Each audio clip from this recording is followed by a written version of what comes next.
Summon them. Oh, I'm ready to give me one. Wow, already got copyright protected content. Let me know if Bond needs help building her PC, by the way. I can tell her how to avoid that problem altogether by not going with that brand. Elgato is the way to go. They're annoying, but by God, they don't have the problems that AverMedia does. All right. AverMedia is just constantly whining and annoying and bothering me, chat, all the time. All the time. Welcome, chat, to another Bunchcast, where I complain about AverMedia. God fucking damn. One of these days, we're going to get something different, and we're not going to be complaining about AverMedia anymore. God dang it, chat. But for today, we're keeping with tradition. All right. So, I hope you've all had a good week. We've got a lot to talk about. A lot of things are on fire in the industry, burning to the ground. I don't expect this will change anytime soon. And I wouldn't say that this is something to be worried about. This might actually be a good thing, chat. Sometimes you gotta have a big fire to clean away the scrap in the forest so that it can grow back stronger. Am I a villain now? Is it a villain arc? So we're gonna start it off with the funniest thing possible. Mobile gaming, chat. Now you might think, Kip, who the cares about mobile gaming? But you got to remember that mobile games usually print money and usually have tiny development teams and are usually supported by literally a handful of whales that you can count on your hand that support the entire studio because they donate that much money. Well, they don't donate, they purchase that much in-game purchases.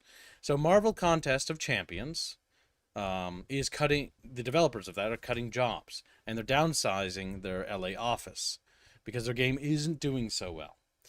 Now, it's not the only game where this is actually occurring.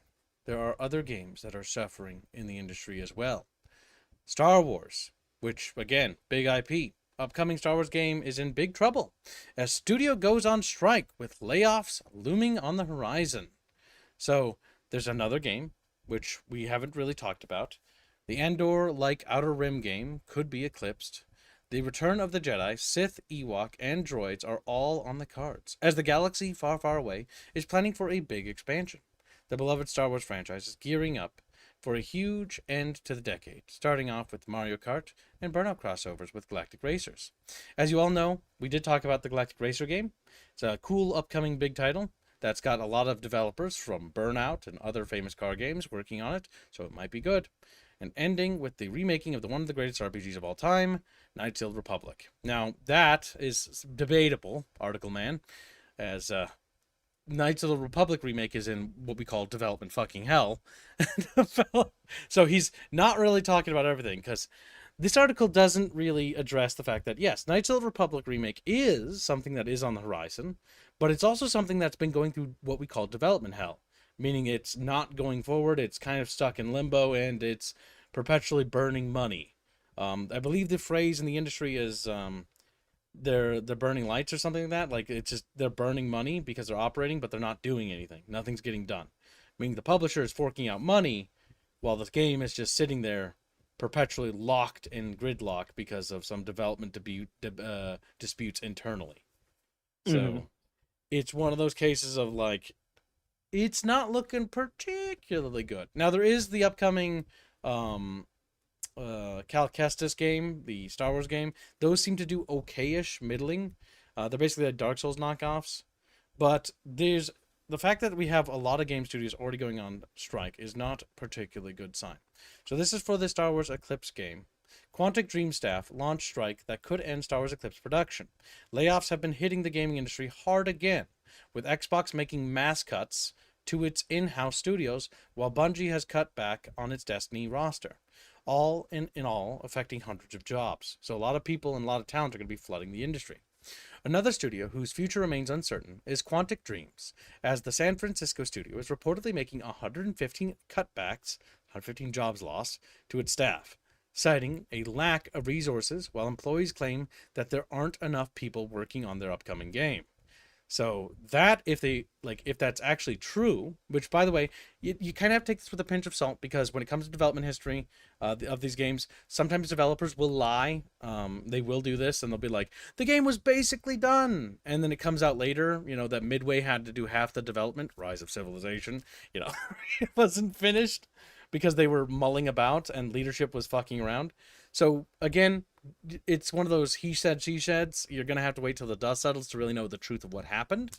But again, it's one of those cases of if you have this much discrepancy between the publisher and developer where there's like clashing, this is not a good sign. This is literally means that things are going south and they're going south fast.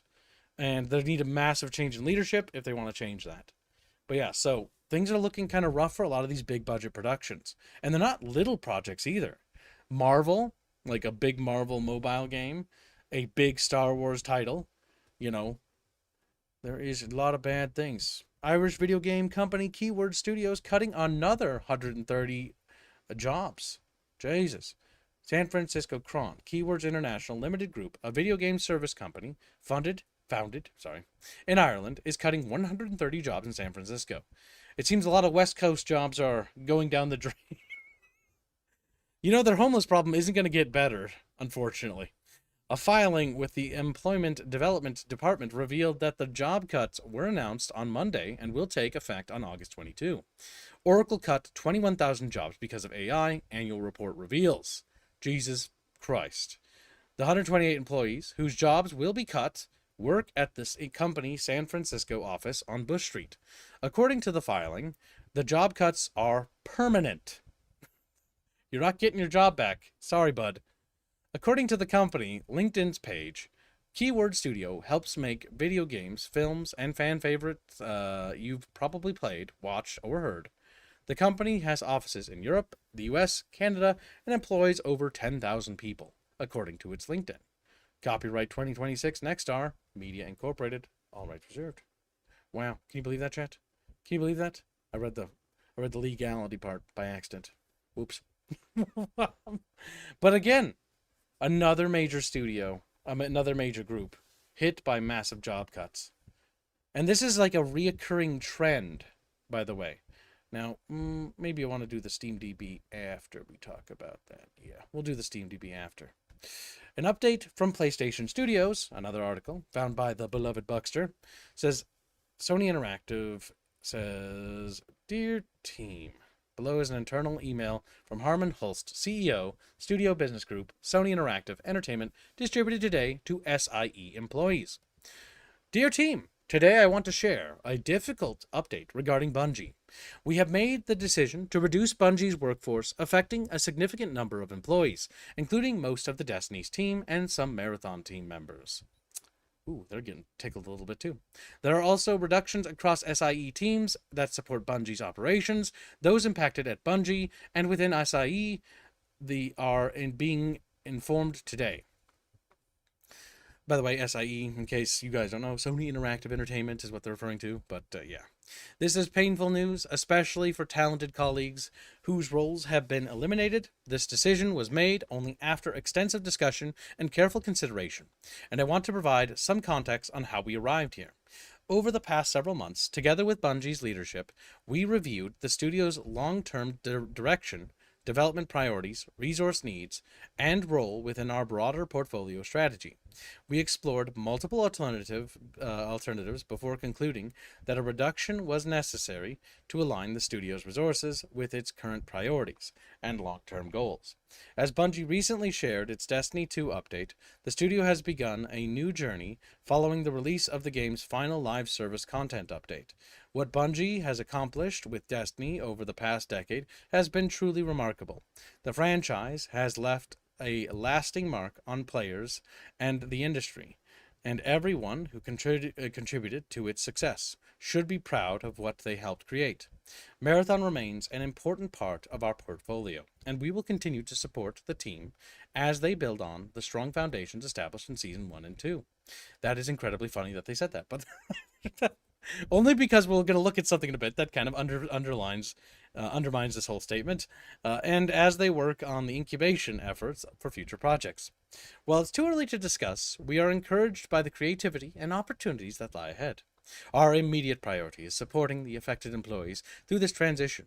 We are providing a transition support and, where possible, working to identify opportunities across SIE and our global network of studios to hopefully land some of their people jobs. Unfortunately, some people are just going to fall through the cracks. In fact, if I had to expect, the vast majority of them is probably going to slip right through. I know God, to I fucking hope so. Yeah, they're going to slip right through and out of the system. I know today's news is deeply difficult, not only for those leaving, but for those colleagues and friends that remain left behind, waiting for their turn, is what he should be saying. Please take the time you need to process this news and support one another. Thank you for your resilience and continued support during this difficult time. The difficult time will not end, by the way. This is only page 1 and the chapter of the Get Fucked storyline. So, as you can see, it does suck that these people lost their jobs, but regrettably, Marathon is not in a particular position to do anything about that. Now, Bucky, what are these numbers telling us right here? So there are two things. Gibbs, bring up a single player game or even a let's just go with a equal game. Bring up War Thunder. Okay, that's easy enough. All right, so here we have an old game. It's been out for years, by the way. War Thunder. Take a look at these player counts, Gibbs, chat. what is War Thunder? War Thunder is a live service game that has been running since like 2014. Very, very long time, by the way. And it has, semi-regular, events and like Content new updates, content. basically, like that. Yeah. Yeah, tons of content is added. 2012, yes. So it's been running for well over 20 years as a live service game, and it's going rather strong. Its peak this week, or the last 24 hours, was, 2 months ago was 125,000 players, and recently was 87,000 players, right? Yeah. For a live service game to keep 13 them years, 20 years, same thing. We'll just go with that.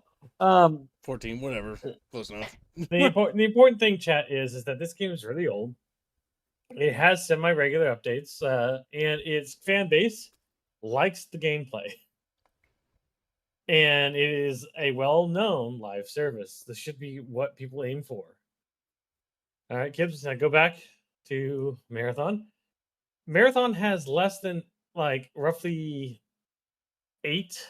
So let's see, what is 1/8? Is that 12.5% of the fucking total player count, active as War Thunder does. And then it's been out for fucking 3 months. And Bungie had a development team of approximately 400 people. Yeah. 10,000 people can't support 400 people financially. So the important thing is, chat, a single player game that has 8,000 people playing it at any given moment, that's fine if it's just a single player game, maybe even a AA single player game. That's fine.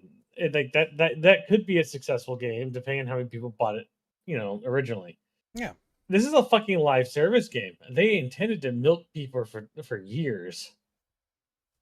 Like Call of Duty. If a Call of Duty game had 8,000 people playing any given moment, or even 10,000 at a 24-hour peak, they would consider that Call of Duty game to be dead, and they'd be trying to shove the next one out the door. Yep, they would abandon it immediately. They'd be like, any maps, any weapon skin plans, cancel it. Fucking fire the guy who fucking oversaw. There'll be firings from this for sure, and then get the next one in production right now. Because what the fuck? You can't fix this. Gibbs, pull up Power World. Okie dokie. I think I could just type it in here. Let's see how many people playing Power World right now. Power World. Oh, look! Is eclipsing this. And Power World, while it does boast multiplayer features, a surprising amount of people play this game single player. It's not a live service game. It isn't. It's also a one-time Its purchase. updates are free. My God, what? Free updates? Curious. Yeah. All of its events are free updates. Yeah, the consistent player base here is dwarfing Bungie. Power World, a company that is, its first title out the door, granted, very successful title, is eclipsing Bungie, the makers of Halo, the guys that once upon a time basically made a game that was everywhere. It was in Burger Kings, there were lines wrapped around stores. That company is now a forgotten far cry, a pathetic whimper of what it once was. That's how far Bungie has fallen, guys. You can't even see it. It's that pathetic. Jesus. That's actually pretty bad, Bucky. Mm-hmm. Oh my god, the all-time concurrent for Pal World though is 2 fucking million players online. Yeah. Now, granted, that was its launch day, but holy fucking Christ! Look, it's 2.4 years ago. And I know, but that means the game guaranteeably has 2 million approximate sales. Granted, there'll be some refunds in there and new purchases along the way, but that's probably landed around like a couple million sales in total. That's pretty fucking good for a first-time game launch. I want to point out. Yeah. So, chat again. Sony cut 400 people, like half of Bungie. Bungie, the Halo creators, Bungie, the ones that had such a huge pedigree, and they cut the fucking team that was responsible for Destiny 2. Yes, and to think about They that, kept the Marathon devs. yeah, of all the choices they made, they had two options, right? Sony's like, all right, Destiny 2, which actually, you know what? It's a good point. We should actually look at Destiny. What is Destiny 2's player count? You'll laugh. What the fuck are they doing? Why are they cutting Destiny 2? This is actually a survivable live service game. What are they doing? Because there's no more content. Oh my god. Yeah, but like, fire Bungie and keep the IP and then hire another developer to pick up the slack. Like, what the fuck? Oh my god. That's insane, chat. I'm sorry. One of these things as a live service game, one of these things has a potential future. And it is not Marathon. This game is dead. This is a dead game. This is a dead game. Oh my god. This is not only comparable to fucking War Thunder, this actually eclipses War Thunder. Yes. Oh, here you go, Gibbs. Here's a fucking. Here's a GIF. Not GIF. Here's a little like meme for you from the fucking Destiny 2 fan base. Any last words? Yeah. How's Marathon? That's funny and also true.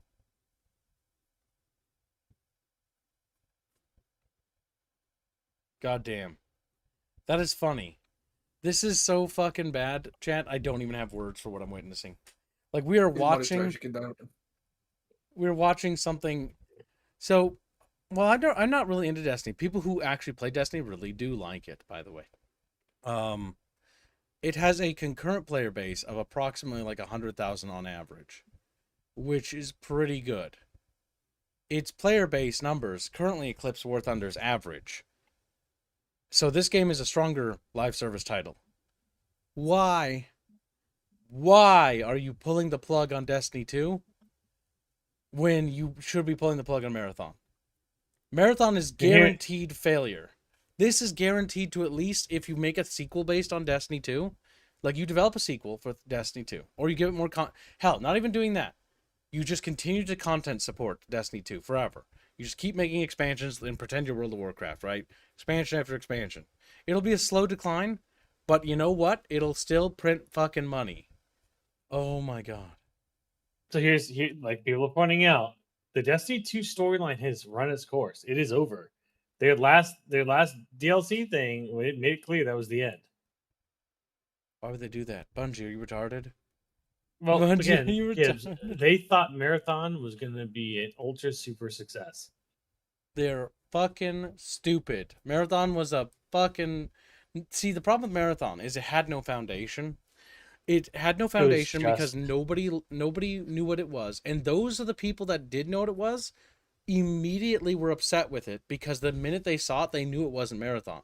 So you didn't have anybody excitedly, you didn't have like an old fan base going like, oh, you have no idea what you're in for. You had an old fan base that was going like, fuck this. And then the new people are like, wait, why are they saying that? And they're going and looking at the previous game, going and looking and comparing it, and like, these things are not the same. Of course the old fans are upset. You're delivering a game that isn't about a single player campaign adventure, about some AIs fighting and like humanity fighting, and it's like, I don't remember the full Marathon story. It's kind of trippy, but it has nothing to do with it. It's just like, it's got the name. It's got just an extraction shooter with Marathon like the logo aesthetics. and that's it. That's because they thought that was all they're gonna need. My Like God. they thought that they could just explain it all away as if it all made sense. It's, oh yeah. We don't have any storyline. We don't have a single player option. We don't have any of these things you would expect from a Bungie game. We just have the extraction shooter mechanics. And here's why. In lore reasons. Okay, there you go. So we wrote it in lore. Fuck you. You don't get a storyline. Go fuck yourself. You Yeah. just get you just get an extraction shooter. There's no story And then progression. Like people like your theatrical stories. Like they've been doing this since Marathon and Myth. Marathon and Myth, yeah, big theatrical campaigns with big, epic, grandiose stories. Which when they made Halo, same fucking thing. You know, Destiny, same fucking thing. And then now that they're like, let's just the thing that makes us special and people like about us, let's stop. Let's yeah. stop doing that. Let's just make a multiplayer shooter that has no meaning and it's just pointless combat encounters with no narrative connection or no grandiose epic story. Yep. And I got to tell you right now, Gibbs. Currently, not saying this will change, not change in the future. Bungie is the worst acquisition any publisher has ever purchased so far. Yeah, I mean, first it was Microsoft had them, and they were producing gold under Microsoft. Microsoft scorned and ruined their reputation. When they left Microsoft, though, there was a schism in the studio, which broke part of the studio apart, and it never seemed to recover. Then Activision got their little fingies on it and was like, "Yes, I have a golden goose," and they started shaking it, and then Destiny fell out of it, and Activision looked at it and was like, "Whoa, what is this?" Then Sony gets their hands on it. And Sony, who've been desperately trying to make Enforce games to be Halo killers, gets the studio that makes fucking Halo. They'd never make them a Halo game, but they make Destiny 2. It does make money. And then, for whatever reason, they're like, yeah, we're going to give you leeway. You can do whatever you want. And Bungie's like, okay, we have total creative freedom. We have basically a blank check from Sony because we can make them their Halo. Should we make them their Halo? Should we make them like a Destiny 3, you know, like the epic, like conclusion saga thing that we did with Halo? No, we're going to end the story in Destiny 2, and we're going to make Marathon. We're going to piss off all the original fans of Marathon, and then we're also going to spit on everybody who questions our design choices. And we're also going to steal art. And we're going to get involved in so many controversies, it's painful. Also, we're going to start deleting content from Destiny 2, and we're going to get involved in the controversy there. We're just going to be a non-stop nightmare, honestly, going forward. And Bungie turns into this monster. And you got Sony there, who I don't like either, looking at this thing that they purchased, going like, oh my god, what have I done? My money, my money. Like, they could have made a Killzone game with that money they gave them. They could have made like 3 Killzone games. And those probably would have been better. Jesus, what a waste of money. Oh my god. So just to clarify, hey, Destiny 2 was already out before The acquisition? Bungie left acquisition. I mean Yeah. Activision. Mm-hmm. And then they were free running, and then they went into Sony while they had Destiny 2 still. So they And it didn't was get the supposed launch to sales from be Destiny 2, sadly, for no. Sony. They thought that they would get the team, and they thought that they could get the new game that they would make. And then that's where the Marathon game came and was coming after Sony pushing for it. But here's the thing. You know that that Smiling Friends is like, what? Why are they booing? Why They spent $350 million on this. Yeah, that's basically this. Why are they booing? We spent $350 million on this. I mean, goddamn. Like, talk about the biggest wet fart, right? Now, I want to compare something real quickly. Arrowhead is in no good way right now, but let's take a studio that Sony had no faith in, gave them a little bit of resources and an ancient engine to use. That's Arrowhead. They make Helldivers 2. They give them the Halo they're looking for. Then, the studio they've been giving a blank check, all the resources under the sun. And what do they deliver? Marathon. Like, what the fuck? Like, it's one of those cases of, like, from a business and executive standpoint, it's the complete ass backward thing.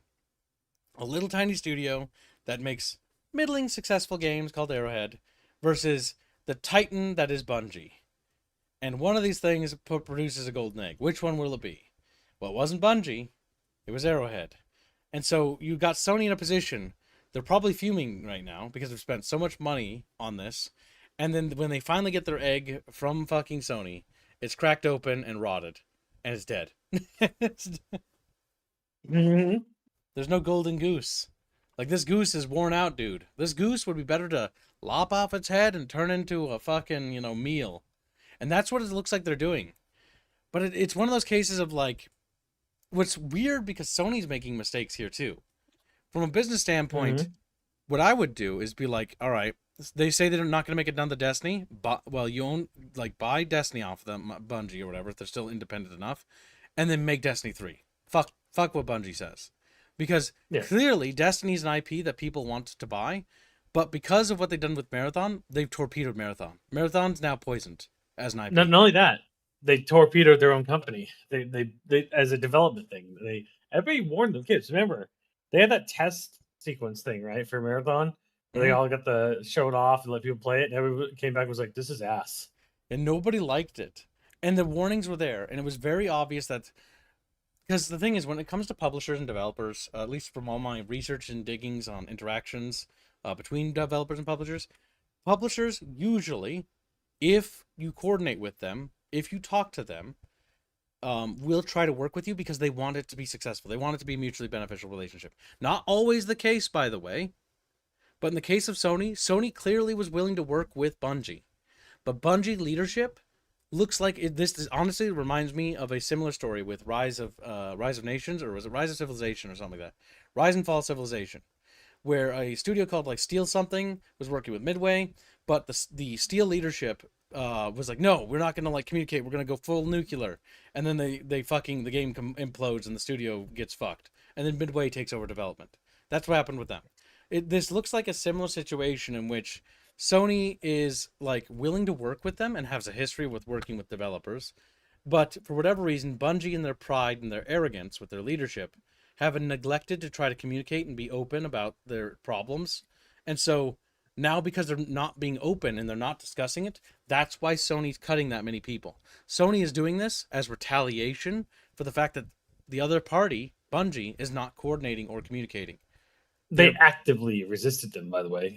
When Sony was like initially approached them due to troubled in sales and income, this was like a year or so ago, where they tried to talk to them, and Bungie blew them off. It's saying, like, no, we got this. And then Sony was like, okay, we will trust you to turn things around. And then they didn't. Yes, this is the case of Bungie should have been like, all right, we do have problems. We need to help. And then Sony would come and communicate, because the thing is, Sony, I don't like Sony, by the way. I don't like Bungie either, modern Bungie. But these companies, they want to make the product work. And so by working together, by Sony understanding what's going on, they can communicate with them like, all right, obviously what you're doing is not working. Perhaps we try going a different route. Perhaps we make something, maybe instead we have the Bungie devs and a weird twist of fate, and they make Killzone 4, whatever, just make something up, right? And they produce something that might have a chance, or be like, all right, I know you ended the story for Destiny 2, but I'm, as Sony dudes, like, I think maybe we should roll back that decision and we should make Destiny 3. I know you wanted the story to be done, you want to be done with it, but it's the only thing that's selling, and to be frank, sometimes you got to hedge your bets and go for what works. But Gibbs, they had no actions on Destiny 3 at all. Yeah, there's they made nothing. No effort to research, nothing developing, nothing, not even concepts of Destiny 3. Bungie literally put everything into Marathon and fucked it. Yeah, they put all their cards into one basket for a Hail Mary. And it's one of those cases of like, why would you put all your cards there? Now, to be fair, Bungie has a track record of doing this, though. And it worked in the past, but like it didn't work anymore. Until Marty O'Donnell left. Not just Marty O'Donnell, but like half their team. After the split with Microsoft, like Bungie got kind of ripped up a little bit internally. That's also why it didn't Cassie donated money. Oh, Cassie donates $10, says, Kibbs, the point of a live service is not to make multiple games. They just segment the player base by doing that. what they should do is do what they did with the WoW expansions to the game. You're actually right. The way to handle Destiny 2 is to just keep making it. Make big expansions. Kips, you forget Destiny 2 is a horrible live service game. It is, but it's making them money, isn't it? Because Ah, I know people that are like Destiny really like it. I know people no, who no, no, no. People liked the story of Destiny. They hate the way that the Bungie has ran the games yeah, because they because delete all the of content. exactly. So parts of the game that you would normally pay are unobtainable if you come in late. Yeah, because I've thought about it actually. Believe it or not, I've thought about giving Destiny 2 a chance after like time has passed. But then I found out about them deleting content, and that temptation to try it just evaporated. I'm like, well, what's the point? I'm coming into the middle of a story. I don't want that. That's why it's incredibly important how this should work. Is the Master Chief Collection allows you to install certain pieces of content. Why Yeah. the fuck don't they let you do that? Be like, I want to play just the original Destiny game. It's like, okay, and the Taken King expansion, and that's it. Okay, there you go. Boop, there's the content. You paid for it already. We already have it. We already made it. You know what I mean? So Dragon Claw brings up a few good points, Gibbs. What? Dragon Claw objects to Cast Effect's statement live service games because the developer of Genshin Impact made several multiple games and they all were successful. Yeah, they're all successful. Yeah, that's So true. I think making a third Destiny game wouldn't be a bad thing, but the issue no, is that the reputation's fucked. Those are the gotchas, though. yeah, there's gotchas, but again, Call of Duty exists. Yeah, Call of Duty, you can still make new titles. So Yep. the thing is, they can do it, but the issue is that they just need to leave Destiny 2 the way it is with all its content. But the issue is that it doesn't have half its content, or if not over half its content. I can't remember what the percentage is. It's missing chunks of the game, and you have Yeah. to buy those chunks of the game that you can't even play. Like, what the fuck? I'm not gonna pay for Destiny 2. I think I already own it, but I'm not gonna pay Yeah. for any of the expansions or anything because, like, why would I? Like, what am I gonna do with that? What am I gonna do with this? Like, yeah, And then- skipped the story. Skip the And then Dragon Claw was like, he remembers when Destiny 2 left Activision, and the fans were like, finally, the game will start being good now. Yeah, because people thought it was Activision that was responsible. And to be fair, Activision as a publisher has a horrific track record. However, the problems didn't change after Activision. And so it very much No. became apparent that behind the scenes, it's more complicated than what meets the eye. It's Bungie is also equally at fault. You want to hear something very funny, kids? What's that, Buckster? Bungie put more development into adding gay and trans flags into their game than made any effort to continue Destiny into Destiny 3. Ah, it all comes together. It all makes sense now. The picture's starting to form of what the studio looks like internally. Bunch of DEI hires who don't actually know how to make a game, sitting there collecting a fat paycheck while the studio's burning lights, not doing anything. Hence why there's no game. Hence why Marathon's so low effort by comparison. Has no I bet story. the HR department was like 40% of their studio. Oh my fucking god. The lights are burning. Like, the studio just sitting and operating is burning fucking tons of cash, and half the people in the studio don't even fucking work. My god. Kat, you could look. There's Bungie is heavily centered around putting gay, trans shit and gay shit representation. Yes, on their they studio. changed their logo and stuff like that. They did the logo swap. They also did a bunch of things. They apparently, it came out, they wanted to make a gay dating romance for Destiny characters, but it was shot down because somebody with some brains realized that's fucking retarded. That 343 is the exact same way, Gibbs. 343 is just as fucked. I mean, they're called Halo Studios now. Yeah, but they're still they do the exact same gay shit. Yeah, they're both gay. They're both. Gay. Also, Sergeant Johnson, Gibbs, if you haven't checked yet, He's a Chungus. He's a Chungus he now. looks like the Looks dude like from Family Feud. Oh my god, they just turned him into a meme. Help me. Yeah. Oh my god, isn't it funny? The most manly franchise, the most masculine franchise, is it- right? Is it Dave Harvey or something? I can't remember. Steve Harvey. Either way, right? Masculine franchises are always hijacked and subverted, almost without pause and without like a moment of doubt every time. Like, look at that. Halo, subverted and gay. God of War, subverted and gay. Subverted. Like, the list doesn't stop there either, Chatfishes. It just keeps going on. Fallout, subverted and gay. I'm gonna Subverted force and gay. Bond to play the fucking new God of War It's really that was bad. coming out because it's got the stupid. So that happened. The cube Reddit thing. cube, yeah. Yeah, No, it's gonna be man. so good. Oh, no, it's not. That's going to be such a pile of shit. A pile of woke slop. That's what the problem with it is they don't like the original thing. So what they're trying to do is erase the legacy of the masculine thing you like and ruin it. Like, Chief being cool and interesting, we're going to slowly erode that away until you kind of forget he's a thing. He's just product. He's just a piece of plastic on the shelf. You pay, give us money for plastic. I still think he had like some of the most intense character development in Halo 4, and they did that unintentionally. Honestly, I don't even know if Chief needs character development considering what he He, is. he did get it. They showed how broken he is as a human. True. He's kind of busted up inside. But it's one of Oh, those no, issues of, he's never learned to be human. yeah, and he never will. He's like 40 or Yeah. 50. He's about to die of old age. Goddamn. He's about to Well, I think that humans live longer at that age, in that era, but it doesn't matter.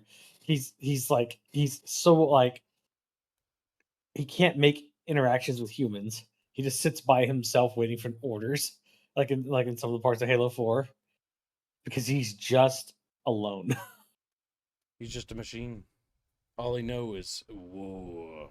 Says Uja. Yes, good fish, good. Good little Chatfishes. War is good. Kibbs, next month is also your month. It's Disability Pride Month. Damn, kids, you got 2 Pride months. What? 2 Pride months in a row? What? Yeah. I mean, Jesus, is every month going to be the 12 months of Pride? Every year? Fucking kill me. Today is Pedo Pride Month. Today we're celebrating Pedo Pride. So, whoa. That's going to be I'm calling it, chat. They're going to fucking do it. They're going to fucking do it. Today is Murderer Pride. You know, I've murdered somebody. I feel very proud of it. I feel very proud of it. I wonder if chat clipped you yesterday about drinking semen. What? I never said that. I said plenty of terrible things, but not that. I think you did. You think wrong. Every sin pretty get a sure month? Why not? Why shouldn't they? Why shouldn't Well, they get them? Every sin, yeah, right. 14 days of pride, 14 months of pride in a year. Yeah. Fucking Christ. The Pride months never end. This is like that Stargate episode where it's like 100 days of celebration. You only live 100 days, though. Yes, exactly. We're celebrating. Celebrate. Then August is International Pride Month. Unlike Loon. It just never ends, does it? It just never ends. It's always some gay month after the other. So you can't escape it. Curios. Mm-hmm. So, chat, now that we've been shitting on Sony's retarded purchases of Bungie teams, let's start shitting on Microsoft. Let's see Paul Allen's business report. No, Xbox kids, not that one. The fucking console one first. What? Xbox console. Where's it? Should be the first one. Did I move it? This is that one. Well. Is it? Is it the one that says? Oh yeah, there we go. Oh, there. That one is the one you're supposed to have first. Yeah, it's Xbox's turn again as console prices keep going up. Jesus Christ, look at these price hikes. Curious. I wonder what that's from. Jesus Christ. $900? Oh my god. Like, you might as well just buy a GameCube. Like, what's the point? Jesus. Well, that's the thing, Gibbs. If they raise prices, GameCube's supply is not going to increase. That's true. So the demand is going to increase, so that's going to make the price go up again. It's just a constant price hike war. It's over, Chatfish. We'll never get a PC again. 10,000 years since I've seen a new PC. We've been keeping these ancient machines together with prayers from the machine spirits. God forbid it Yeah. breaks. God forbid it. So, chat, just let you know, at a certain point, if this keeps going, which it will until the AI crash happens, you're gonna have to go look for servers that are being decommissioned in from IT companies, and then rip out the RAM from those. If you could purchase the decommissioned racks. Yeah, because you just take the RAM out and then you sell the rest back. Yep. That'll be the only way you're gonna get RAM. I feel like renting some weird scuffed post-apocalypse where we have to dig through bins for RAM. You got golems fucking crawling around with RAM sticks, desperately clinging to them. This is a dark time, chat. All Maybe because people will Indians stop. want to fucking make. Go ahead. What? It says maybe people will stop playing dumb games and go outside. Says Stone Age. All right, you go play with your sticks outside. I will. I hope You come hope back you're all inside. British. May You you have to go outside and play. so you just get cooked and then or it rains on you. Yeah. The RAM wars begun. They will. They've already begun. That RAM is not compatible with a gaming PC. That's not true. Most RAM is compatible with gaming. Maybe people will stop. Stone Age, no, we will install Linux. Damn. I can tell you, if you get an Epic server, chat, with a terabyte of RAM in it, but it's DDR4 or something, I guarantee you it'll still fucking run games just fine. And well, that conspiracy theory is nice, Dragonclaw, because it kind of makes it feel like it's a lot easier to digest, like it's just a scam. The reality is it isn't. The reality is there's only so much production, and that you can't cover that up because there's only so much production capacity from these factories, and it's a known quantity. We know they what the RAM's doing. They turned off the assembly lines for consumer RAM. Yes, they've been retooling and regearing the assembly lines to produce RAM for data centers. The reason why this is happening is because AI data centers. It is the sole responsible reason as to why you don't have RAM and affordable PC parts. And it's trackable. You can see it happen. No, sorry, just it was 40°C/105 degrees today. True. It's cooking. As he's laughing. That's cute. That's an average Midwest Southern temperature for the summer. What temperature is it now? I don't know. It's 77 degrees outside. Bit toasty. Toastier than I would like it to be. But ice cream weather, as we call it. Yeah, in Oklahoma it would get to 111. Well, yeah. In midsummer. Oh my god. Driving to the Mojave was hell with AC broken. You better not stop driving, because otherwise keep the windows rolled down. Yeah, that's the only way you drive. Speaking of which, this is not part of gaming, but Mercedes-Benz has demoed a solid-state battery for cars that went up to 756 miles in one charge. 756 miles on one charge. That's pretty impressive. Yeah. Battery technology is getting better. That's good. When are they going to make my phone last for 756 days without charging? Now that would be a battery. It'd also be a bomb. Boom. It's okay.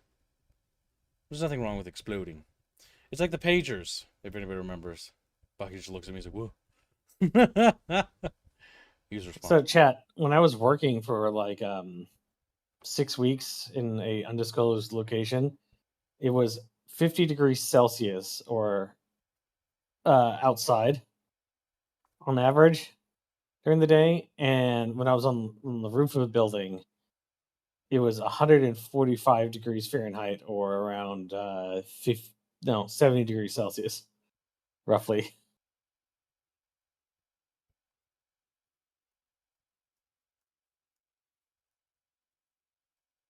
What were you doing in hell, says Uja. What? What was I doing in hell? I was Yeah. making a lot of money. Somebody had to. Somebody. Somebody had to do it. Yeah. The dirty job. Roasted Bucky. That Samsung phone from almost a decade ago. Yeah, the Galaxy Note 7. The Galaxy Note 7, I had that for like 6 months past the recall date because I refused to reverse my phone down to a lesser generation. And so I had a bomb being charged next to my head every night for God about 6 damn months. it, Bucky. You little stubborn fuck. He'll blow himself up because he's stubborn. And then every time they tried to brick the phone by forcing updates, and then I would just turn off the update and pause it, and so it would never update. Just perpetually stuck.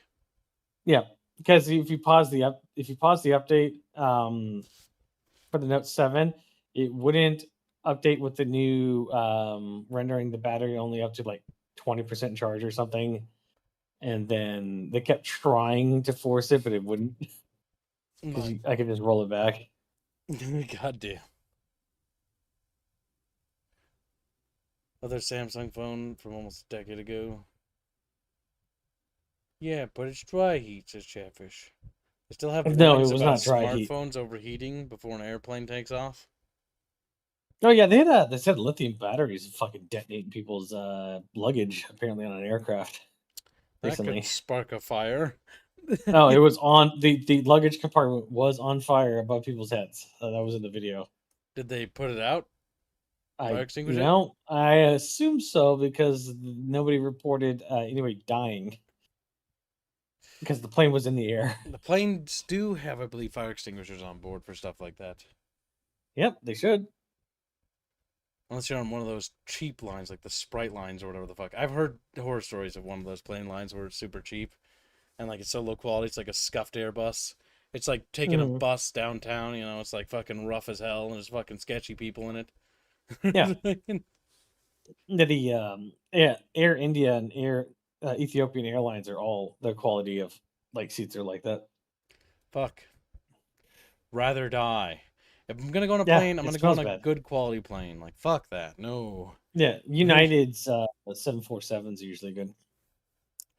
Yeah, a plane that actually is built, you know, not by some third world nation. Ricketing apart, so it evaporates over the fucking, you know, Indian Ocean or whatever, and then people never find the wreckage of it because it probably shot down by a missile or some such. Mm-hmm. Whatever happened to All that right. plane, Bucky? Did you know? He knows. Bucky was MH117. Yeah, the mystery plane. It got shot down by fucking Russians. Damn. It got shot down by Russians because the Russians lent them a I don't know if it was an S-200 or an S-300, but it could have been like a Panzer or whatever the fuck it's called, anti-air missile launcher. But as soon as they launched it, they were like, "Oh shit!" And so they immediately boxed it up and sent it back to Russia, trying to pretend that they never had it. Tried to pretend that they. But apparently the U.S. eventually a few years later just for like leaked that they documented and watched the fucking thing move to the area and then followed it all the way back to where its home base was in Russia after they moved it back. Say, curious. God damn. Janet donates 25 Polish bucks, says, Kib waddles on the plane. Looks in the cockpit. 2 Chatfish wave at him from each pilot seat. Kib gets physically restrained as he tries to escape. The Chatfish can't even reach the little flight pedals. They have to use an elaborate series of strings and duct tape to make it move. Gibbs is in the Final Destination movie. It'll be the last Kib destination for sure. Is that the movie where the kid like runs outside and gets crushed by a piano? Probably, but it's the one that starts with the plane thing where we're all gonna die and like screams to get off the plane. My God. Good choice. You still gonna pay for your Jano sins, though, says little Spendio. Good. Spendio should be destroyed. It was Bucky and oh my gosh, it was Bucky. Chatfish think Bucky blew up the plane. Oh yeah, Buck. Yeah, so it was a Buck. Oh, it's called a Buck. BJ. Curious. Curiously similar to Bucky, chat. Mm-hmm. Yep. Chatfish controlling That's the plane fine. from the roof like Mr. Bean on that one episode.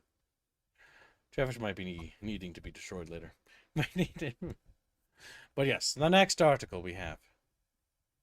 So Xbox increased its prices on its consoles, chat. Now Xbox also announced Kibbs laying off of entire studios. Now scroll a little bit down, you'll see which ones got laid off. Let's take a squeak peek. Are they highlighted? No, they're go not. up. Right there. Up. In July, Xbox may be the next brand hit with major changes to its workforce. According to Bloomberg, people familiar with Xbox's strategy said that it's planning major job cuts next month. Again, curious. Although the scale and details of the cuts are still unclear, along with staff cuts, Xbox is planning significant budget cuts for marketing and for some other areas of the business. Fast Company reached out to Xbox for comment regarding details about the layoff and budget cuts. This would mark Asha Sharma's first round of layoffs since she joined Xbox. Microsoft's gaming division as CEO in February. Since taking on the role, the former CEO, Core AI president, and Instacart COO had made some major changes like removing Microsoft's Copilot AI from gaming consoles and lowering prices on the Xbox Game Pass subscription service. Enthusiastic Xbox devotees Simps created memes of Sharma depicted as Jesus Christ after these changes. Sharma has been candid about Xbox struggles during the panel discussions at the Bloomberg Tech Conference. Earlier this month, she spoke about the brand's challenges and plans for resetting the business, which was not in a healthy spot. The gaming industry is going through a hard time. Well, the AAA industry is. Sharma said, attributing some of the struggle to AI. With AI memory and shortage costs are going up 2.75 times rather than 50% down, just in my first 100 days, it's up 50%, and I think it will continue to go up. The biggest challenge and opportunity is how do you make affordable products during that time? Just today, the Xbox Game Studios, Craig Duncan, stepped down from his role, joining the team in November 2024, and its chief of staff, Louise O'Connor, will be departing. In a blog post last week, Sharma outlined the challenges facing the company and her priorities to reset for a stronger Xbox. We will end this fiscal year about 3% of accountability margin, down year over year, she wrote. Excluding Activision Blizzard King, over the past 5 years, we have spent over $20 billion on ongoing investments in our content platform and hardware subsidy, but our annual revenue has declined nearly $500 million during that time. Going forward, this cannot continue. Sharma also wrote that Xbox's current platform infrastructure is overly complex and not built for the battle ahead, and that the company has become too reliant on vendors to operate our systems. That vendors, by the way, being little other dudes, little guys, if you will. She added that Xbox had been unable to make as many consoles as players want to buy because of a hardware component crisis. When I joined as CEO in February, the price we paid for console storage components was over 2 times as high as we paid last fall, Sharma wrote. These costs have since doubled again, and as we plan for the 2027 holiday season, we expect another significant increase, taking us over 5 times the prices we paid only 2 years earlier. While the entire industry is facing component crises, we believe we have been impacted more greatly than many of our peers due to the choices we made over the last half-decade. In March, Microsoft CEO Satya Nadella said the company will continue to invest in gaming. For me, we're long on gaming, Nadella stated, internal Microsoft Q&A. We'll continue to invest, and we'll always do so. It's up to this team to show excellence in execution and creativity. Software always carries risks, but this is software with lots of creation risk. It's It's like they don't even like look at it. It's like creation risk, like what is making a game? Creation. Ooh, quantify it. It's way different, but yet we have to be the best in class. In order, of course, correct survive, it seems like Xbox will have to join the ranks of organizations that have issued mass layoffs in recent months. So yes, any Okay. game studios basically under their umbrella are So- now at risk. So they said this, right? They're gonna go long on gaming. So there's a MSN.com link, Kibbs, right above the meme I posted Isn't in the that chat nice, room. Oh, right here. Yeah. So scroll down a little, and there's the list of at least 3 studios. Right? No, right at the top. Right here. Yeah. Okay. Microsoft is shutting down or selling at least 3 Xbox studios: Ninja Theory, Double Fine, and Compulsion Games. Damn. As the gaming division steels itself for layoffs under new CEO Asha Sharma's reset, The Verge and Bloomberg confirmed the moves on Monday. The same day, 2 senior Xbox game studio leaders announced their exits. Their firings, probably, if I had to guess. But So the Kibbs, they're going long in gaming, and here they are immediately getting rid of 3 whole studios that they paid for. yes, out to the wind. Now, it doesn't sound like they're liquidating the studio. It sounds like they're just letting them go, meaning that they're going to be market for Sony or other people to grab them if they want them. But if them doing cuts too, it's very unlikely that somebody will come in, at least from there. What might Yeah. be not potentially unlikely is a AA might attempt to acquire them under their umbrella. Mhm. This will be interesting because there's a lot of shift and movement. So one thing that you're noticing, chat, with the AI data center crisis continuing to be the AI data center crisis, is that a lot of studios are starting to run into trouble. Mostly because, again, these companies are highly reliant on selling hardware. And so while software is a component of potential revenue, their hardware sales are also incredibly important. And so when push comes to shove, Microsoft will slice off the software developers because they need to keep the hardware afloat above the waterline. So they're going to look at whoever's not producing as good, and they're going to slice them first. And it's only going to be the beginning. Compulsion was the Happy Few studio? Potentially. I can't remember. Yeah, it sounds like it. So the big thing is, Kibbs, is that Microsoft has spent a lot of money purchasing studios. Yes, they've been Not only doing that studios, but publishers as well. under Phil Spencer. They were doing that insanely amount, but they were also axing studios and liquidating them as well. Yes, they were not utilizing them in the correct manner at all. And then when they weren't performing, they would just lay off a bunch of people, making the studio invalid or unable to actually do its job, and then shutting the studio down. Yep, Losing so they can't do anything. Billions or millions of billions in the process of doing all this. Yes, as entire studios, as an investment, to understand, chat, a studio is it's a asset, right? It has people that work for it. It has a history, it has a legacy, and it has a series of titles that are underneath its umbrella. It is rather complicated. A studio is not something to be shut down willy-nilly, right? Once you pull the plug on that entire culture, that entire production is gone and silenced forever and will never come back. It won't. It won't Yeah. come back. And so it's like one of those, when you do that, you need to do it with some serious considerations, because once you pull the plug on it, it's gone forever. But Microsoft's been doing this not just for a couple studios. Microsoft's bloody side, as we'll call it, is as long as EA's now. They have nuked so many of their internal studios, and this dates back to the days of 2010 with the killing of Ensemble, one of their literal golden gooses. It's one of those weird cases of, because they produced a game that was of middling success, despite having a track record of nothing but golden eggs and always being really above the bar, they just killed them. Lion's Head? Yeah, Lionhead as well. Now, to be fair, Lionhead was going down the gutter for a while there, and with Peter Molyneux fucking leading that ship right off a ledge. But yes. But yeah. But there was a huge issue with I said this game culture idea, right? The studio culture. There is a what do you call it? A documentary about the creation of Gears of War 2. I encourage people to go watch it. It's about an hour and 30 minutes long, roughly. Mm. That talks about the culture in the studio for Epic before Epic became like like trying to be a Steam competitor, and where they were talking about how the coolest idea won when they were in things.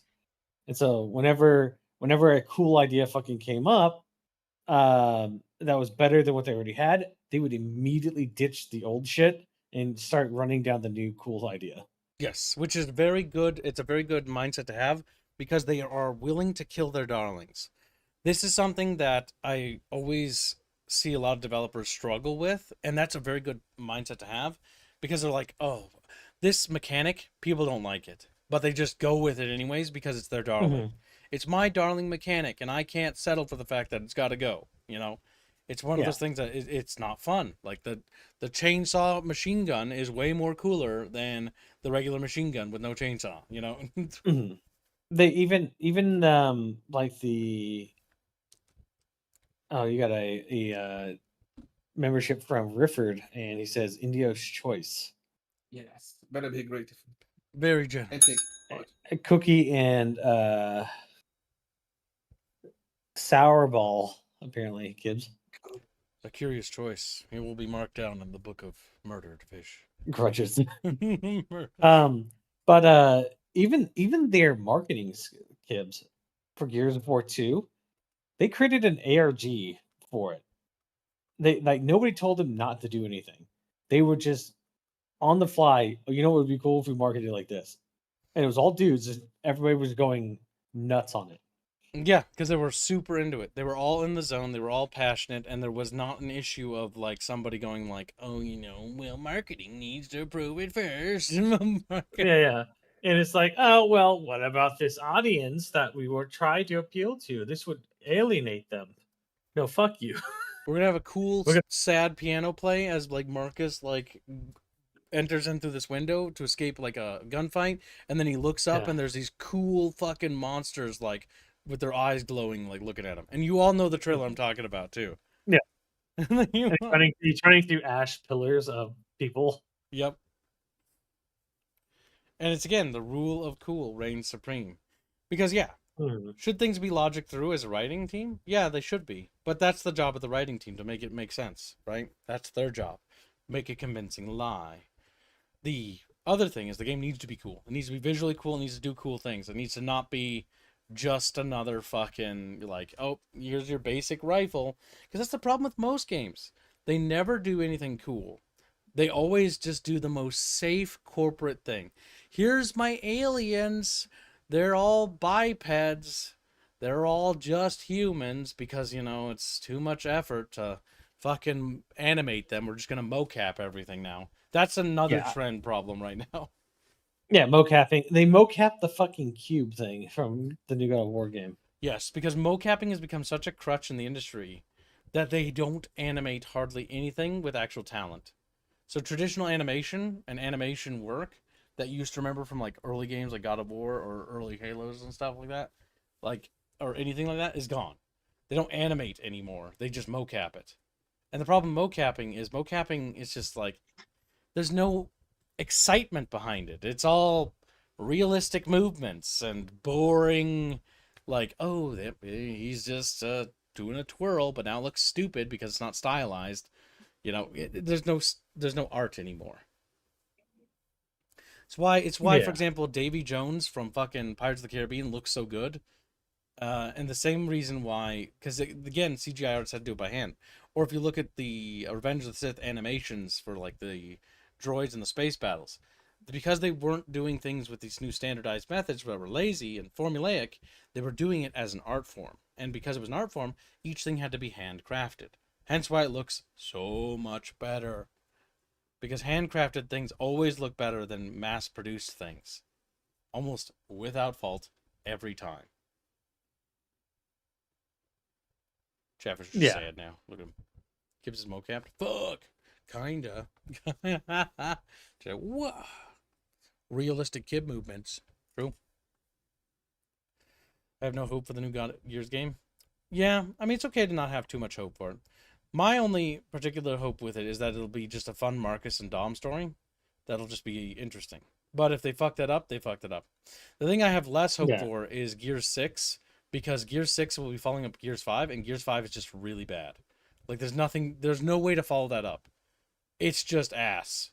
It's complete ass. And the Netflix Gears of War TV show, I have bad vibes for, because they mentioned that it's going to cover the origin story of Delta, but Delta Squad wasn't formed until after, way after E-Day, after Marcus Yes. was rescued by Dom, because Marcus wasn't in charge of Delta, it was Kim, and Kim Mhm. hadn't met Marcus until Gears of War 1. They didn't really know each other. Yeah, no, so Marcus and I believe it's Dom's brother. I can't remember if it's Dom or Dom's brother. Um, during the Pendulum Wars, like in between the Pendulum Wars and E-Day, were just in like guarding oil fields and Yes. shit. Like that's what they served, and they were just fighting humans. Yep, they were just fighting the UIR, if I recall correctly, Mhm. which is the other coalition of nations. Because basically, in not Marsara, that's a different planet. Sarah, or Sarah, I can't remember how to pronounce it. Sarah, But there are Sarah. two major factions. There's a bunch of other nations. They don't really talk about them, but they're like minor powers. But there's basically two blocks: the UIR, which is kind of akin and likened to the Soviet Union, and the COG, which is basically likened to sort of NATO. Yeah, And they're competing over resources and are basically having a resource war crisis.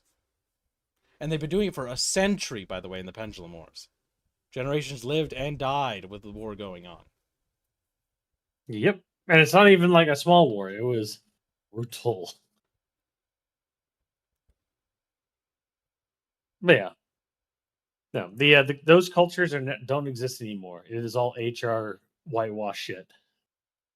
So I don't know if there is a studio out there that is currently a AAA game that can AAA studio that can create a brand new AAA game and have it be good. Yeah, because they gotta think rule of cool. Like the new Gears game, I'm interested in it, right? Gear E Day sounds cool because it's harkening back to the OG days. But are they operating with that same mentality? Like, oh, this is gonna be cool. These weapons are gonna be nice, or are they not? Oh, you didn't see the character models, did you? No, I did. The female character models are not very good. They're just men. They're just men. Yeah. The male models look all right, but the female models look abysmal and unacceptable. As usual. As usual. It's okay for men to be attractive, but it's not okay for women to be. And the same sexist mentality that has permeated these studios for nigh on decades now is becoming more and more increasingly worse. It's why I'm very much of the opinion that I kind of agree that the age of the AAA is coming to a close. Like, these AAA companies continue to struggle, but ultimately, Sony and Microsoft struggling is not actually a bad thing. If anything, it's a welcoming change. It's a good sign. They should struggle. They should lose their jobs. And I There know you that go, might sound kids. mean, but they don't deserve their jobs. You Because can show that off. the reality is, as a developer, you need to make the thing people want. And if people don't want this, then they don't want this. It's very pixely, but you can definitely see how ugly they are. All the women here are just fucking hideous. They look ugly and they look terrible. Here's my other issue with them. It's the constant insertion of women into media that they don't belong in. And might sound mean, but this is the reality. Women are inserted into everything without cause and without reason. Like in war games, there are women characters in them, just like there was in Gears 3. But Anya, for example, in Gears, the original trilogy, wasn't forced into the game. She wasn't forced into it. She came into it when it came time to, like, show the end game, because they were all, fighting the last desperate, like, part of the war. It's one of the things where it was really cool. But you also notice that she Mhm. looks like a woman. She is stylized, yes, in the Gear style thing, like with the bulky armor, but she has more feminine forms. There you And go, kids. There's the high def versions. thank you. Yeah, dumb. Look at that fucking ridiculous jaw. That's not as bad. So it falls in line. It's a little worse than the ones from Gears of War 3. It's Gears But 4 they go, is where it's yeah, it's starting to Gears happen. 4. Because quirky hat, hold on, quirky hat, Yeah. quirky colored hair right here. See that? Like like look at the design, like just kind of boring as fuck. Hipster No look. armor. Fucking dumb. Versus the three characters, Gears Judgment Girl, Gears of War 3, these two girls, and they look like women. I actually liked the Aussie chick. She was a dick. Like an asshole. Oh yeah, Her, Claudia Black, right? yeah, might have been Claudia Black, voice actress. But she was like the good foil for Baird. Like them going back and forth is funny. And then scroll down. Yes, time for the next picture. No. Oh wait, the same picture.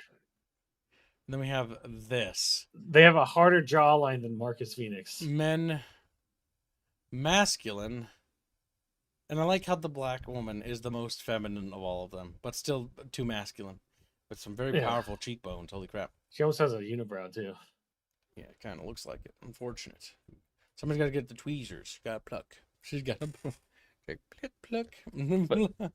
But yeah, no, they these characters are dumb, and honestly, they don't belong, in my opinion. These characters are going to be put in as purely. There's either two things that are going to happen.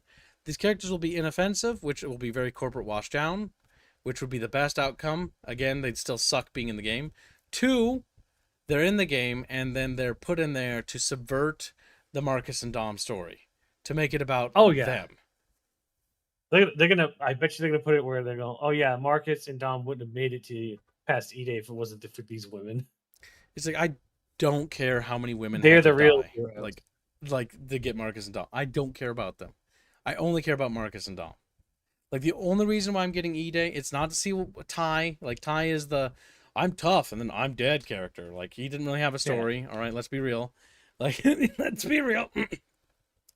Anybody who's buying E-Day is buying it specifically because in the trailer it showed Marcus and Dom, and nobody gives a flying fuck about anybody. It should be a buddy cop, brothers in arms game. Yes, exactly. We want bros. We want to see Marcus and Dom back because Dom died in 3. Everybody's sad about that. Everyone's still sad about it. He died for a dumb reason, but he still died. And the two have this like really good chemistry as characters that feel very like they've been through it. They fought. Like you can feel it in Gears 1 and Gears 2. They do a phenomenal job with character development, especially with Dom, where he goes through a whole arc. And then 3, they do a lot of character development with Marcus, and unfortunately with Dom's inevitable death, which was again, it really cemented the characters' bond. This is a time to show like the bond before it got super like hardened and gritty, when it was a little bit more maybe like optimistic, but with things turning south, you're gonna like it's a cool opportunity to show that transition to that sort of like grit feel they have in Gears of War 1.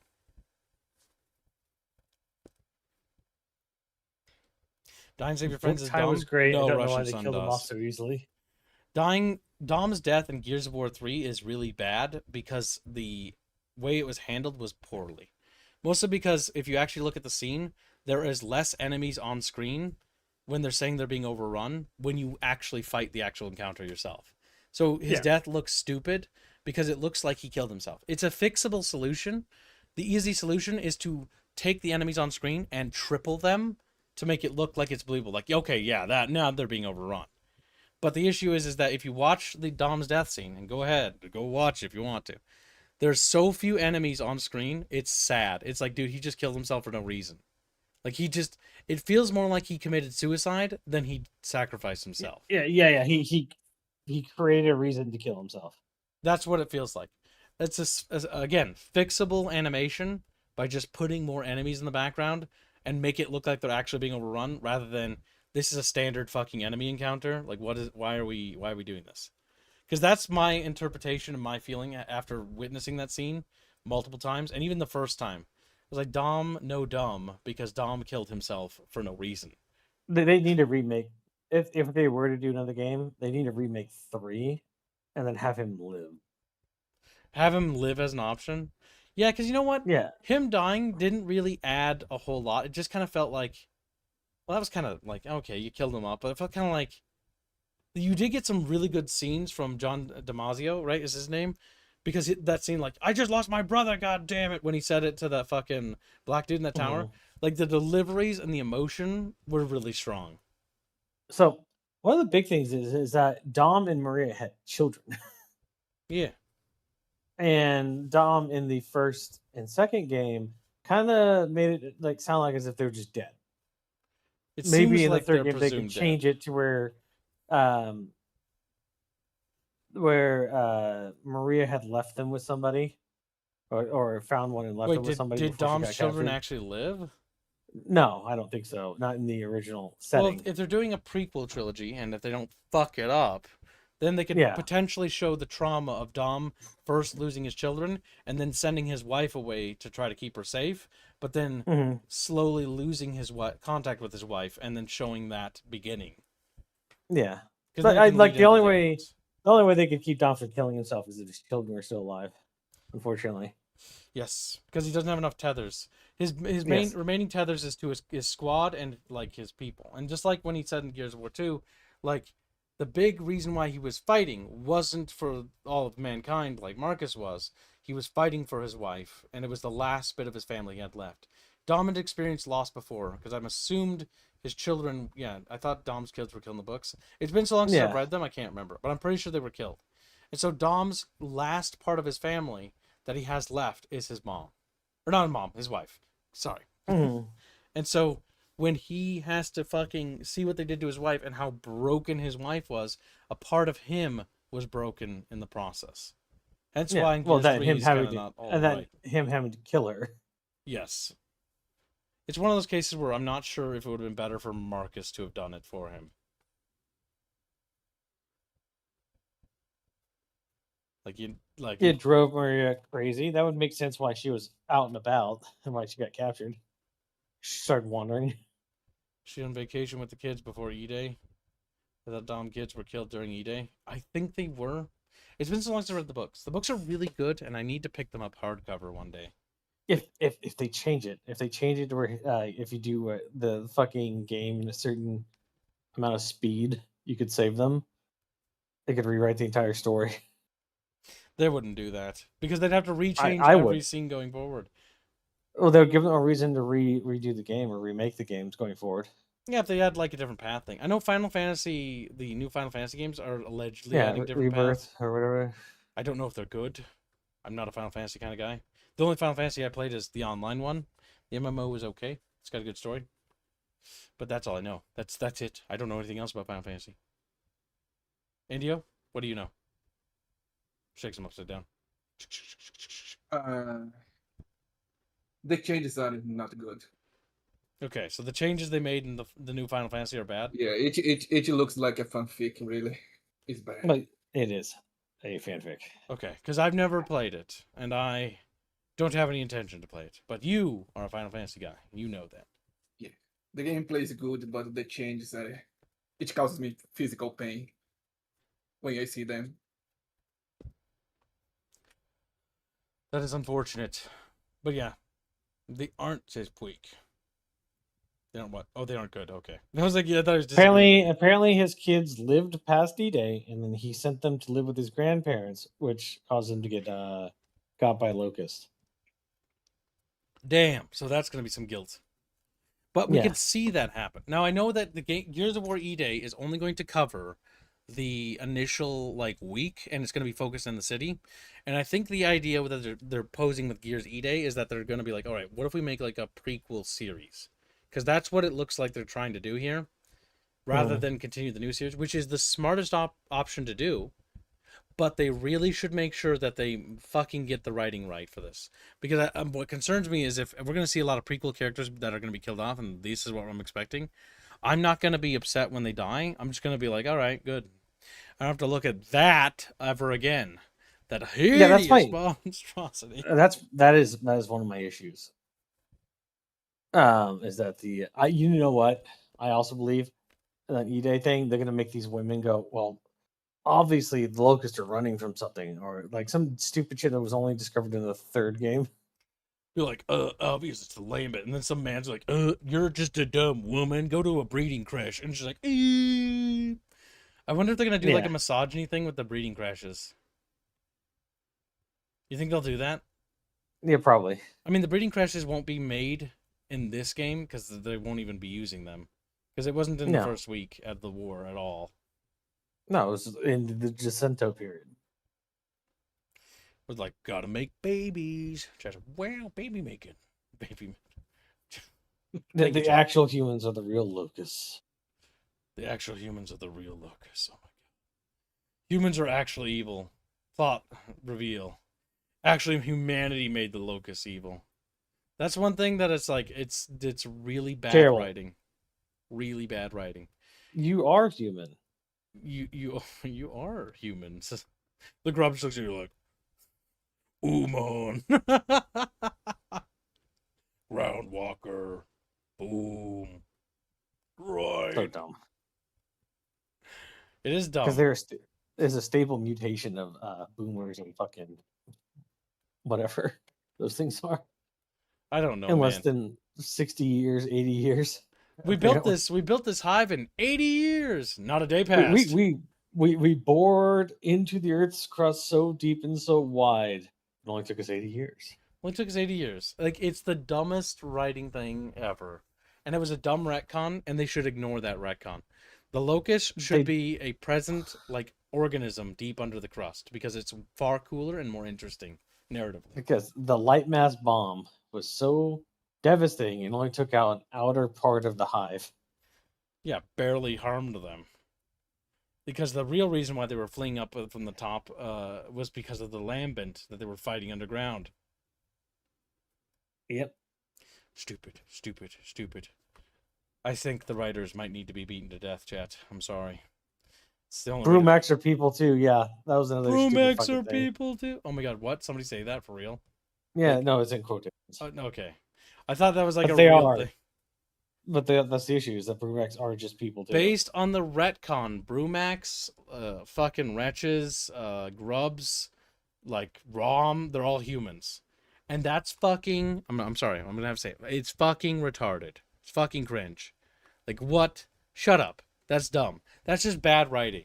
It's like, no. You want to make it about mystery. You don't do the whole, like, oh, it's a known quantity. Because you know what?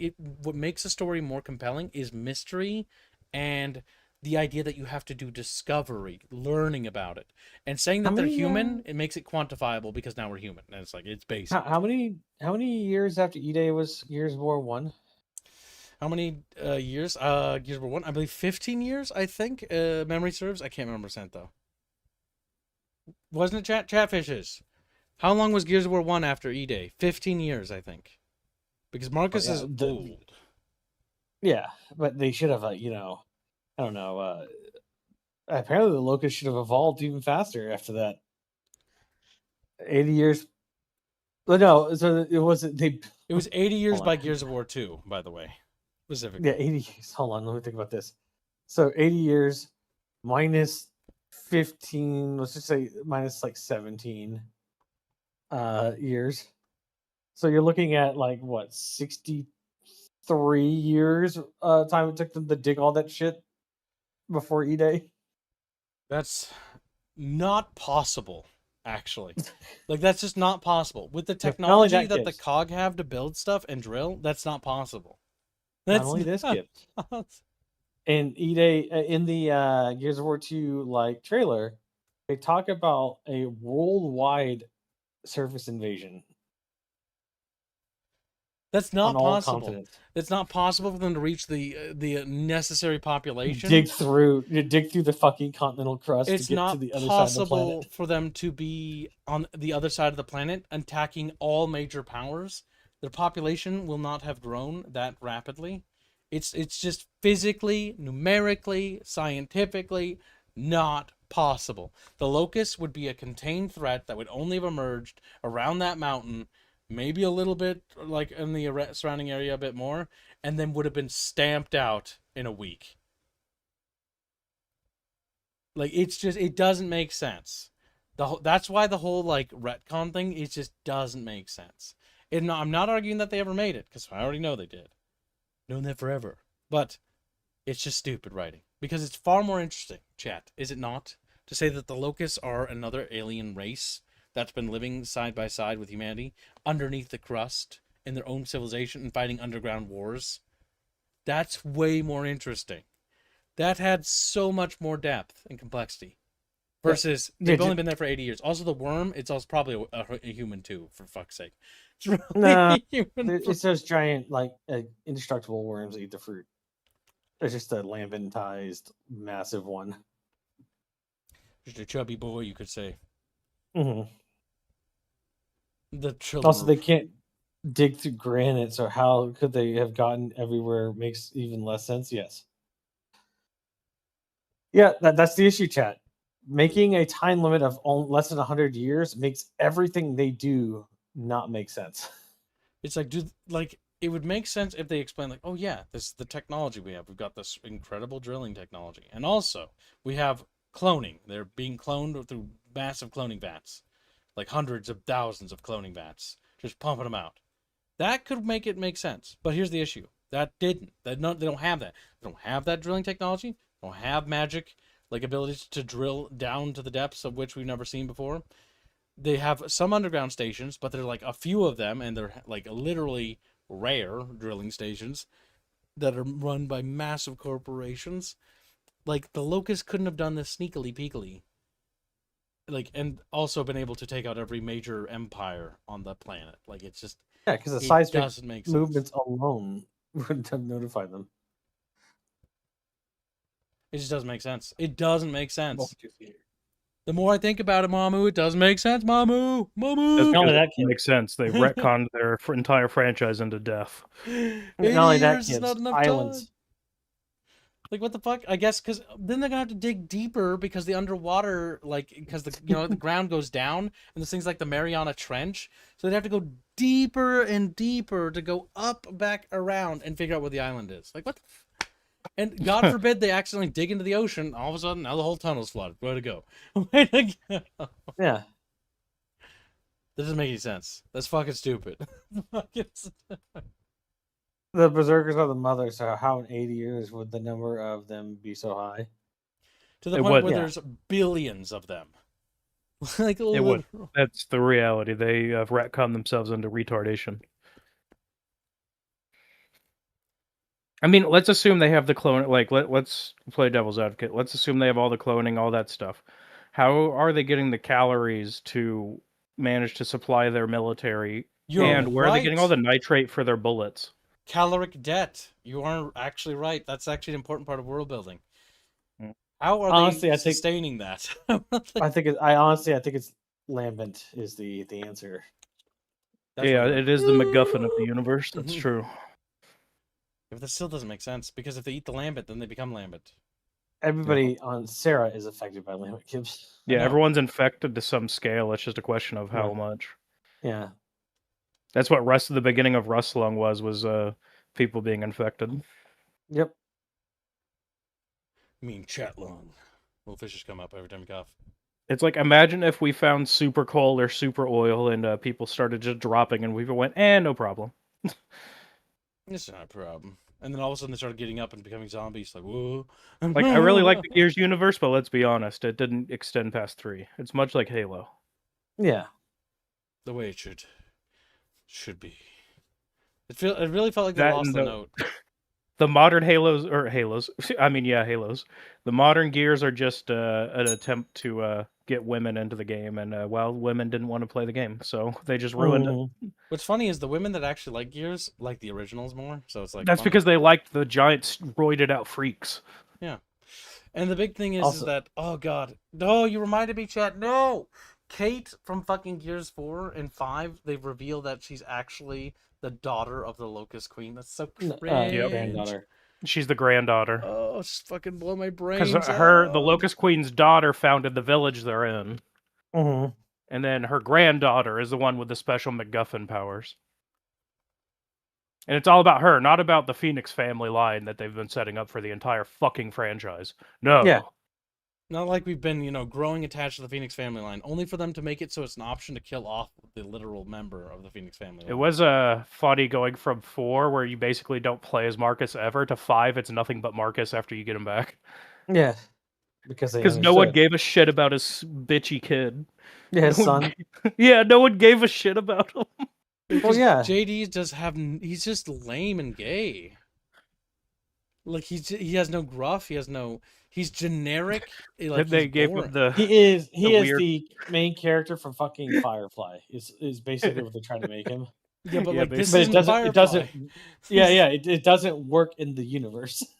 This isn't a Firefly setting. This is Gears. Yes, but you're dealing with millennial Redditors whose only life experience is Marvel and Firefly. I'm gonna take the character that I like and see Firefly. I like Firefly too, but like you take Mal's character archetype and you put him into Gears, it just doesn't fit.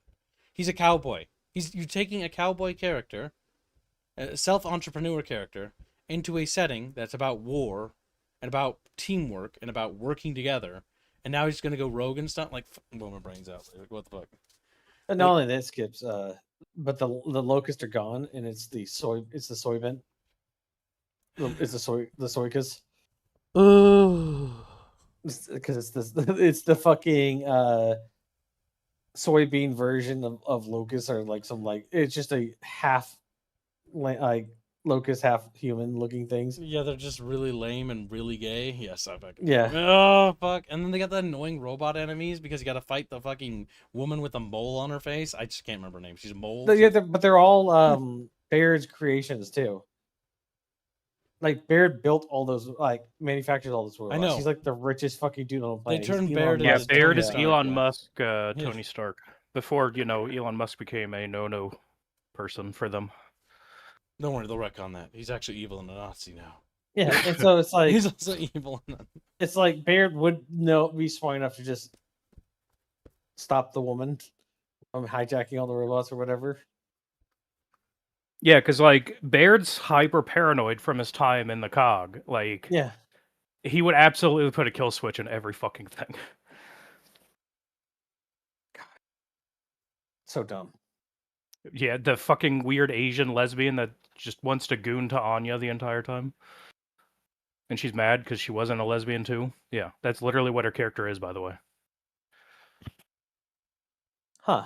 I don't know. I never played far enough into that to know. I played through all of 4 and 5. Oh man, I feel sorry for I you. only Yeah, know well, me that too. 5 has the part where you choose whether to kill Marcus's son, so that you can just Yeah, fucking. Make Everyone chose Marcus the black sad. guy, which made the writers mad. Like, no, he's black though. We gotta have a black guy live, and you gotta kill the white man. It's like, I don't wanna. See, I don't like JD. I think he's a piece of shit. But if I had to choose, Marcus Phoenix has been through enough shit. I'm not gonna kill his son, so he goes through another fucking loss. The poor fucker needs to have something. Goddamn. I mean, the start of 4, he's like 5 seconds away from eating a bull talk. I know. Yeah. Also, Gibbs, the English has stated something, so I want you to determine whether or not this is one correct statement for the day. In the comics, 1% of the locust population survive the counter emulsion. The counter emulsion? The blasting of 3. Oh, okay. And Marcus joins a Spec Ops unit to hunt them all down. That should have been for not the swarm. I mean, No, that's retarded. that's significantly better than 4, but that still wouldn't make for a good, compelling game, in my opinion. Also, your model's broken. Oh, that's right. Well, Gibbs. I forgot to press the button. I hate iPhones. Yeah. So, it honestly, English, it wouldn't work because the entire civilization would try to focus on recovering instead of waiting for the 1% of locusts that can't even reproduce to try to mount some type of defense. Well, I understand like your point, English. Like that would be more. I mean, it would be better than playing as 4 because at least you get to play as Marcus. I think still at the end of the day, much like what Mamu says, like I think at the end of 3, like to put it bluntly, make a game about the Pendulum Wars. Make a game about E-Day. The That's Pendulum more Wars interesting. sound cool as shit. Like, that's the coolest part of 5. Mm-hmm. Is the Yeah, 'cause you see flashback it. with during the specifically the operation to steal the Hammer of Dawn from the other guys, whatever Yes. they were, IAR or Yeah, because whatever. it makes you go like, God, this. Why isn't the game about this? Because I remember seeing that. Because in 5, there's a flashback to E-Day and a flashback to the Pendulum Wars. Yep. And I remember playing it with was it Bubbles at the time, and I remember saying, Why didn't they just make a game about E-Day and the Pendulum Wars? Like, I'd rather play games in those type Yeah, of the games. tail end of the Pendulum Wars into the start of E-Day. That would be cool as shit. Like Mhm. Gears of And- War, Pendulum Wars. Like, fuck, and- I would and to buy be it. honest- I'd buy it. To be honest, the Hammer of Dawn and the Pendulum Wars is far scarier than what it is in the Yes. regular Gears of War series. Because a part of their treaties is they got rid of a bunch of them after Yeah. the Pendulum Wars.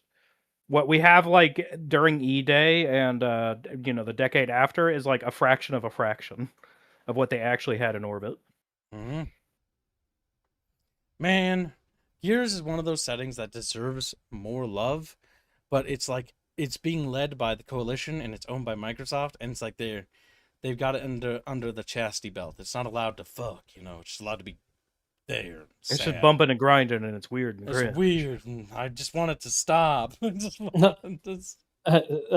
Kevin says also the emulsion targeted the berserkers because I guess it was self-aware. Yes, the emulsion is self-aware. Yeah, I think they discussed that in 3. Yes, they do. Emulsion, like that, I don't mind. I think that's a cool concept. Like the oil is like an organism, and it's actually evil. That's kind of cool. Well, it's a parasite. It's doing what parasites want to do. Yep.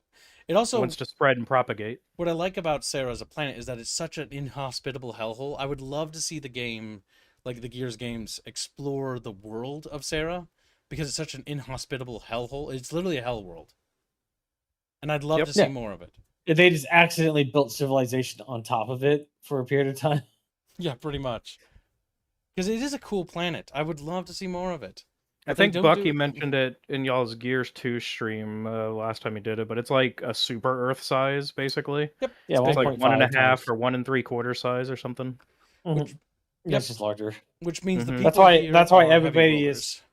Yeah, that's why everybody is so built wide. Is for that reason. reason. Heavy gravity.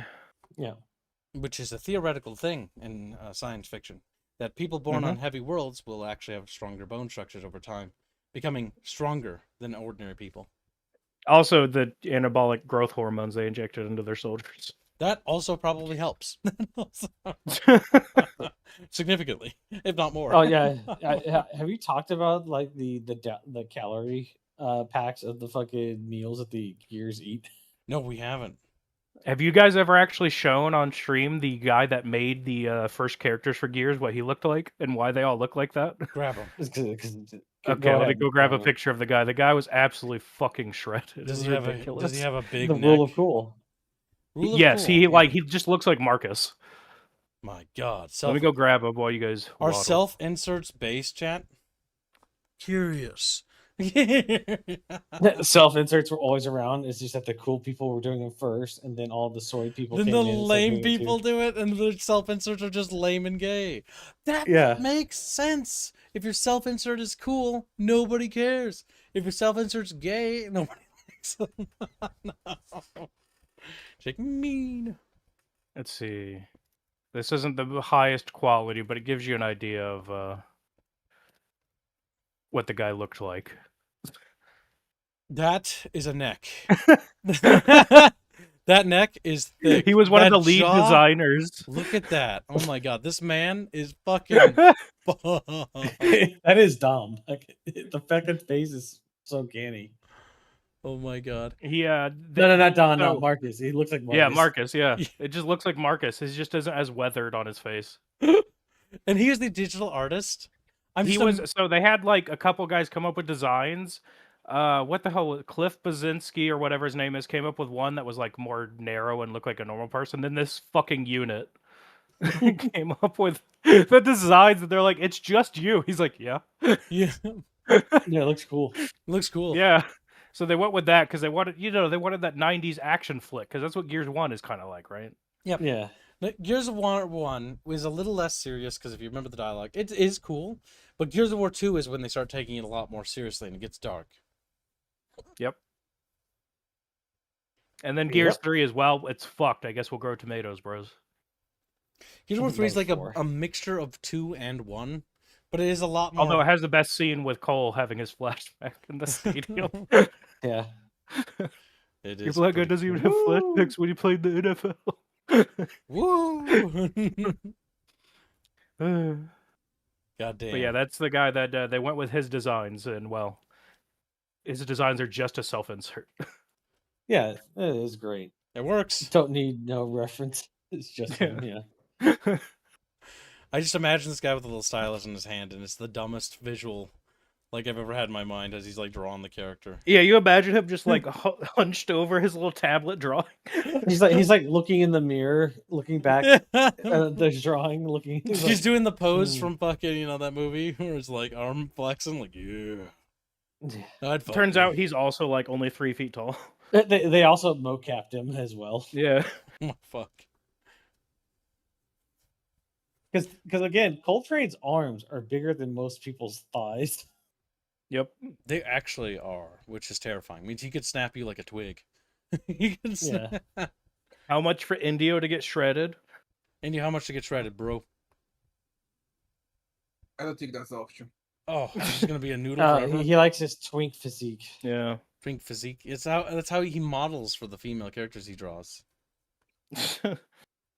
Does he also put the clothes on too? See, Indio's quiet because I just figured. I mean, I had suspicions. I But just figured it out.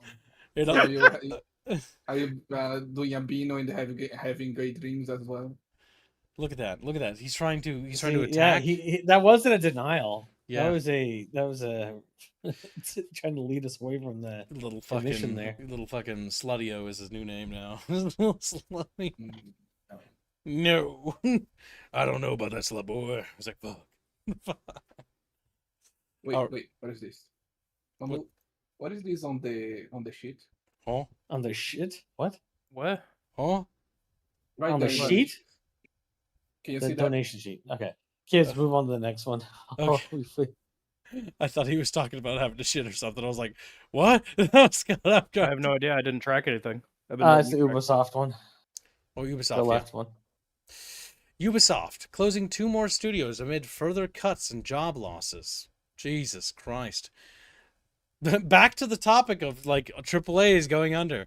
Ubisoft will shut down further 2 studios as a result of continued cost-cutting measures, IGN understands. Development offices located in the Canadian city of Winnipeg and the Serbian capital of Belgrade are the latest to be marked for closure. Further job losses are expected due to organizational changes within the company's global publishing division and in Ubisoft studio based in Barcelona, Spain. Ooh, Spanish too. The latter will now focus solely on the Rainbow Six franchise, having previously supported other projects such as the Rabid series and Star Trek Bridge Crew. Wow, they haven't done a whole lot lately because I don't know there's many games in movement for those things. In total, the latest cuts are expected to impact 380 positions in the industry, further downsizing Ubisoft's global headcount after repeated job losses over the recent years, as profits have fallen and the company's blockbuster game output has slowed. Because they're not really putting out blockbusters, are they? Back in 2023, Ubisoft employed more than 20,000 staff, which is fucking insane in the industry, by the way.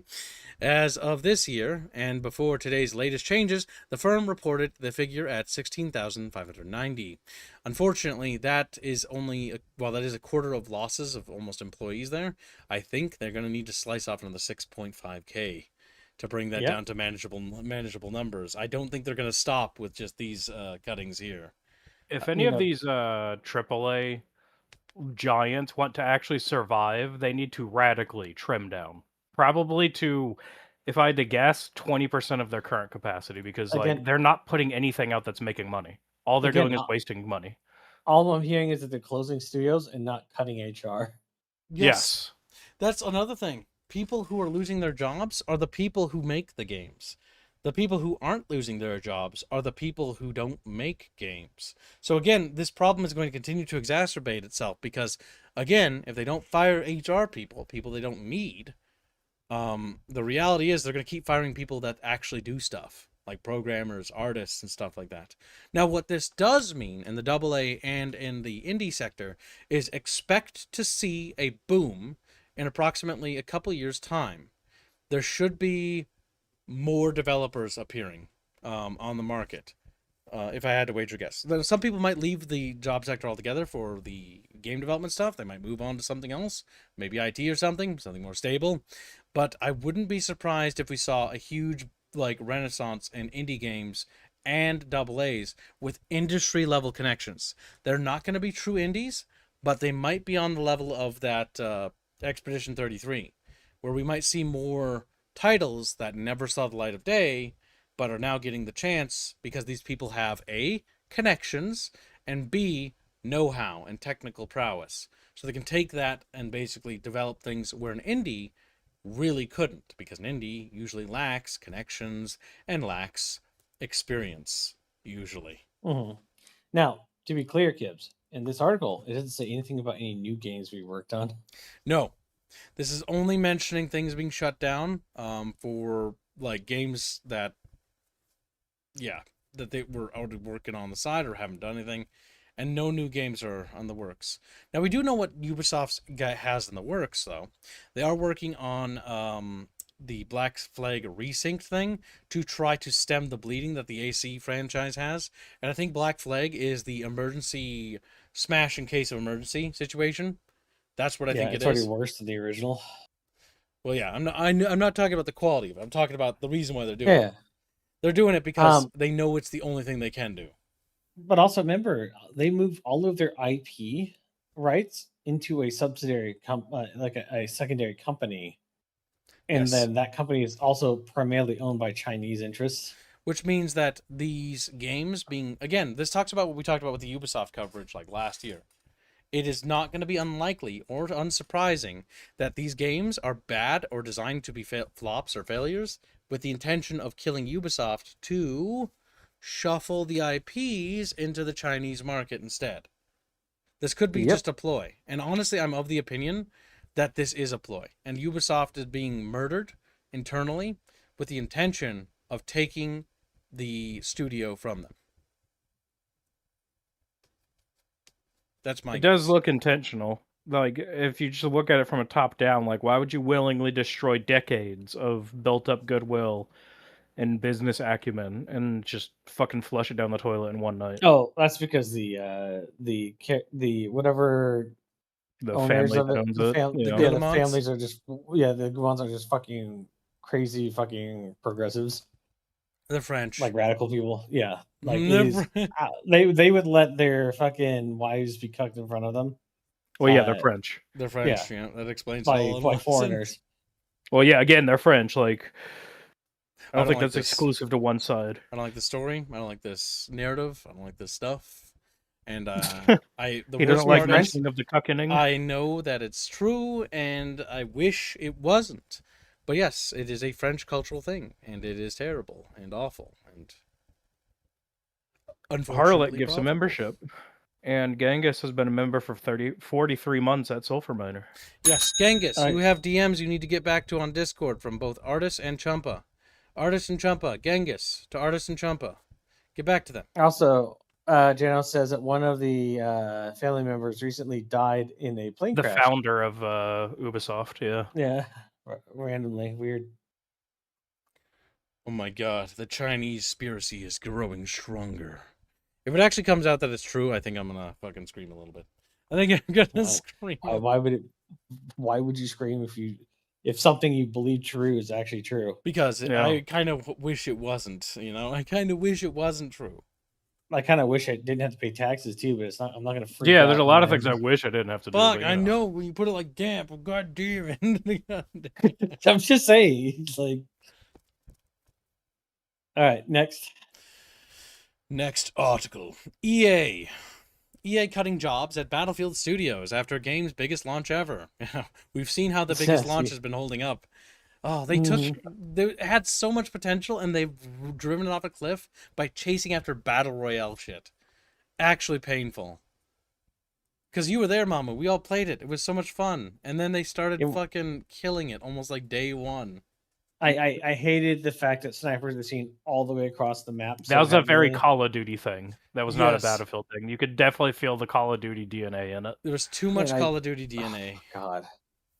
It was so bad. I'm there with Bucky on that. I hated that. And then the ultra sprinting running around. And yes, just, it was too mobile for being a Battlefield game.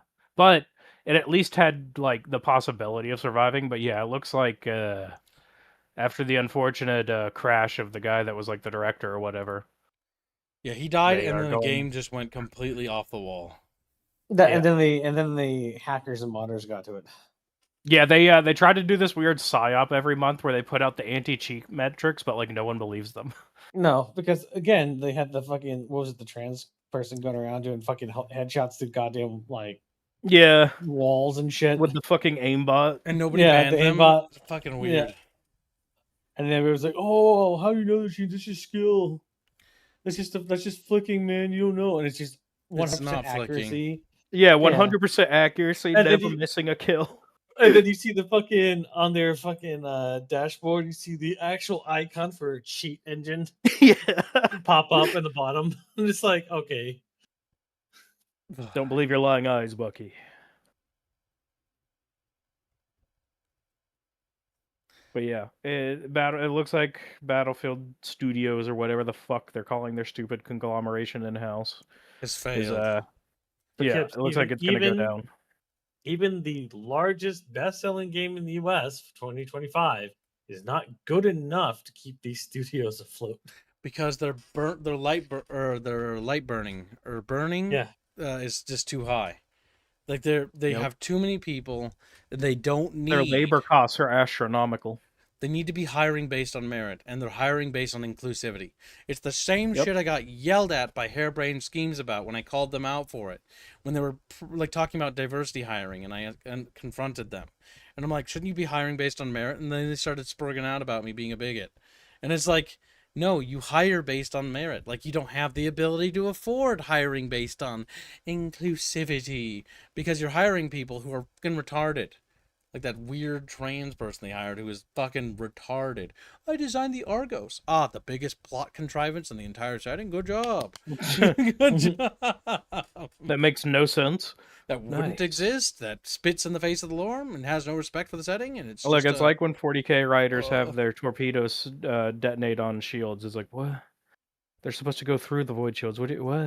no, it detonated on the shields. Quiet. It's like, eep. Also, the Dragon Age Veilguard. Oh, yeah. God, don't remind me. That feels like a. What do you mean? fever That was a dream. beautiful game. How dare you? It feels like a I fever am dream non-binary now. Yeah, who the fuck? By the way, what kind of fucking psychopath sits down and goes, by the way? It's like, what? That was such a bad game. Kids, So the society that refers to people by their class of occupation the quarry decides that the now they need gender roles. Yeah. Quinari, yeah. The society that was basically fantasy Islam is now It was you a know, mixture of very fantasy diverse. Islam and fantasy communism all in one Yes. terrible little package. And the entire Which idea made that, them interesting because of how stupid it was. yeah, the Yeah. Quinari are supposed to be like a society that you're kind of like, I don't know about them, you know. They're supposed to be like the big baddies to humans. And then the Quinari are like, bro, we're just like, super progressive, actually. We're like the most diverse race ever. It's like, all right. Yeah, but And that's also, the huge thing, yeah. Darkspawn are just zombies now. Like, fuck you. Wait, Yeah. what? Yeah, and Yeah. in the game, they turned Darkspawn, which are basically like fallen risen warriors and stuff like that, into just basic bitch zombies. Instead of them being corrupted, sort of like orcs, and Darkspawn being bred by women that had horrible things happen to them, they're just zombies now. What? Yeah, just zombies, little zombies. Like, "Brrr," and they're red zombies. Alright. They're color coded now. Fuck, I hate Dragon Age Veilguard. Oh my god. I'm gonna make kids play it again. Yeah. Dragon Age Veilguard was so bad. You have no idea, Bucky. You I might- know. I saw you N- play it, and then I turned on something else. Damn. Asshole. Fucking asshole. The fucking ass. Dragon Age Veilguard is a game that I never ever want to play again. There you go, chat. Now you have something you torture kids with. They don't want to Because play like it. there was a whole DLC and fucking the first Dragon Age going on about how they reproduce and shit, and it was awful. Yeah, because they're like, they take women, There's a brood mother, and they it's abduct just them, ugh. and they become a brood mother, and they get twisted and warped, and it's like a complete hellish existence. Also introduced the most overpowered class in any video game ever. Which class was that? I can't remember. It lets you combine classes. Oh, I've only So you played could Dragon combine Age. like Spirit Hero, Spirit Healer, and Blood Mage with like Arcane Warrior and just fucking nuke everything. We should destroy all chatfishes. I've decided. Woo. Oh, also Kibbs, Fable. No. No. No. Go get the video. I, for Go get one, the am video. looking forward to this train wreck for Fable 4, frankly. Go get the video now, Bucky. Now. Why do I have to go? You're the Go one who fuck found you. it. You're the one who sent me the stupid pig video. You're the one who sent me this. It was. It reminds me of the Copy link glass box, address. is what Fable reminds me of. If you know anything about SimCity's glass box controversy, you know that the glass box is a lie. There's There you no go. glass box. It's just broken. It's just broken.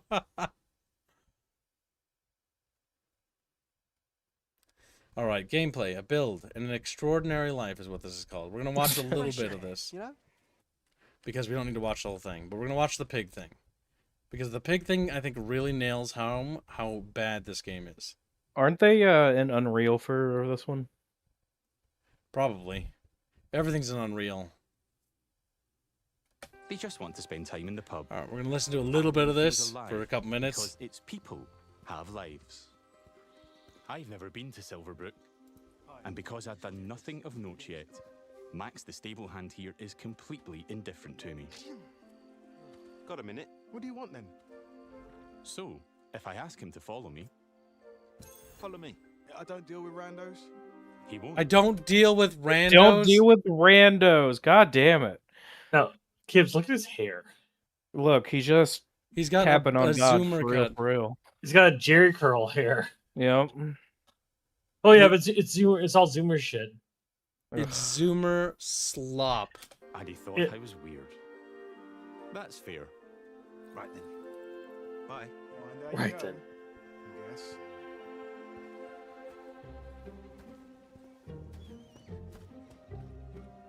In the Oh, good. story, Vibrant colors we're for no reason. investigating if there's a connection between Beautiful. Isabel, the powerful red-cloaked hero I'm pursuing, and the strange magical incidents being reported in Silverbrook.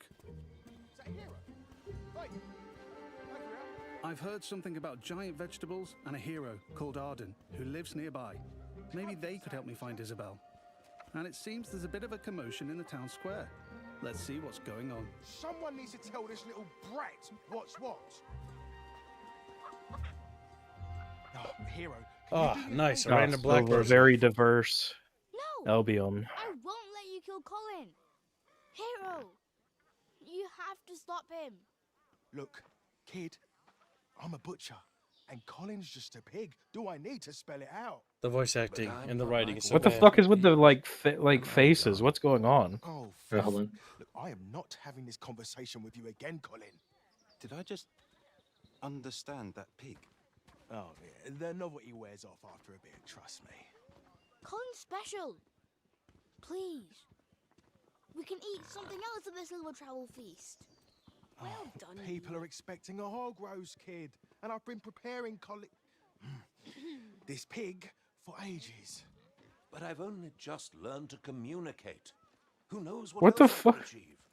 I've got potential, hero. Don't let me end up on a spit. Please. You go ahead and pause it here. It's certainly quite What the fuck? So, Mm. if you don't know, there was a giant beanstalk in the background at the beginning of this video. Because I think kids just skip past it a Yeah, little bit. it's the one with the giants, and that's what this Yeah. town So would be. for some reason, because obviously nobody at Lionhead Studios actually fucking worked on this game. Yeah. They don't understand that Fable isn't about fairy tales, No, it's not. and they have fundamentally misunderstood what Fable is about, or the world of Fable. Yes. And so there's a fucking Jack and the Beanstalk reference with a fucking Zoomer gay, like, I don't know what you call that dude with the afro. The giant in the Broccoli initial crop is trailer. what I call it. Right. Yeah, mop crop or whatever the fuck. Who died. And it's like, where the fuck is this coming from? Yes. That's because Lionhead Studios and Bullfrog Studios, because they share the same DNA, is deeply rooted in a British game development studio, which is deeply rooted and cultured in Monty Python era skits and lore. So if you know anything about like Monty Python and that style of humor, That is why Bullfrog, that is why Lionhead shared that chemistry, because they liked that sort of British whimsical humor. This isn't British whimsical humor, nor is it like that sort of British vibe. This is weird millennial quirk chungus. Yeah, it has to be based on actual Anglo vibes. But this feels just American. And that's Yes. wrong. It shouldn't feel American. It should be... Albion is, believe it or not, the term Albion refers to England, Britain. Old England, yeah. Yes. Fantasy Albion and Fable is just fantasy And I'm England. pretty sure in previous games they talk about like other ethnicities were driven out. That's why there's other countries with other groups now. So why would you have a diverse, like, it makes no fucking sense. Oh yeah. Nothing in the original Fable games like have anything to do with this one. I don't think they're going to reference it at all. This is a reboot, if I remember right. So they're trying to erase the legacy. of what came Yes, it before. is. Yeah, they And- want to restart the series. So they're basically changing the lore. Like, it's all different now. Like, I think they have Jack of Blades in the lore in this one, but I'll be real. Jack of Blades is like a villain in Fable 1 they hype up. And then even Lionhead's like, all right, nobody cares about Jack of Blades. He just, like, disappears. Fuck off. Yeah, they just move on from him in the second, third one. It's like, Jack of Yeah, Blades, he's like, gone. He's some Eldritch demon. I don't know. Whatever. He's gone now. Whatever.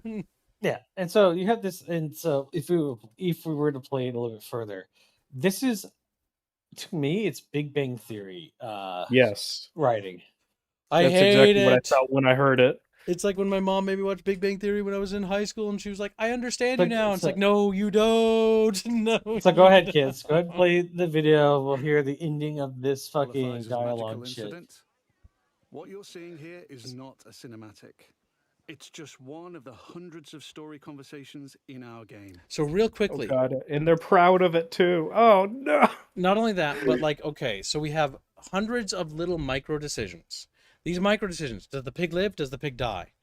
Does it matter? Does it affect the story? Does it affect my character? Is this actually a decision that matters? And the answer, I think, is no, but we'll keep playing. We have over 2 hours of high quality. It's a bunch of performance-captured pointless cinematics, decisions. just like the ones you've seen in our trailers.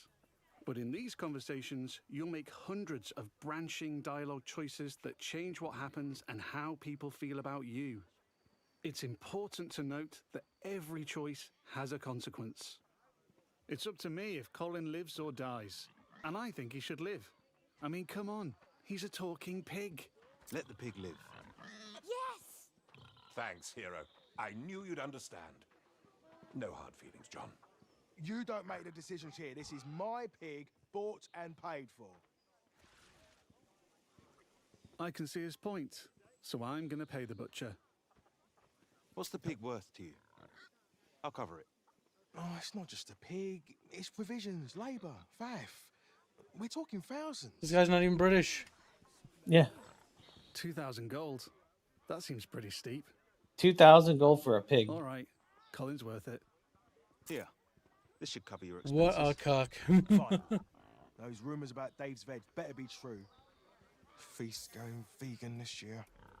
Feast going Entirely- vegan this year. Modern dialogue Highly and lingo. Modern dialogue. Yes. What? Oh my god. It's not even fantasy. It's not even fantasy. It's watered down D&D troglodyte bullshit is what it is. Oh, like what is it? Critical Role. Yeah, it's just Oh, Critical God. Role fucking watered down troglodyte fucking insufferable fucking shit. It's not even immersive. It's not even there's vegans in medieval setting? No. In medieval No, times, there aren't. people will eat what they can get because it's better than starving to death. Vegans Correct. is a luxury thing because we live in an era of an abundance of food and sustenance at relatively so affordable Chad, prices. Beet soup, like onion soup, shit like that, bread was a natural diet of literally everybody except for the king during this time period and like some knights. Because people are fucking poor and you can't just go ahead and kill off your cows for steaks because they're necessary for like, I don't know, milk, bread. That and you Use- couldn't hunt in the king's lands, which is literally everywhere that wasn't like where you were. Yes, because Yeah, exactly. only the king's huntsmen and were allowed to hunt it because that way they'd maintain the games as So they would sustainable pops. relish meat when the average peasant got it. Like, no one is willingly going to be a vegan. They're just going to eat what the fuck they can get because there's such little calories going around. Yes, when families and poor families got meat, it was cherished and it was like a big supper. It's like a one time a year, maybe. If and they they're oftentimes would dry it and cure it immediately. Yep, because in this time economically, it depends on the period, but like peasants they'd have their little house, they'd have their little personal garden, which would be like the quote unquote victory garden, and like whatever they grew from that was to sustain them, and then they worked the fields that were owned by the landlord. And then the churches and the local keeps would hold and store all the grain. Mm-hmm. Yes. And they would keep it because the clergy and the nobility had all the power in this period, like almost exclusively. And the peasantry, and even the burghers had very little power. The burghers, by the way, for those who don't know, is basically like your merchant class people. People with shops and... The burghers. Selling things. They're called burghers. Burger? No, not that kind. Not that kind. Merchant kind. Merchant class. But yeah. Yeah. So it's a very different period in time. And this does not feel like it. So the fact that, like, the pig, it's a talking pig. All right.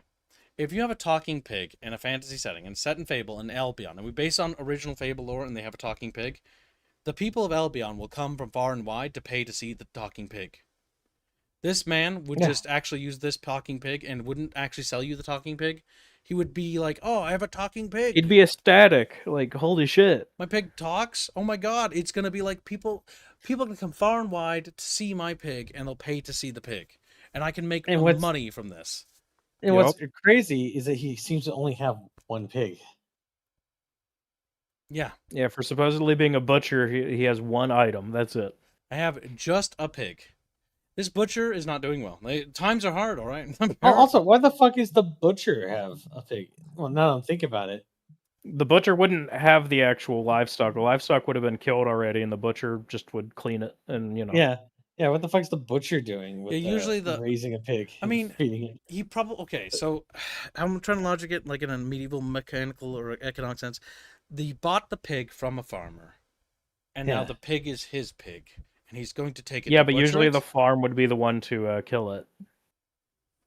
In medieval time, maybe not, because it depends on how far the farm is, because they want to bring the pig over so it's fresh. You want to kill it because you want to make sure you cut the meat when it's fresh. But he was talking about the food provisions and other shit. Yeah. Yeah, no, he's been raising this pig. What the fuck? Yeah. Yeah. Why would the butcher do that? That's a bit peculiar. I mean, like, maybe he had his own pig, but like, I think why Bucky does this kid hit it have... on the head with it's Big Bang. Just This is American writing with English voice accents. It's terrible. Yes. Yeah, because even playing devil's advocate, like, I can't think of a reasonable reason as to why this man has a pig, other than maybe he bought it from a farmer, but then he's insinuating that he's had it for a while. Oh shit, kids. Hold on. But then why would the farmer sell it? And now I'm realizing this. Yeah, doesn't make sense either. It's progressive writers not knowing where they don't know how basic economics work in medieval times. Yeah, time. they don't know where the meat in the supermarket's coming from. They don't understand farms. So the piggy doesn't come from the butcher. The butcher's occupation is to chop the meat. The huntsman will bring that, and so will the farmers. Farmers will bring meat too. And the butcher's job is to cut the meat, salt it, prepare it, etc., and then sell it. Yeah, but they don't know that. So they wrote that the butcher is the one raising the pig. That makes no sense. That's so fucking stupid. That's not his job. He doesn't raise pigs. He spends his time being a butcher. Like, you don't have these kinds of luxuries and, like, free time in a medieval world. In a medieval world, you work, like, a lot harder than you do in our world. You do get free time. There is days off and stuff like that and holiday stuff, but it's so far and sparse in between that it's not common. Not like what we have it. The idea of weekends, chatfishes. Like, the only thing that would be like in a Christian kingdom would be like, the Lent thing, right? When you don't eat day of rest or Sunday. Yeah. But yeah, it was a very different culture back then. So again, not doing research on medieval like culture, because this isn't Renaissance period, because they're setting the time back to Fable's origins, and Fable's origins began in, I think, either mid-medieval or high medieval. One of those periods. Either way, not a common thing. Frederick Hennestead says, "Kids, read that." We got 1 cow or pig a year on a farm where my family came from, if they were well off until the late 1800s. Yep. Yeah, because it was difficult. Most stuff, a lot of farms would also keep a lot of things for themselves as well, like for their own food, because the farm had to give sustenance with its own goods. Because you got to think about, there's a concept we've talked about before. We talked about it in the Gears of War thing, caloric debt. In a medieval society, caloric debt is even more prevalent than in our world because we have automated crops now, and so things are a lot more advanced. But here, everyone who's not a farmer is part of the caloric debt. And so that farmer who's like tilling that land and that field and that his flocks and stuff needs to produce enough calories per year and sustainable calories per year to facilitate the burghers, the nobility, and anyone else who isn't part of the peasantry class working on farms. Because the others are not participating in agriculture or growth of food, meaning they are just caloric debt. Their consumption. So, Kibbs, here's a question. What? What if the progress of this fucking timeline here is that because you say the pig, and it says, they're going to try Dave's veggie vegan thing this time around. What happens if it's a huge success for the fucking festival, so they all go vegan? And that's the lesson for the town. That doesn't make any sense. That's also stupid. That's also stupid. Yeah, but I mean, also thinking a butcher is the one raising pigs is also fucking retarded. So yeah, and also this town doesn't understand the idea of crop rotation properly yet. If I had to guess. Well, look, like I say, they look around the town in the background. Yeah, no, like I'm looking at it and it's like shacky and like hay thatch roofs. Like there's mountains right up next to the village. I mean, water will run down it, but that's about it. Like that's no. I mean, they've settled in an area where most of their land would be in one area for like crops. Yeah, like right as you roll in, but like. I mean, we already know that they're probably cooked. Like they're cooked as a people. Like they're going to heaven. There's going to be a famine. He says that's a thatched roof on stone walls. Yeah. In the background, yeah, it looks like it. Here, let's rewind. Let's keep playing it. We'll see the structures because currently they have a blur effect on for the backdrop with the characters talking. Thanks. Maybe you could help me back. The guild sent me. There's been reports of strange things happening around here. Like what? Who's in charge around here? And where's Arden, the hero? Arden doesn't really come around here anymore. You should try the sheriff. His office is nearby. Come on, Colin. Let's go. And will that matter? Will that decision have impact ever again? Who can say? So there's stone and mortar in the background. There's a lot of wood, though. A lot of wood. The base appears to be made out of a cobblestone. From looking at it right here, because you can see cobblestone, and then you see wood built on top of that with very intricate windows. That better not be glass. Yeah, and then that's thatch roofing. Oh my god! In event of a raid, this fucking thing's gonna burn. I wish we could look around. This area. I've also gained reputations as virtuous and shrewd. In Fable, every action generates local reputation. You'll eventually be known for the reputations you build, and everyone will judge you on their own moral terms, often directly. Yeah, it looks like thatch roofing on everything. Look at the fat black woman. Oh my god, there's a morbidly obese fucking black woman. Which is impressive for this era. By the way, if there's somebody fat, that signifies wealth in this period of time. That's why women would often seek fat men, mostly because it would insinuate that they were well looked after because they had money to be fat. Fat was a sign of power and wealth, and often came with it an air of respect, because you're fat. Fat was a good thing back then. I'm just laughing my ass off because you see in the background, all those thatched roofs and shit have fucking like moss or vines growing through the fucking thatch. That's awful. That means there's going to be rain inside. And this is at the center of our complex, nuanced take on morality. Nuanced take on morality. Just right and wrong. It reflects real life, where morality is multifaceted. It reflects real life bullshit. killing people is still wrong no matter how you slice it. It just was justified. What if they misgender me? Let's chat to some other folks and see what they think about me. Hello there. Ah, so chat. You're that hero. Look This at is Jack the Beggar. He's a commoner who's unemployed right now. Jack the Which is Beggar. Yeah, see, His trait look right how here is a hardworking commoner as a beggar. A hardworking commoner. Hardworking beggar. A hard-working beggar. Hardworking beggar. He's working real hard, boys. He's a hard worker, but he's a beggar.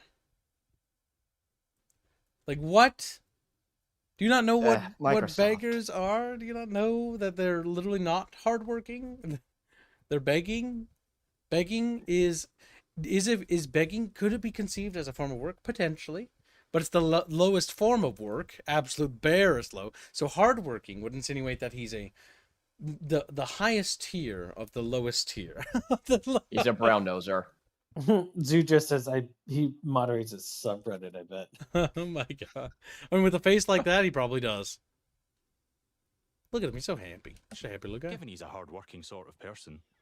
On the right is how he feels about me. Jack likes thinks my you're virtuous virtuous. reputation and thinks I'm principled. Other NPCs might feel differently about my choices, because each has their own moral view on the choices you make. There are lots of ways to interact with NPCs. I'm going to give some gold to Jack, because he seems nice. And he's a bit down on his luck. For you. 100 fucking gold hope it coins, by helps. the way. Oh, this is going straight. Like in my that chin. inflation. It's not silver, grateful it's for gold. It's And you it's felt I was incredibly being valuable. kind. Let's give him a bit more. I'm trying to think about this. Hold on, go ahead, pause it real quick. Kibbs, do you remember how much items cost back in the original Fable game? It's like 10,000, 20,000, or whatever. No, an apple was like 5. 5. Which is insane, by the way, but yeah, for its economic costs. But you just handing him fucking hundreds of gold coins, and Like- you have 130. Look at the top right corner. 129,809 gold coins. Which, by the way, would be the treasury of a lord. A very, very prominent lord. Or a king. Yeah. 129,000. Not silver coins. Gold coins. coins. Silver was the common currency back, or not the common currency, depends on the period. But gold coins are even substantially higher value. And you think clippings were a problem back then? Oh boy, if it was gold as the standard currency, clip, clip, clip, clip, they'd be clipping like crazy. Yeah, kids, I don't know if that religion's allowed in here. Oh, he. Maybe. Hold on. I'm gonna give them the benefit of the doubt. The hardworking beggar thing is just an ironic joke. Maybe their attempt at humor. But the problem is that they're writing for the pig thing threw me off so hard because it's just really dumb. It's so dumb, and it's not very like. It's like, okay, is this gonna do anything? Like, is this pig and this child gonna play a bigger role in the butcher? Like, if these characters are recurring characters through multiple quests, and you build a reputation and relation with these characters and the town, then that's interesting. But the issue is that they mentioned there's hundreds of thousands of blah, blah, blah, and you get these interactions that just spontaneously happen.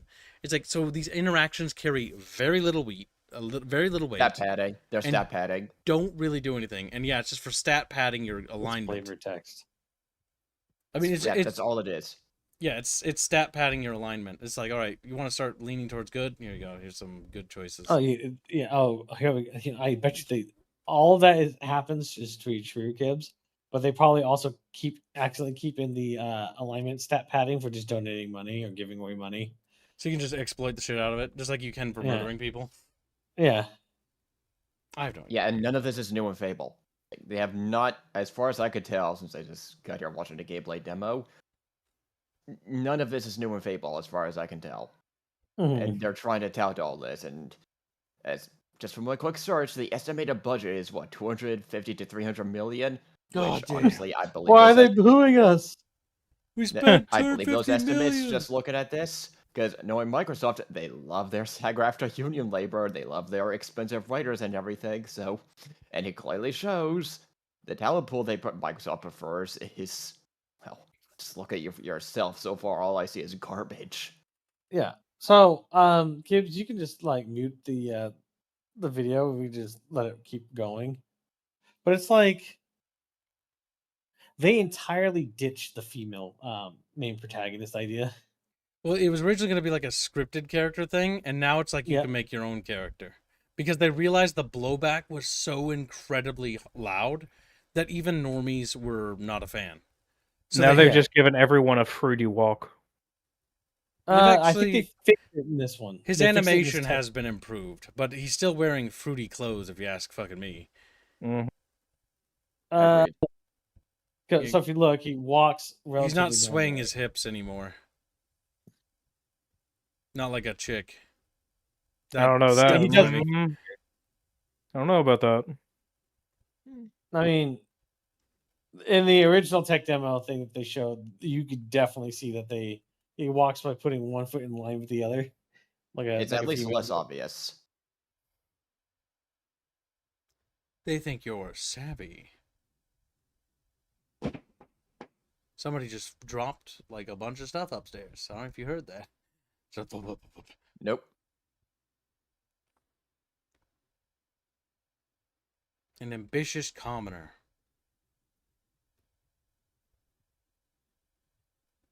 I'm going to try flirting with Megan.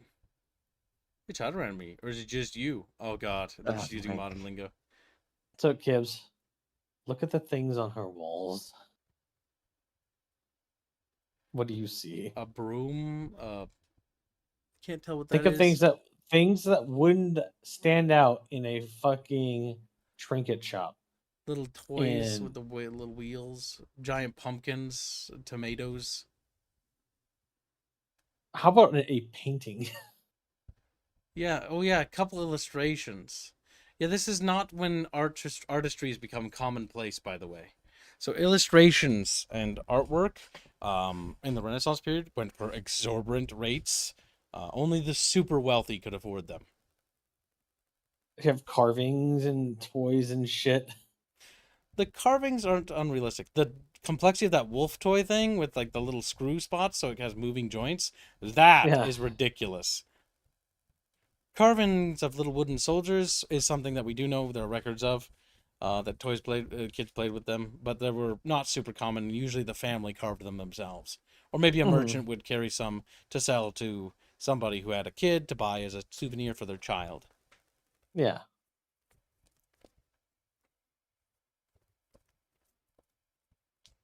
The silver truff. Oh my god, it's a chatfish truff. Woo! Property purchase. 5,000 income.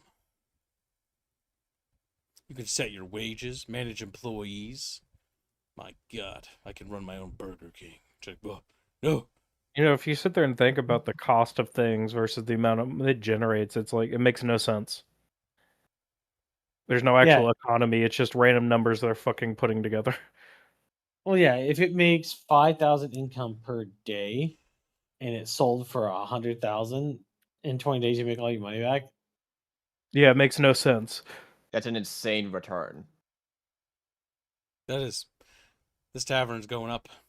Then again, these aren't realistic medieval numbers. Like, no, none of it is. Well, I don't need them to necessarily be realistic medieval. I just need them to make sense within an actual economy. But like the numbers they're throwing out, it makes no sense even because it's like, okay, but there's no grounding for what an individual thing costs. There's no idea of what actual labor costs. It's just numbers, and it's hyperinflated because of reasons. Like that female didn't have a female walk. That was just a fucking dude walk, though. Yeah. Hey, you're kind of considerate. Jack still likes me for my kindness earlier. I mean, it was like 5 fucking minutes ago, so I'm going to give him a job in my pub. Why would you hire a random homeless guy? Because you're farming traits. Okay. You're like literally in the right-hand side. You're going for traits. The game's talking about that because I'm reading the text here because we have it muted. But basically, they're talking about Susan's a kind bartender, so it gives a 10% bonus to the store. And now I'm going to go back to Jack because he had the kind trait, and which is going to give another bonus to the store. Because you can just see that he's actually a good person. It's kind of makes it not as interesting because everything's transparent. Like, instead of actually judging a person's character and having to like figure out who they are, you just see stats and attributes that mark them as good character. So then you just go and grab good character. It makes it less role play and more mechanical because you just Gamifying. know it. Yeah, it's gamified. Versus it would be interesting if the whole Jack thing was a risk. You chose to be nice to Jack and give him money. You chose to interact with him in a positive way. And it so happened to have a positive outcome. You know what I mean? It's a risk, and so it feels more natural. Versus here, it doesn't feel natural or immersive or simulated because it's just, well, it says on the tin when you click on somebody, oh, he's a nice person. Well, obviously, if I give money to the nice person, he's going to like me. And obviously, if I give him a job because he's a nice person, he's going to do a good job. Yeah, the economic simulation, they're not pushing this at all. It's just... It's very gamified. It is, hey, take like yellow paint and paint all the things you can climb. Wait, so here we go. Here's modern writing. Your reputation is shrewd, rich, and an entrepreneur. You're out of touch. Says the Yeah. fucking tailor, by the way. The tailor. Tailors have to be having money. A business entrepreneur and like person that makes money. So you know what you're not going to find in people that are in artisanal trades? Caring about other artisanal trades in terms of like who's out of touch and all that. They care about making as much money as they can possibly make. Correct. Especially in this They period. don't have time to give two shits about like someone and what's their view on tax. Like what? What the fuck Oh, are those look right glasses? there. Well, Modern glasses. that modern glasses. Glasses like, didn't exist until the Renaissance period, and not only did not exist until the Renaissance period, but they didn't look like that either. The monocles in the Renaissance period. Kidding. Bifocals didn't really happen until Benjamin Franklin. Yes, beautiful. Which What do you is mean? 1700s, Chatfishy? Late 1700s, mind you. Renaissance was 1500s, right? 1500s to 1600s. It happened through, yeah. I thought it was 1400s to... Or 1400s? 1500s. Or yeah, because I mean, the Pike and Shot era is 1400s 1500s is to kind of 1600s. considered. No, 1400s implies. Or we're not saying 14th Nope. century, are we? No, I'm thinking of inverse. I'm like, We're that not saying implies 1300s. centuries. Yeah, but yeah, that implies that. Yeah, so it Yeah, kind but of the happens. issue is Yeah. at least 200 years past the Renaissance era. It's is sort when of- bifocals. It's sort of not really happens in the 1400s. It sort of starts 1470, 1480, which also is echoed by Frederick, because it's not until post. It doesn't really happen until post Constantinople collapse, because they get a little bit of oomph from the refugees fleeing Constantinople, bringing all the books and like knowledge with them. Now, Kibbs, what is that thing when things are happening that don't belong in the time period and are anachronistic or something? Anachronistic, yeah, it's not lining up timeline wise. You have random mishmash. We've got modern dialogue, right? Like the property owning system is a cool concept. I like the idea of it, and like managing employees. It's like, oh, that's more intricate than it was in Fable 3. But my issue is By that only it's so one step. transparent. Yeah, by only one step too. It's like it's transparent, it's hyper gamified. And so it's like, oh, like it's not quite the same. Like I want characters, if you're going to have characters and have this character system, characters should be able to evolve based on circumstance. So characters should have what we call evolving traits. They shouldn't naturally do that all the time, but if external pressure comes, a character might evolve in a positive or negative way. You know what I mean? And that can like rub off on each other to create an immersive sort of evolving world. But they don't have evolving traits from what I can tell. And they just have static traits. I'm kind, no matter what happens. I'm kind. Yeah. Doesn't feel believable because characters are just now attributes walking around that aren't people. People are complex and will change and shift. They're not possible to simulate people, but it is possible to simulate the fact that people evolve or change. Yes, and considering how much mechanically things have, in theory, should have been over since Fable 1, 2, and 3, the simulation should be much better. And it's not.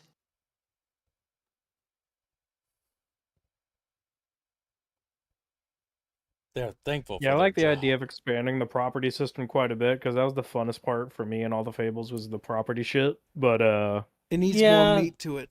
Because it the needs more property meat to system it, but is it's cool. also like like you guys said, it's like a one step. It's not actually complex. It's just tacking shit on. Yeah, we don't need baby steps. The question is, do Baby steps are employees leave? Will Jack, as Jack works as a bartender, will he want to move up? And then will he go to a different Right. job? Because Jack will be a person. He'll want to do other things. Being a little guy sweeping the floor, is better than being a beggar. But usually people want to try to change their lot in life. Now, it was difficult in medieval period. This is true. But humans are, that's a fat person, remarkably industrious. That means that person shouldn't be wearing poor clothes, by the way. They're fat. They should be wearing colorful, That means vibrant there's clothing like you. significant amounts of income floating around, allowing for caloric, surplus. Yeah, because Like- people who had extra food were people who were wealthy. Yes. Can you pay Doc Jack? Pay dockies? Yes, you can. That's the one thing I do like. There's a couple things that look nice about this, but there's still so many underlying problems. There's so much bad. Like the It's like, dialogue's off. The decisions feel kind of pointless and hollow. Like Magic It feels like Piggy, does he whoever live, wrote does he this, not? thought, hey, look, moral relativism is a thing and blah, blah, blah. It's like, wow. It's like, I maybe considered going to get education for it, but I didn't.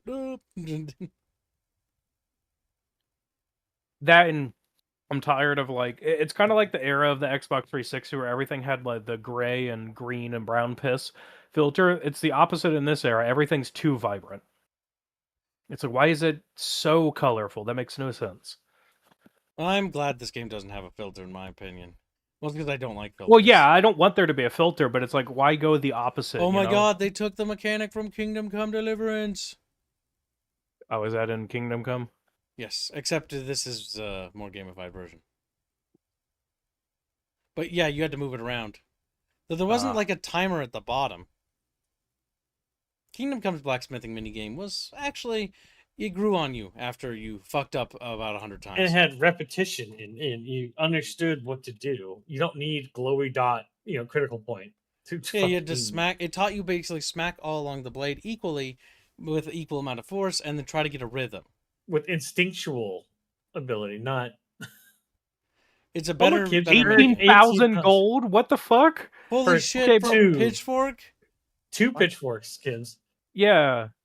Like, okay, You're their making economy too makes no much sense. money. There's nothing that grounds it. Like, yeah, because like we could play that minigame for like an hour, and Chatfish, we could buy like half the fucking village. yeah, you'd be like the richest person in town. Like, I like the idea of the economy system, but I want there to be like other people who are like other entrepreneurs, and it's like in a game, like you're buying properties, and it's like you're playing Monopoly, they're competitors. I remember, Kibbs, when we were playing Fable Wait, how much? 2 and 3, and Crispy Gas, 18,000 gold. Yeah, Keep in mind the business was like 190 or whatever. That means after like what? How many pitchforks would it be for him to have a fucking? It was 2 for 18,000. He could. So you could buy a home for 34,000. He just did that. Yeah. So like you make 3 or 4 pitchforks, you can purchase a property, and then you can have it have tenants. Yeah. See, look. Can evict tenants or pay to make them leave? I'm not paying your bitch ass to leave. You're getting out of my property. Yeah. I mean, 3,000 gold is nothing. Like, what are they going to buy with that? Like, if the economy's disinflated, nothing. Like, we don't know because they haven't shown how much food and shit costs, other than the pig costing $2,000. You can buy a So whole you just pig. paid. You just paid to make them leave, and so now you own that home as no longer renting. There's so much weird shit. Mm-hmm. It's like this economy system just doesn't need. Oh, scale. kids, not just the economy, those stuff. aren't. That isn't just wood paneling, kids. That's actual glass. You That's can see it. glass. Okay. Like, Well, yeah, you saw not, some not glass just any, goods he not had even on the stained shelf. glass, kids. Hold on, that's It's not even stained see-through. glass. Yup. do you have any idea how hard glass was to make at this period, chat? To make see-through glass, not really tenable. British Most windows were just like 1800s. wooden door flaps that would open, and then it would just be the outside. It has No, they're all glass. over the place with this. Like, you can tell they didn't do any actual research or anything. Or if someone did, it was ignored. The researcher's like, guys, and like, shut the fuck up, Jim, and get back in the closet. He's like, oh, okay.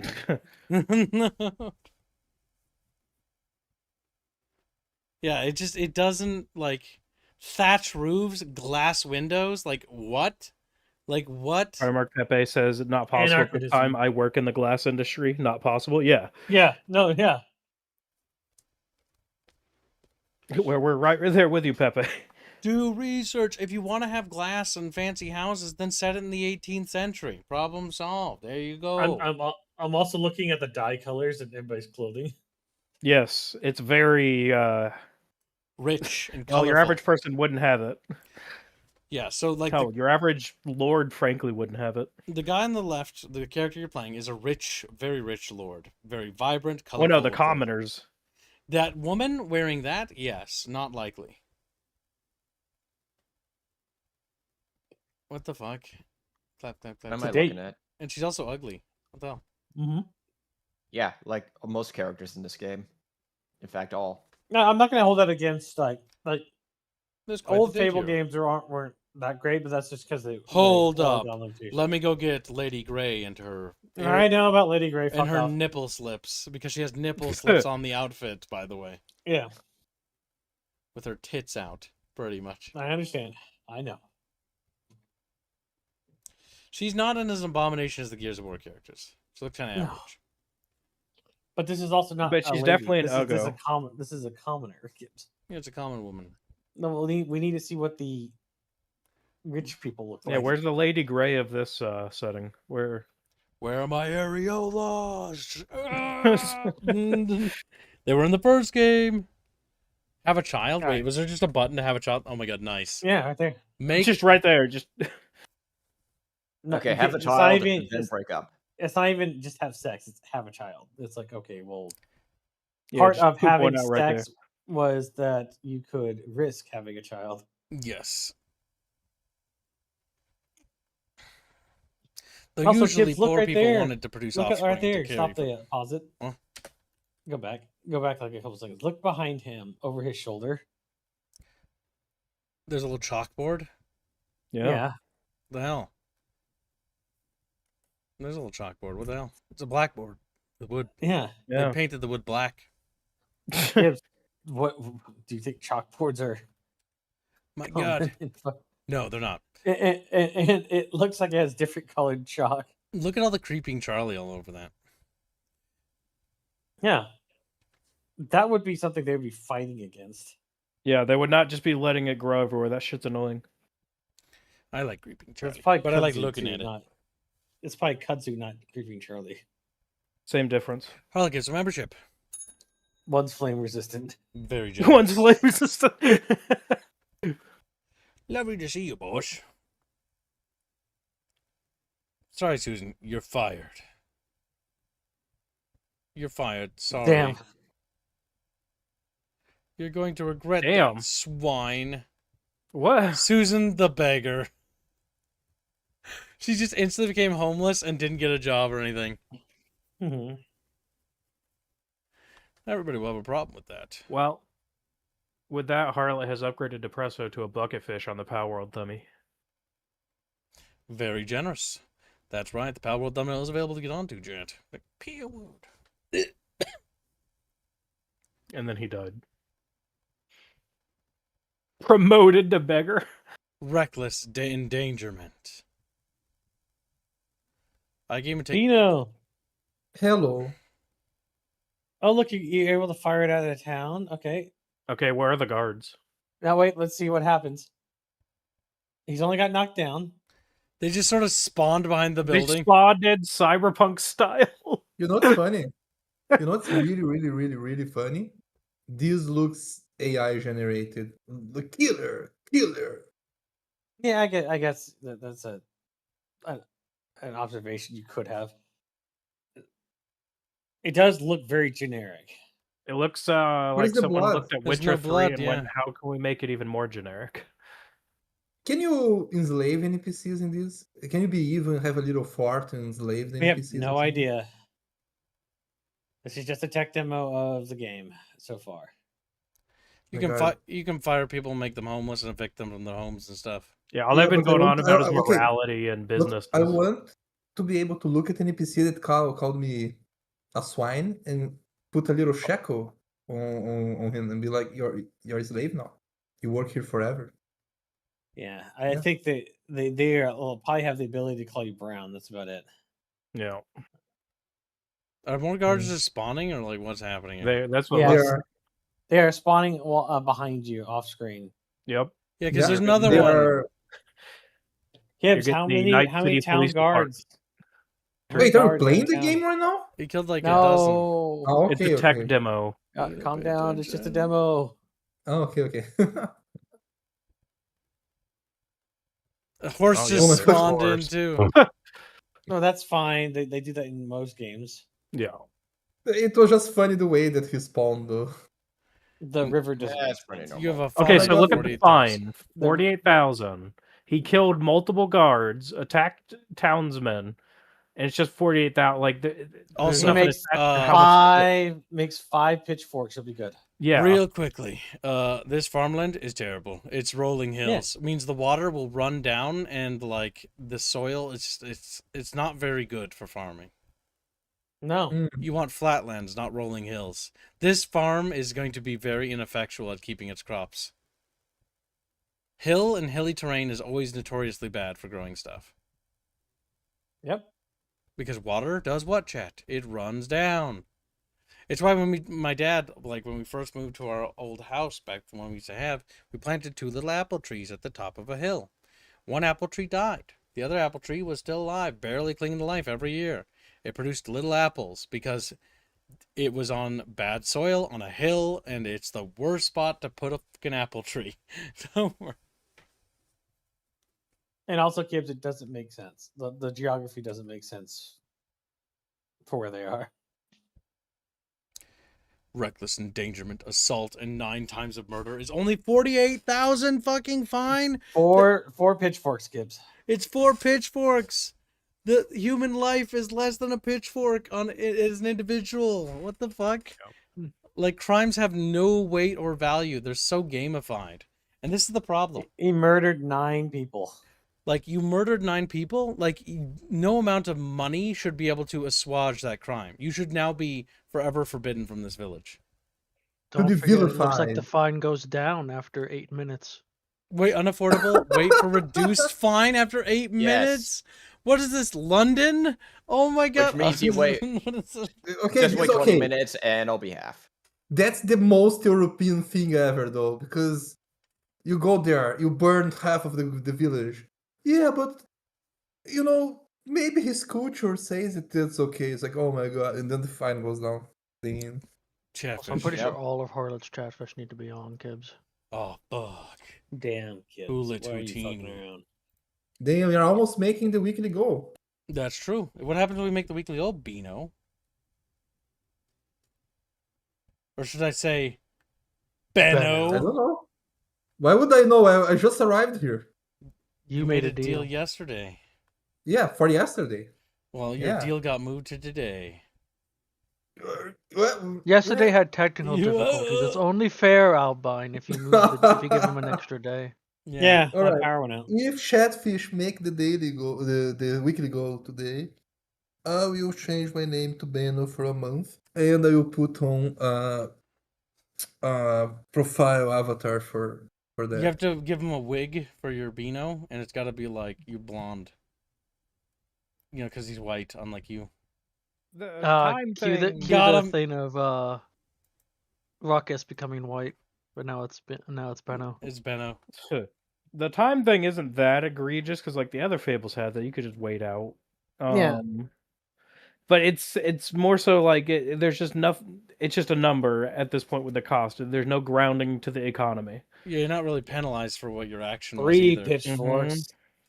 3.5 pitchforks. 3.5 pitchforks, and I can kill like several people in the town and get away with it.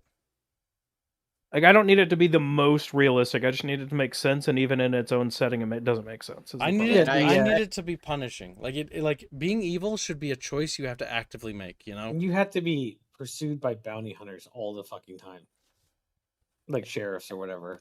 Do they even have that? Yes. Like we're assuming that they even have that. They literally mentioned sheriffs in the thing when talking to Colin. I'm not simply good or evil. I'm so much more than Hennistad that. says, Oh my if this god, was real, cringe! he would be named a outlaw for 30 plus years, and any man that sees him can kill him with no penalty. Yeah. All right, Should we need to pause it right here. I'm not simply good or evil. I'm so much more than that. No, you're schizo. Nope. Like you're not more than that. You're No. just you're bipolar. Like They're you have, also you have shrewd. BPD. Like that's what you are. You're literally crazy. You're literally crazy. That's the thing, because like the people, killer, shrewd, rich, criminal, charming, entrepreneur. Like that's their interpretation of the town. See, the problem with that is that doesn't make any sense. You're not more than simply evil or good. Because you committed murder, and this is the reality, you committed murder, you're evil. You may have Gibbs, helped people in the past. It doesn't matter. How many town guard are there in a town like that? That size? Infinite. A town guard like this, I don't know what the total population, but get just as a rough guesstimate, there might be like there might be the sheriff, there might be like 3 or 4 dudes in total, along with the sheriff, and so like 5, maybe 6 tops. I was gonna say 5 tops, given how many houses are there. Yeah, 5 and then tops. they'll probably have like a patrol at night where a couple of them like walk around, make sure nobody. Well, he killed the like entire regiment dedicated of guys. guards. There'd be very little. It'd be mostly volunteering some militia. And Yeah, because they'd be they'd probably volunteers. be in the outpost on the hill or something outside of town. Yes, Like so guards like a choke point he's to the killed. town. He's probably, if like 9 is theoretically possible, but we know there were more than 9. So it's Mhm. already ridiculous. They were also not just regular town guard and militia. They were wearing plate, Full and plate. armor. So Full they plate. were fully wearing protective gear, and To be that honest. is incredibly rare. Like, okay, if a pitchfork is worth Hold on, Bino. 2 pitchforks Sorry, are one like second. 11,000. The town has thatch roofed houses. They would not have full plate. They would not. And the Okay, funny one part question, is, one with all question. these historical sorry, not historical, with all If- these inaccuracy about medieval Britain, the developers are located in Great Britain. No, If all right, 2 so pitchforks, let him talk. Yeah, Bino, go ahead. if 2 pitchforks are worth 11,000 gold or something, each one of those guys that had like the full plate, how much for their fucking thing were like, you get what I mean? Like, how many hundreds of thousands of gold would that be That's for what we're each talking guard? about. The economy has no value because it's just sort of like, it feels like they're It's just slopping arbitrary. numbers out there. It's like It 10,000, is arbitrary 20,000, numbers. 30,000 gold, 40,000 gold, You know? 10,000 Oh gold. my god, I know this. This was outsourced to Asia. All of it. No, No, it no. isn't. No, it wasn't. Yes. It's in-house. India. We already In-house. know You know this. why? No, Bino, we already Go know. ahead, that. in-house Bino. and Tell in-house us. tech. Hold on. Tell us, Bino. Because a lot of Asian stories that use medieval stuff, what they do is instead of using gold and silver and stuff like that, they just pick the yuan or yen or whatever currency they use, and okay, this is 1 gold each one for one. And the issue is because normally they use thousands instead of cents. You get what I mean? Mhm. Like it's always like that. 1 piece of bread is 3,000 gold because it's 3,000 yen or 3,000 won or whatever. So like I wouldn't be surprised if that did influence a little bit this decision. Okay. Well, that's a nice thought, but they didn't do that. Yes. No, it's their economy just has no actual structure. Is the Well, problem? Yeah. Yep. They, obviously, there's also a response to this, kids, where the devs got like bitched out by all the fans, and the devs had to react to it. Yes. Remember, from what we can tell, they were originally meant to be that female character. They weren't supposed to be able to make a custom character. Yeah, Mhm. here I'll post the reaction here, and then you could do that what you want. But you make money way too fast is one of the top fucking comments. The enemies don't react. Yes. When enemies don't react. Yeah. All right, back to Yeah. the stream at hand. Yes. So, Fable, it's looking not like complete dog shit, but it's looking like it's going to be of subpar quality. It's got random diversity in it for no reason. Albion's diverse. It's got retarded economics. While it does have some new stuff, like there's more stuff to do with business management, and that is nice, it's one step. It's like one tiny little addition. And it's like, that's not really enough. And also, like, you can't become an angel and you can't become evil, and that good and evil is subjective is not Fable. It's a binary. And sorry, I'm not sorry. It's a binary. You're good or you're evil. There is no thing. It's like, I'm so much more than good and evil. You committed murder. You're evil. Anything else you did that was nice is completely irrelevant. You killed people. accidentally swung at an enemy and hit a civilian? You're evil. Gibbs, they gave food to a homeless person. Can you really just judge them based on one action? Yes. Yeah. Because if somebody commits murder or somebody is a pedophile, it doesn't really matter if they were nice and did other things. They still did something wrong. That doesn't make the one, all the good things doesn't make the one bad thing wash away. You still did a bad thing. You still have to pay for that crime. That's why we have laws. They still did a bad. Yeah, if I drive down the road and run over several dozen people, I'm still in trouble. What kind of people? Despite What kind of people? Oh my god, I was going to say that. Anyway, moving on. Moving on. Too much autism. We're done. Next, we have Blizzard issues cease and desist against Project Ascension private servers. It's not just a cease and desist, by the way. The Blizzard legal team had a busy year, winning their injunction against Turtle WoW, unsurprisingly, in April, and then immediately sending an order to cease and desist the Stormfront Project private server as well, which is now dead, I believe. And now Blizzard has done a third one, has filed an additional injunction against one of the largest remaining private servers still running, Project Ascension. The charges in this latest complaint include copyright infringement, engaging or RICO conspiracies. The complaint was filed on Friday, June 12th, and the case is assumed to wrap up faster than the Turtle WoW injunction, as many individuals associated with the Project Ascension are within the United States of America, which means they fall under U.S. law jurisdiction, which means they are boned and there's nothing they can do about it. So yeah, basically, this all coincides with what everybody's thinking, that Blizzard's doing this. Blizzard has ignored these guys for a long time, quite a while. But they're basically suing these guys because they are making money. So it's a little bit more of an escalation because they were profiting from it. And so probably expect prison time for some people. So yeah, Ascension WoW is probably cooked, if I had to wager a guess. And yeah, it's just one of those things that it's just gone. It's going to be gone. And that's it. That's all I have to say on that, Moat. And that's all we have to say about it, because there's not much else. The only thing that we can really determine from this event is that Classic WoW is probably moving forward with Classic Plus. More than likely. Von Felsenbrock's been a member for 4 months and says all Classic Plus servers better watch out, or just don't advertise on YouTube like Ascension did. Hashtag Kib Choice.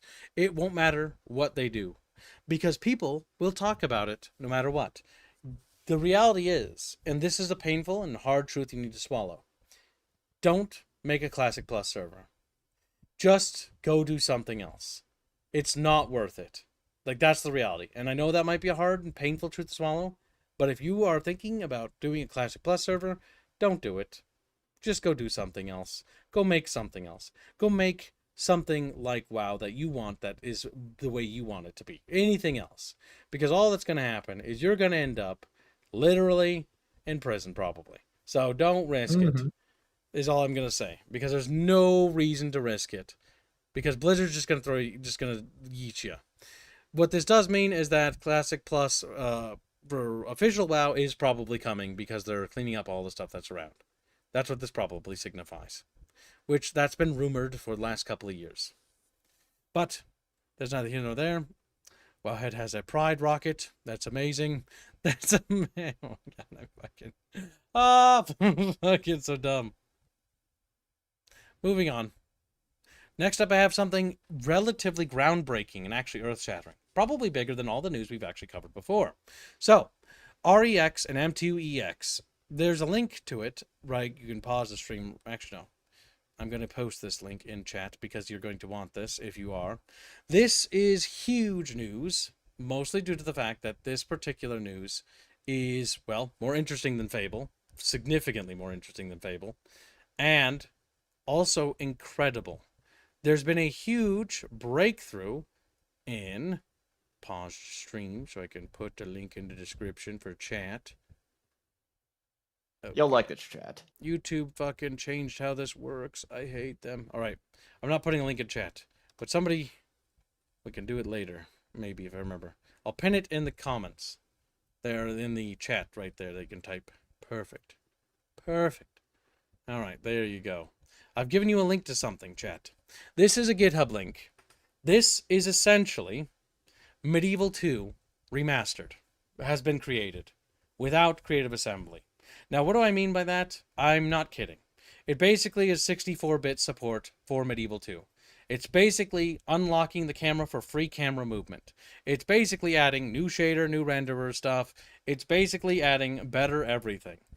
And I tested it last night, and I was actually jaw-dropped by the fact that I had a max game using a new shader that was added in this fucking mod. Shader 3 is what it's called in the settings. Which, what does Shader 3 do, you ask? I'm glad you asked, Chatfish. Shader 3 makes it so that models do not actually de-render when you scroll away. If you're familiar with Medieval 2, you know that the engine turns things into sprites when you move the camera away. Shader 3 doesn't do that. Shader 3 keeps all models active models, regardless of the distance and positioning of the camera. I have a calculator from my notes from yesterday of 16,433 active models on screen with a performance drop of 30 FPS. That is insane. No Total War performs that well that I've ever seen in my life. That is insane. I had an 8-player game with maxed out armies, 16,433 models in total. Performance drops did occur, but it did not go below 30 or 40 FPS for the most part. It stayed above in the 50 and 60 region for the most part, with drops happening. Not even done patching it yet. Yeah, with drops happening occasionally. And this is a work in progress build of this. That's insane.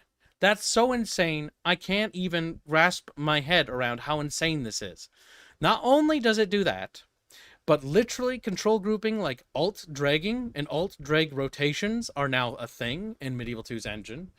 Not only that, but this is also compatible and starting to become compatible with mods for Medieval 2. This literally cracked open the can. It's over, chat. Medieval 3, it doesn't matter anymore. It's been defeated by Medieval 2 yet again. I don't even know what they're going to do. Like, how are you going to compete with this? This mod is insane. It's genuinely insane. I played with this, and it can't... They fixed the Zweihander thing bug. They fixed the gunpowder bug. Like, gone. All the bugs are gone. There's occasionally, like, some movement bugs. They've undone the limit on factions on the map. They've undone the restraints on naming, like, your nation, for which I didn't even know they could do, but they did. Like, you can do things on the fly that you never could do before. The AI is now able to be scripted and edited and tweaked. The game's restraints that were preventing the game from having modders, and again, if you understand anything, you have no idea. You have no idea how big this is. Yeah, this and there's also a few things I've done research into this. Stuff like economic pressure is actually a thing. There is, I'm trying to remember the wording. When you say break a trade agreement, or you try to you can actually break a trade agreement, and the AI will actually now, due to problems in the hard coding that we couldn't get into before because, well, they fixed the diplomacy. Yeah. They'll actually take that into consideration or properly calculate things now, where no longer you won't just have, well, in theory, you won't just have 50 AI all the AI just declare war on you all of a sudden. So it will actually calculate things as though it was originally intended, because the modders, and I'm not surprised this happened, by the way, because this is what happens when you have a disgruntled historical community for this long. There you go. You know what, Medieval 2? We're getting into that hard coding, and we don't care how long it takes. So, and look what happened. Essentially, because Feral Interactive a while back, when fans asked would Feral Interactive be willing to do a Medieval 2 remaster as they had Rome 1, they said no. And I don't know if that's related, but it's been a considerable amount of time. And this project's been in the works for a while, by the way, with a very, very interesting long track record of improvements and fixes. This mod is compatible with Medieval 2. This mod is also compatible with Rome Total War. This mod is not compatible with things that use the EOP overhaul stuff. EOP gets very finicky. I've tried it with some EOP based mods. EOP is, by the way, like a different version of trying to attempt to do this, where it tries to open up and fix some things that Medieval 2 does, and it's not as good. Not as good. As somebody who's played M2EX, I've not tried REX. By the way, this does work with both. I tried it last night, and I genuinely couldn't stop fucking soy jacking at this fucking thing, chat. I'm sorry, I did. Like, my mouth was fucking agape because I couldn't believe I'm fucking free camming. You know what? Just because I'm gonna show you. We're not gonna play the game, but I'm gonna boot this up real quickly to give you a quick demonstration about what I mean, because it's one of those things that's hard to explain. Look how fast it loaded up. Well, yeah. It's also using 64-bit support now. So this fucking piece of shit video game loads so goddamn fast, it's not even funny. But more importantly than that, we just need to do a quick illustration of what I'm talking about. And then I can't wait for this to be compatible with all the Third Age submods and Beginning of the End times. Warhammer Fantasy what? There's a bunch of mechanics and features. Slams it with a DMCA. Okay, we're just gonna do a quick experimentation demonstration here. Now, I could go higher, but I don't feel like messing around with this for more than a second. Oops, all peasants. We're not playing the game. We're just looking at it. I need to show Chatfishes. Look how fast. Instant loading. Look at this. Look at this, chat. What am I doing right now? Zoom away. Zoom away. Come on. Look at that. Look at Now the hit start. camera. It's insane. Look at the performance. Look at this that. majesty. I'm running Shader 3. Those aren't sprites. Those are actually full rendered models. Look as we go draw the distance. There's no pop-in. Do you see that? There's pop-in for the grass, obviously, because the grass has a distance between the camera. But look, the models don't pop. The performance is buttery smooth. It's the camera is smooth, the loading, and genuinely the hard-coded limits. Insane. There aren't. Like, you can do things like this, chat. I can shift drag select. I can shift drag rotate.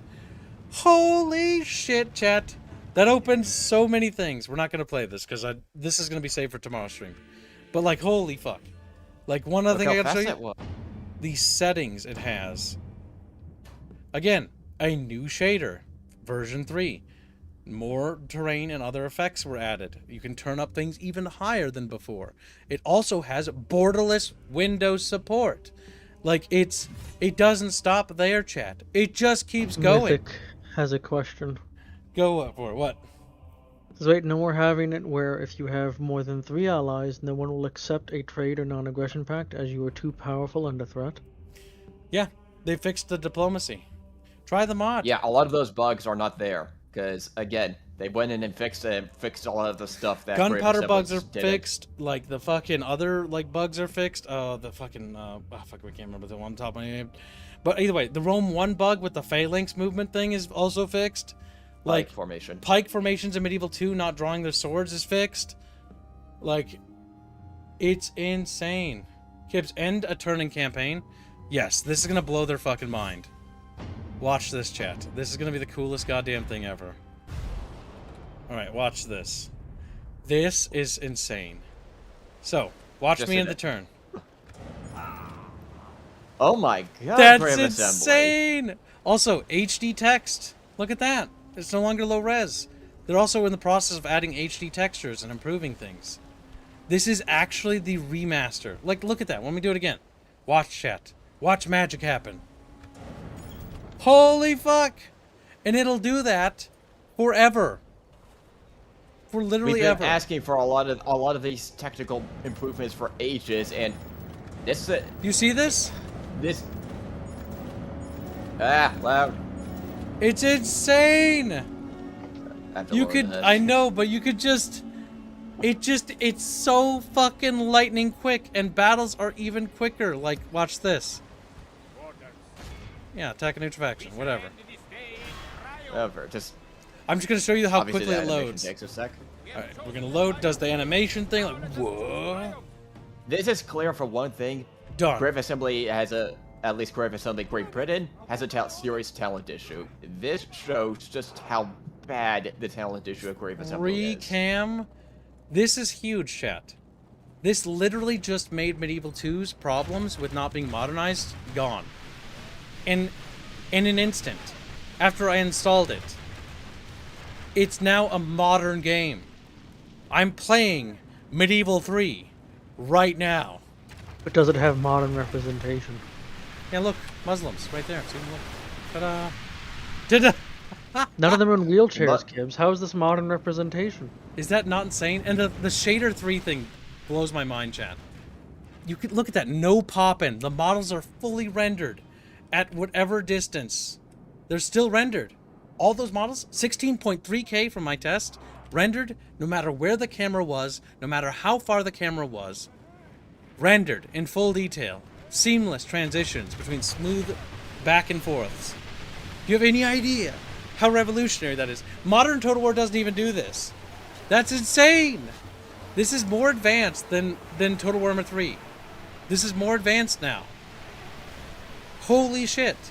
Like, that's what I mean. We'll like, get that's a better insane. fantasy experience now in modern Medieval 2 now than we do in the hundreds of dollars The you'll have to M2EX spend project to get everything in Warhammer 3.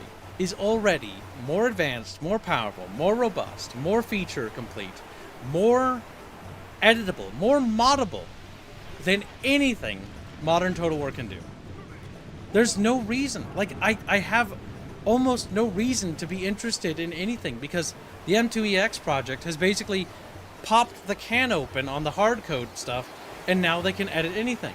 I don't know if the rumors are true that they have the source code, which, if true, by the way, means Creative Assembly lied and somebody snitched the source code, but either way, doesn't matter. I wouldn't be surprised. This thing is incredible. I cannot understate how cool if they it is. want to show, if they're really insane, I don't know if they can do this, but if they cracked it open this bad, Multiplayer give us campaigns. co-op campaign. I know, right?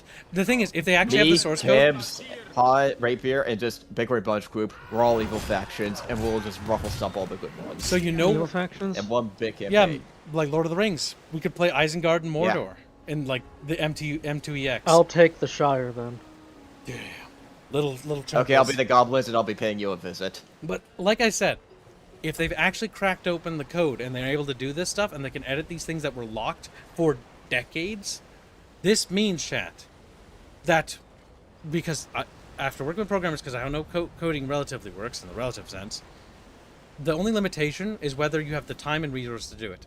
That means multiplayer campaigns, if they release the source code, which I think it is available for everybody, can just be done. Modded co-op campaigns, PvP co-op campaign, or PvP campaigns, like more interesting multiplayer battles, because you can play Medieval 2 battles, like in this. Like it's genuinely Now they do. insane. Now I do need to say this. They do have a Discord server if you want, or and have methods of if you want to give them feedback, and they are very receptive. Yes, they seem to be receptive. Like, unlike Creative Assembly. Unlike Creative. What was that, Gibbs? Were you being critical of the Holy Grave Assembly? It's running on Flex the gun. 64 bits, chat. Oh my god, and you can feel it. And you can feel it. Now, to give my context of why I'm not surprised by this is I've been following the modding community of Total War for a very long time. I was even on Total War Center back in the age-old past, a decade plus ago. It's like, What about these people have 24-bit? been battering at Medieval 2 for a very long time, and if you know the Medieval 2 modding community, they do the open source method of classic scientific, share each other's work and criticize and work on each other. They've been developing the skills of messing with Medieval 2 for a very long time, which means better with modern tooling. Which, by the you way, probably have the ability to crack open this game now. I want to say something mean and terrible. Because they've done it, because they've uncracked this, right? The faction limit's gone. They can make Total War Warhammer 3 and Medieval 2, and it'll be better. Like, I'm not kidding. That's what that means.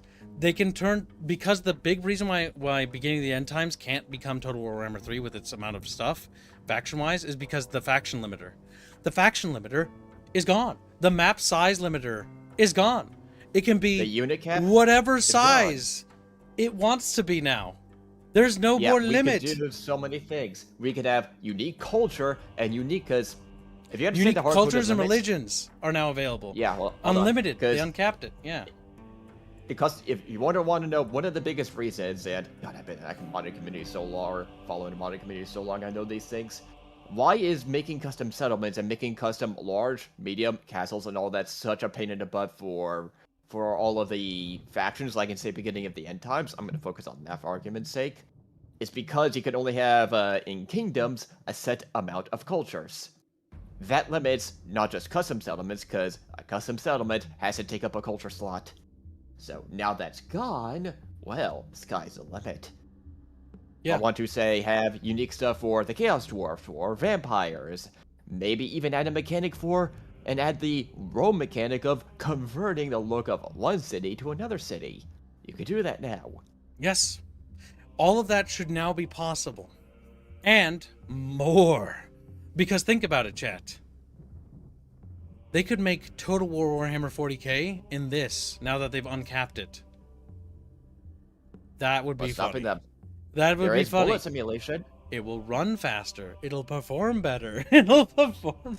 Because the thing is, with the source available, with the ability to not have restrictions, the only thing holding back Medieval 2 from being better than what it was with its modding scene, and it has the best modding scene, by the way, one of the best, right next to Command & Conquer. Like, they have king modding scenes. It now has the ability, with this capability, and if this continues to improve, which it is, by the way, it will be the most moddable fucking game for strategy games ever made. Ever. And if they figure out how to get proper multicore hyper-threading at this, right? Because if they cracked open the source code like this bad, they can do that and fix that key bottleneck even more than they already did. Well, I just have chat. It's gonna get It's interesting. insane. And on top of that, well, why not fix the map boundaries a tiny bit? See, this mod is cool, and I had to show it to you, chat, because M2EX at first sounded like a pipe dream. Then I tried it, and thanks to Doman's help last night, and thank you, Doman, for helping me, because he helped me set it up.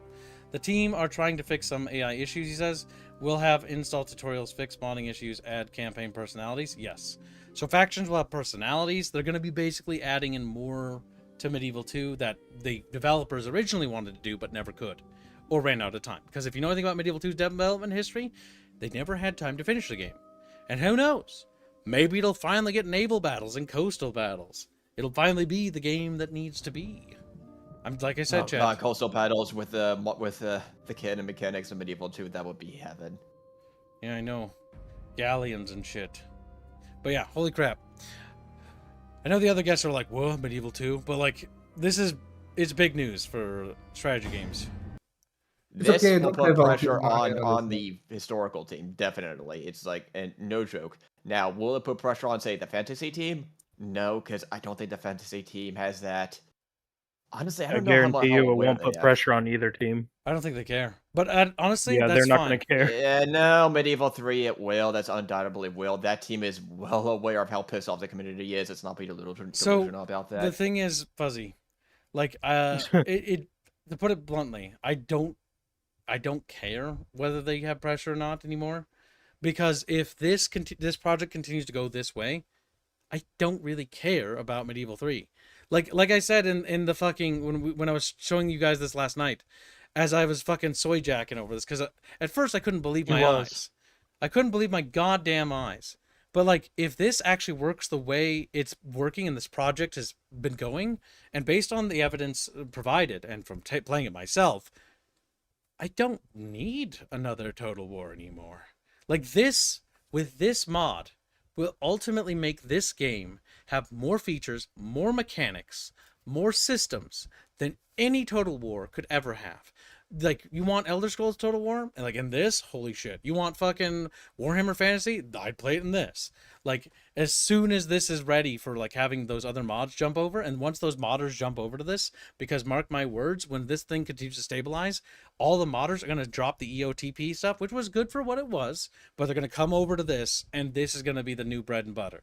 This thing right here is literally the thing that's gonna, like I'll try Medieval 3, but like I'll be real with you, I have way more optimism for this project than I have for 40K or Medieval 3, ever.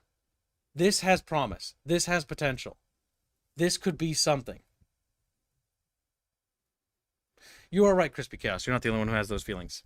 Dude, I just do not like the idea of 40K Total War. Maybe I'm just too superficial, but Total War 40K Total War formations in a sci-fi feel wrong. I echo your sentiment. It shouldn't be moving in squads. It's moving in platoons. No Napoleon smaller tactics. Groups. Yeah, they're using Napoleon tactics. We have like literally Napoleon tactics in 40K. That is just...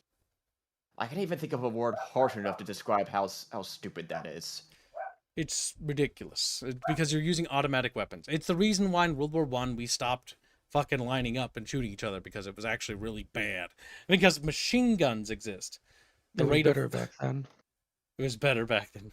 We had men in literal breastplates and knight armor charging with machine guns. It was beautiful. Beautiful. And big steel shields that were fucking obscenely My heavy. optimism for Total War is an all-time fucking high, but it is not because of Creative Assembly.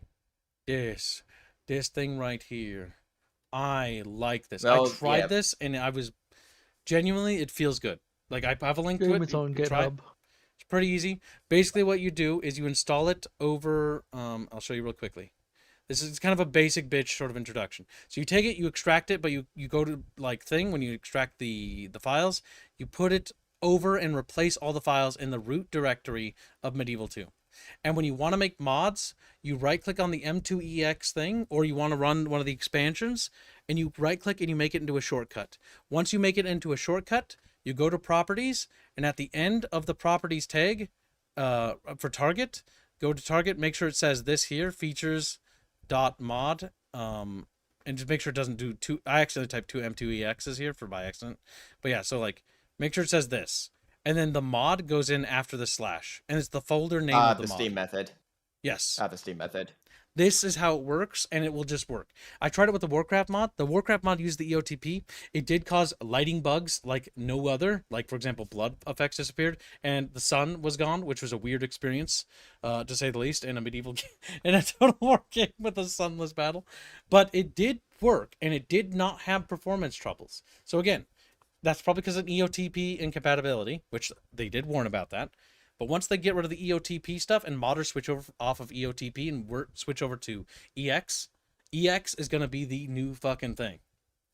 Yeah, it's pretty good. I tried EOTP and a few of those mods for a long time, and honestly, I'm not that impressed with the project personally. If you would like to do that, Doman, if you would like to make a tutorial on how to install and not only install M2EX, but also do mods and how to do mods, make a tutorial for that, I will give you a... you'll get something from that. Just DM me after you make it, and then we'll hash out what you get. We'll give you something for putting in the effort. But if you want to do that, Doman, by all means, be my guest, and I'll make sure it gets pinned so people can find it. Because I'm all for promoting good shit, and these modders have done good fucking work here. Seriously, like it's been a long time since I've been happy about Total War, and it felt really good to be excited about it for a change. And not like cautiously optimistic like with Medieval 3. No, like genuine. Not like no cautious shit. Like it feels good. It is good. Genuinely. Oh my god. Gonna fucking... Yeah, what will likely happen is for those that still play Medieval 2, well, likely this will be a golden age, but let's face it, so many people have tuned out for Total War. Yeah, the idea is they'll probably just make sure the modding community is still healthy. The big thing is I think this needs to be signal boosted to people, because I think a lot of longtime fans of Total War will cream themselves at this. Like, it's possibly because a lot of people in the historical crowd only have been paying attention to Total War again once Medieval 3 got announced. That's the only reason people are even looking at Medieval right now. Is because and while so many people just don't care about fantasy. While I would like Medieval 3 to be good, let's be honest, it's Creative Assembly. They have a bad track record. And this here is free for people who already own Medieval 2. And you don't have to, pay $70 billion and $80 billion in DLC just to find out it's mid. This works. This runs. You can do it right now. So, One question: can this be struck down? no, they're not profiting. No. It's GitHub. It's just a free thing. They can't really do anything to this. Yeah, because remember, one of the reasons why Grave Assembly went against modding in the first place was because of stuff like this. Yes, they're afraid. They are actually afraid of the modding community. We do know that. Which is why I keep saying reports. this will put pressure, is because it will put Grave pressure. Assembly... But my only thing, Fuzzy, is I don't think it'll be enough to change anything. If it's gonna be bad, it's gonna be bad. But I do think we need to signal boost the shit out of this shit, and we should be screaming this shit from the top of our lungs, because this is actually as good as it gets. And if, for whatever reason, Creative Assembly did try to do something about it, I don't think they even have any legal grounds they can do anything with this. Like what would have done so already. The big Total War community, the big Total War community crowd is already eyeing this heavily. If they did that, I can almost ensure you it would be like the equivalent of, like, I don't know how to describe it to people who don't know the Total War community. It would sink Medieval 3 right then and there, because people will boycott it at a spike. The game would be mostly like, all their games are going to be like, it would be like watching every game on their library just go mostly negative overnight. Like they just can't do it. They don't have the ability. Yeah, because and the fantasy players. Don't know why I couldn't think of that word. The fantasy players love mods. Well, no, let me finish my point. The ones that are left that are still fans of Creative Assembly and haven't come to our side, they're not enough. Because if you look at the sales and you look at the fantasy players, they're on our side now. You can see what the results are with Warhammer 3.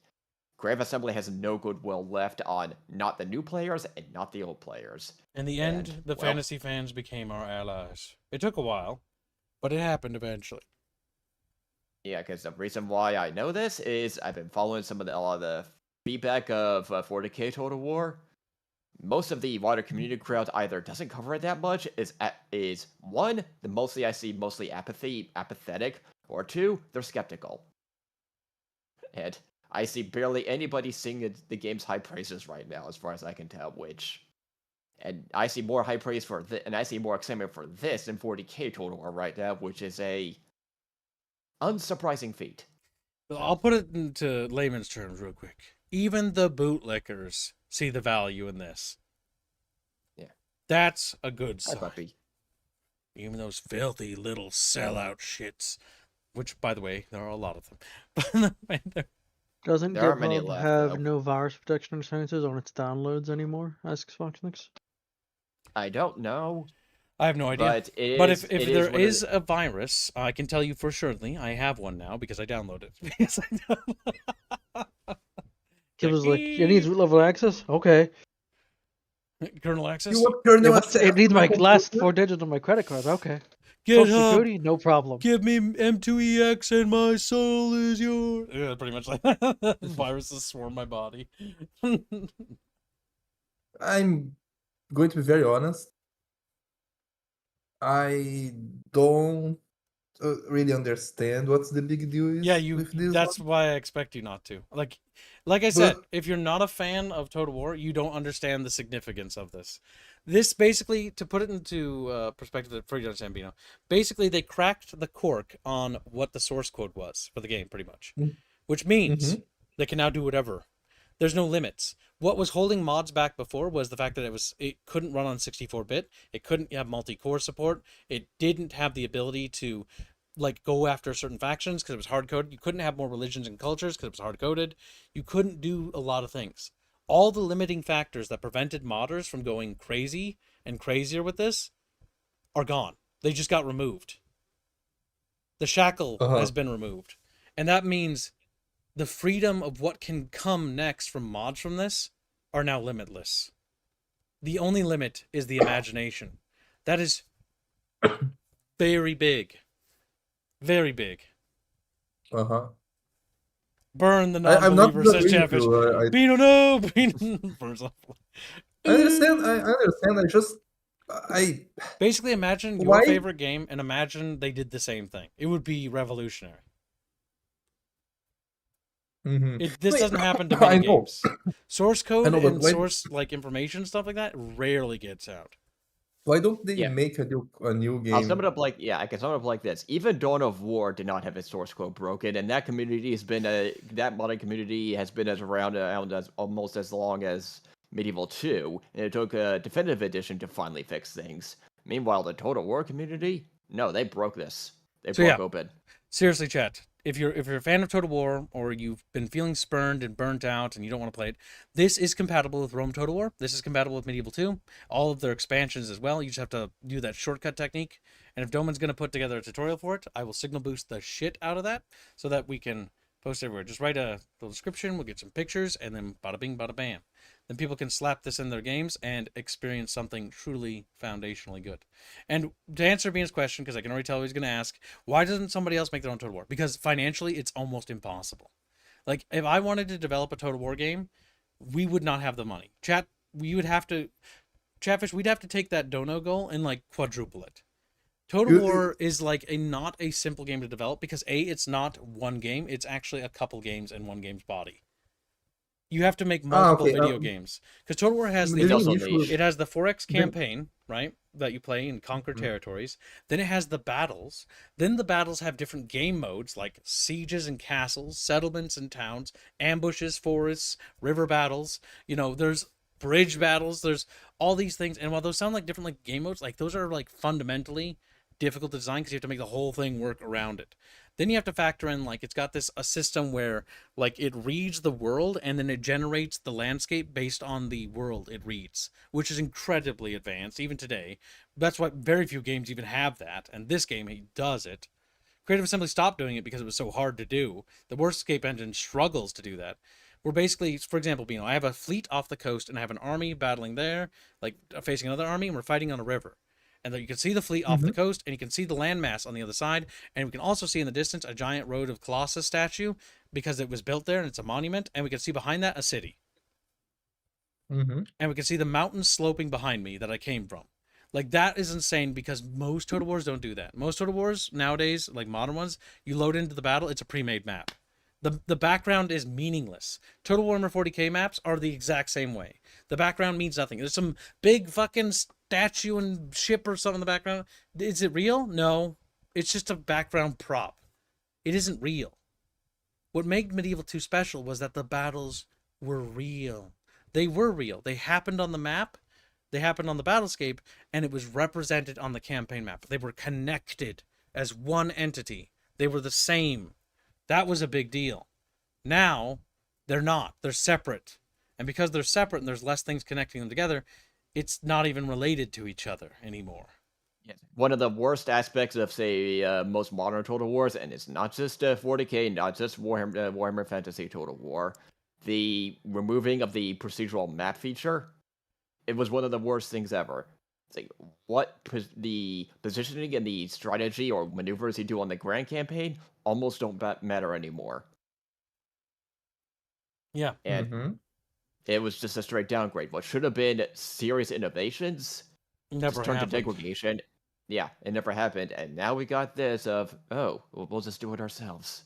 Yeah, the community's just doing it themselves. And honestly, kudos to the fucking community for being this strong to do it. And kudos, and whoever the men and women, probably men, by the way, more realistically, but probably the guys behind this fucking mod. Kudos to them. Seriously, what the fuck? You guys have done a phenomenal goddamn job. Doesn't matter. Done a great job. What you're doing here, fucking amazing work. Genuinely. The best thing I've ever seen come out of Total War in decades, honestly. Decades. This is the best thing to probably happen to the Total War fandom. Like, genuinely. Huge. Yeah. Can't understate this. That's why I recommend, if you're a Total War fan, you should try this. If you tried Medieval 2 and you thought it was too crusty, let these guys keep working on this, because I'd say wait a little bit. And then try Medieval 2 again with the EX mod. The EX mod makes it so much more modernized in a good way. Modernizing the game the right way. With better quality of life, better features, better controls, better systems.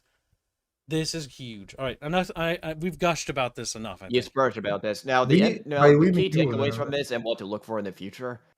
Honestly, will this hurt Medieval 3 that much? Honestly, I'm gonna lie. I'm not gonna lie here, to be blunt, because let's be practical here. I have my serious doubts if it'll have that much of effect. Yeah, normies will just buy whatever. Like, who cares? It's like because most people, a lot of it, because let's face it, we're not the entire community, but from what I've observed about the community, there is still a lot of excitement for Medieval 3, despite our community's rightfully Cautious optimism. cautious, just skepticism. Because would it be Yes. nice if this does the biggest nip of Medieval 3? Yes, that would be honestly a necessary nip of Grave Assembly. Will it do it? I seriously doubt it. I'm not gonna lie, I'm very pessimistic about that. Because often the modding scene in Medieval 2 has been gone on so long and has had until now did not even have the potential to affect Grave Assembly sales, despite numerous overhauls and attempts. This is the yeah, we'll have to see, because also, and this is one other point I almost forgot, Medieval 3 is probably at least 2 years away. Yeah, probably. I think Total War for 40K is probably next year, if I had to guess. Yeah. Probably. Based on That's their 2027, development definitely. schedule. Yep, 2027, I think we'll see 40K Total War. The earliest we could potentially see 40K Total War would be a Christmas launch, but I doubt it. I'm expecting more of a next 2027 based on what the trajectory. I expect they would probably tie it into one of like the big Games Workshop Skull events, events? like Skull events. Yeah, Yeah. I'd Might. say probably another year out.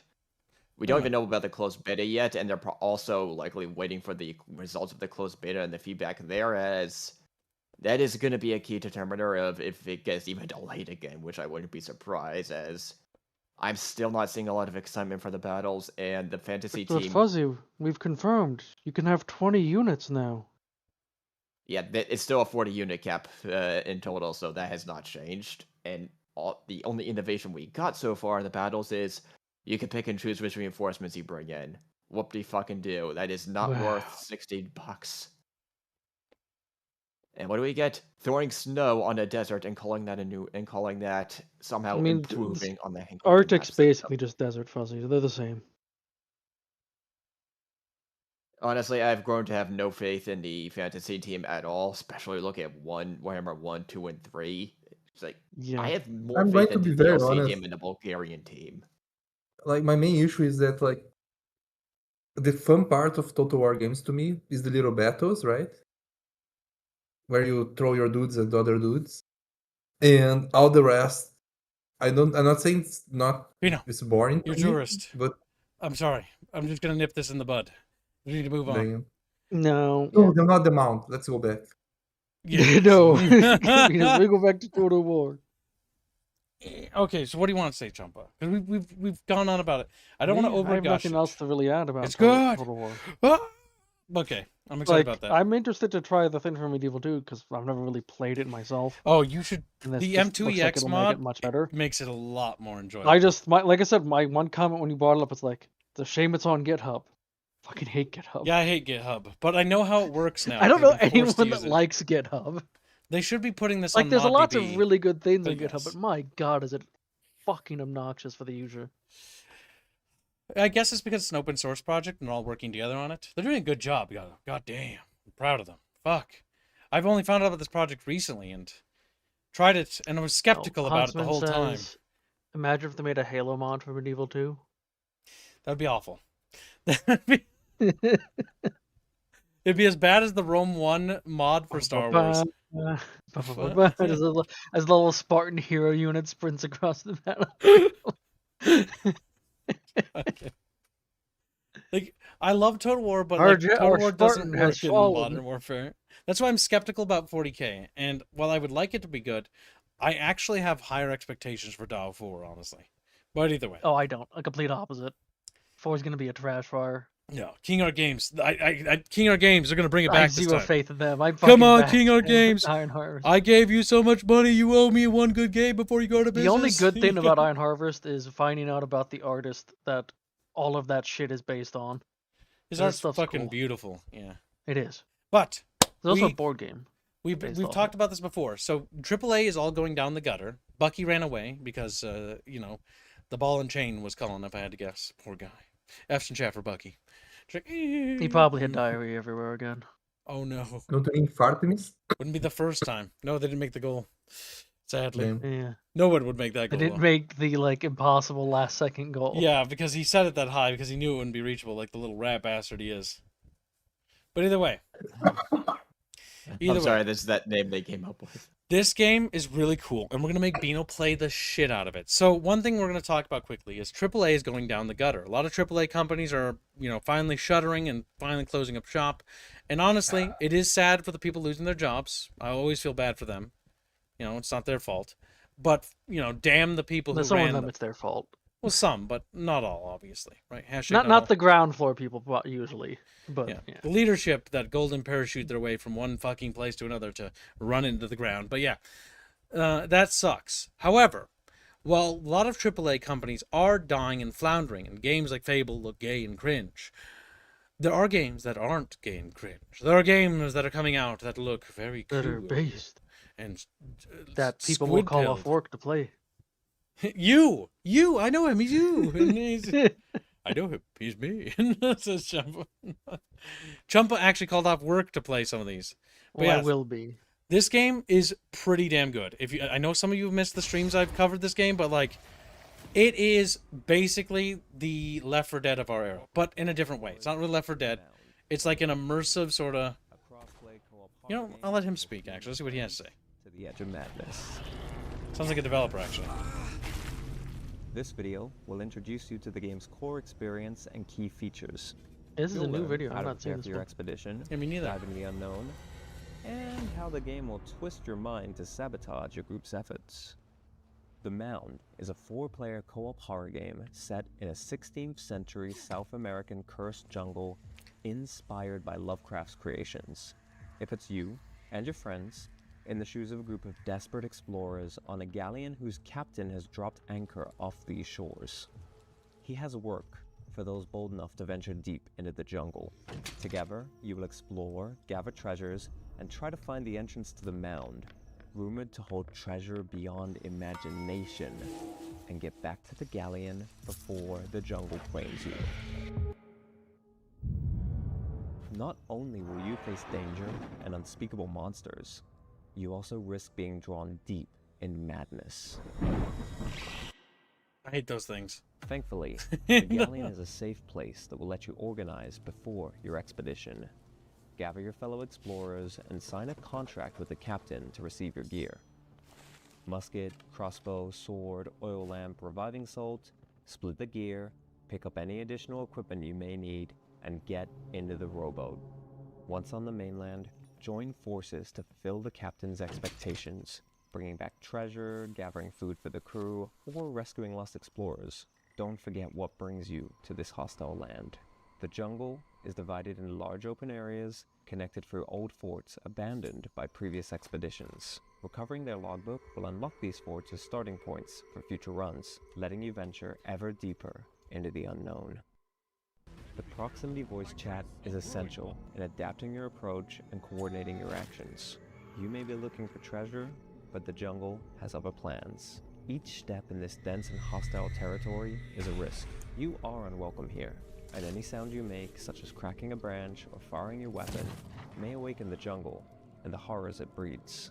Only through mutual support will you survive the unspeakable Lovecraftian creatures lurking in the dark. But there are also unpredictable threats against which your weapons will be useless. The deeper you venture, the greater the toll on your sanity. The Mound is powered by a complex madness system that will lead you and your friends to doubt your own eyes and feelings. The curse triggers illusions and hallucinations. The world might seem drenched in blood, traps can be disguised like a mirage, your vision might be altered, leaving you to question your own sanity, while the jungle also tries to deceive you at every turn. In the jungle, sound is spatialized. That thing's cool. Losing communication may be the greatest danger, as a friend who wanders off Yeah, may that is return the coolest controlled by part. the jungle to hunt you down. The Mound is built for co-op from the ground up, with ever-evolved perils and outcomes. Each mission brings you closer to the long-coveted treasures you seek. Along Which the look way, fucking follow freaky. the accounts and tales, collecting clues about the Mound and the nightmarish mind-bending world it holds. But reaching the Mound is only the first step into the unknown. What lies behind its doors, and what will you awaken once inside? The Mound, Omen of Cthulhu, is coming July 15th, 2026. Don't go alone. It's very good. As It's a so reminder, Chatfish, this is your final week to get on the thumbnail. For the mound. There are 10 Conquistador fishies already. But this is probably going to be one of my favorite games of the year. The events I had playing with Mamu, fucking Bino, and Champashu, and Fuzzy, we played too, didn't you? Which one? The Mound. You The played Mound. with this, right? Nope. No, you I don't even didn't. have the game. Okay, good, because I'm like, I don't even You remember. did play the demo. Yeah. This was one of the most fun experiences. It reminded me of when Left 4 Dead came out. It's not a Left 4 Dead game, by the way, but it very much This has is full that release, feeling. right? It's not doing early access. I believe so. Looks It- like it. It usually says early access, even on when the game's not out yet. Launches in 2 weeks' time, July 15th. This is a game that you should look forward to and mark your little Chatfish calendars for. Because game is a lot of fun to play with my audience. It's a lot of fun to play with my guests. And everybody's had a lot of fun. Spider Pig and Bino freaking out, stabbing each other to death over an hallucination, while the hallucination is killing Indio in the background, was funny as hell. That is a fair point, Mythic, and hopefully they do fix that. Didn't it fix the melee combat? The knife is too short. Yes, there's work that they need to do on this game. But regardless of its, what I would say, growing problems is what I would call them, this game has a lot of fun value. And honestly, I spent way too many hours. I think I spent how many hours I spent in the You can demo. jack. Too many hours. Bino's Too gonna much. spend so many more. I spent 15 hours in this demo, and genuinely had a blast every fucking goddamn minute of it. It was meaty, it was long, it was fun. It's got a lot of cool nuances. There's different monsters with different behaviors, different types of hallucinations, and the monsters having their own personalities is quite cool. That was really refreshing. And proximity voice chat. This game, you can play without it, but it becomes a lot more casual. I've done it with hands. But with proximity voice chat, this game is at a whole other level. It's where it excels. Because it really is about like communicating, coordinating, sticking together. First game I ever played. Have they paid their kib shilling? No. I don't accept money for like that kind of stuff. I only shill games I like because I think they're fun. This game, super fun. Love it a lot. One of my favorite games to come out so far. Well, one of my favorite demos I played in the fest. I haven't actually played the game on release. But I'm looking forward to it quite a bit. I'm super excited. And if it's called glazing something you love, then so be it. But at least I have something So to you look forward to. mention meaty and long things all the time. Fuck. Are you some kind of Mamu? The mound's cool. They just the melee combat is honestly terrible. They need to do a complete rework. It's a lot of fun. It's not good. So, but the rest of the game's great. Next up we have is we're going to talk about Dustfront briefly. We've already kind of said this piece. I think most of you all were interested that saw the stream. Super fucking cool RTS made by RTS Diamond. He's done a fantastic job with this game. He's going to be reaping a lot of money. He's going to be eating lots of spaghetti with extra sauce. And I hope so. He deserves it. He's worked hard on this project. Followed this guy on Twitter for ages. And it's genuinely really cool to see his game coming out, or getting closer to coming out. The demo was really good, and honestly proves that this game has a lot of potential. And also, a game that shocked me, that I didn't expect to like, was the Souls sort of like game called Valor Mortis. I hate the name Souls like. I genuinely loathe and despise it. It's basically kind of like BioShock. It is a bit Soulsy with its like dodge parry systems and brutal combat. But oh my god, I want to be a little Frenchman now. This game was really fun and was surprisingly engaging with really fun boss fights. And I think I kind of understand why people like Dark Souls now. A little bit. Like, I think I finally get it after years of never getting it. I think I get it. Like, I get it now. The bosses, like the personality of the bosses are charming. Like, I like the big fucking fat French guy. I like the little thin French guy that tried dueling me. I think everybody I'm going to fight is probably going to be some form of French dude. But either way, if I had to guess based on the game, it was surprisingly fun and surprisingly exciting and well made. A lot of fun little matchlock, flintlock era games. Isn't that interesting? Not something I expected to see, but it's good to see that era being actually explored more, because it's one of those areas that never gets a lot of games. I'm glad it's being explored. I'm just glad that it's not purely historical stuff, because I'll be honest, after a time, it's like, all right, I get it. Well, no, you're right. Like, I like my historical games as much as the next historical nut, but it is good to see historical fantasy and Yeah. alternate history becoming a common thing. Because I think that's where things get fun. Like, what if Napoleon's What about army the used eldritch horrors? Hori alternate history things? What if the Habsburgs spread their chins all across Europe and they didn't get stopped? My God, They just inbred even harder. Then we get Gears of War jawlines. So, whoa, chisel. Their face is nothing but chin. But yeah, I was surprised by how good this game was. It was really fun. Yeah, it's been such a trend where, well, there's been so much consolidation in the AAA sphere, so many players is dropping out, especially in the Western one, established Western players. AA and Indie are getting high double-digit growth. The main problem with Indie and AA is there is still such oversaturation in that area. That's true. That's one of the tricky things is finding the good. But usually I do believe demos allow for the good to rise to the surface.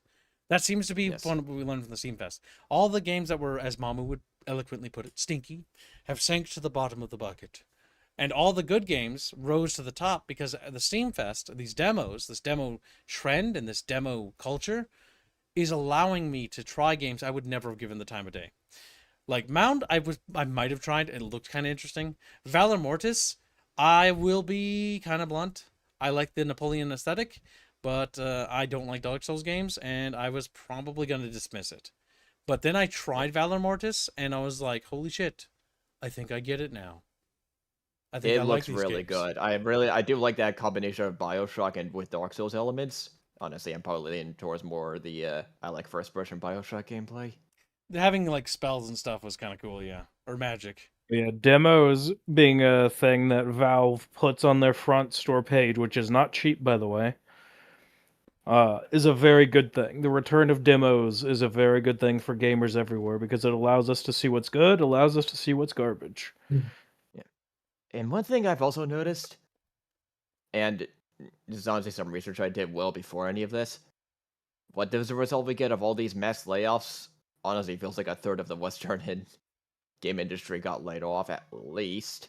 Which means they might turn to indie or AA, which might be actually a boon to those sectors, but also a detriment because some of the bad might follow.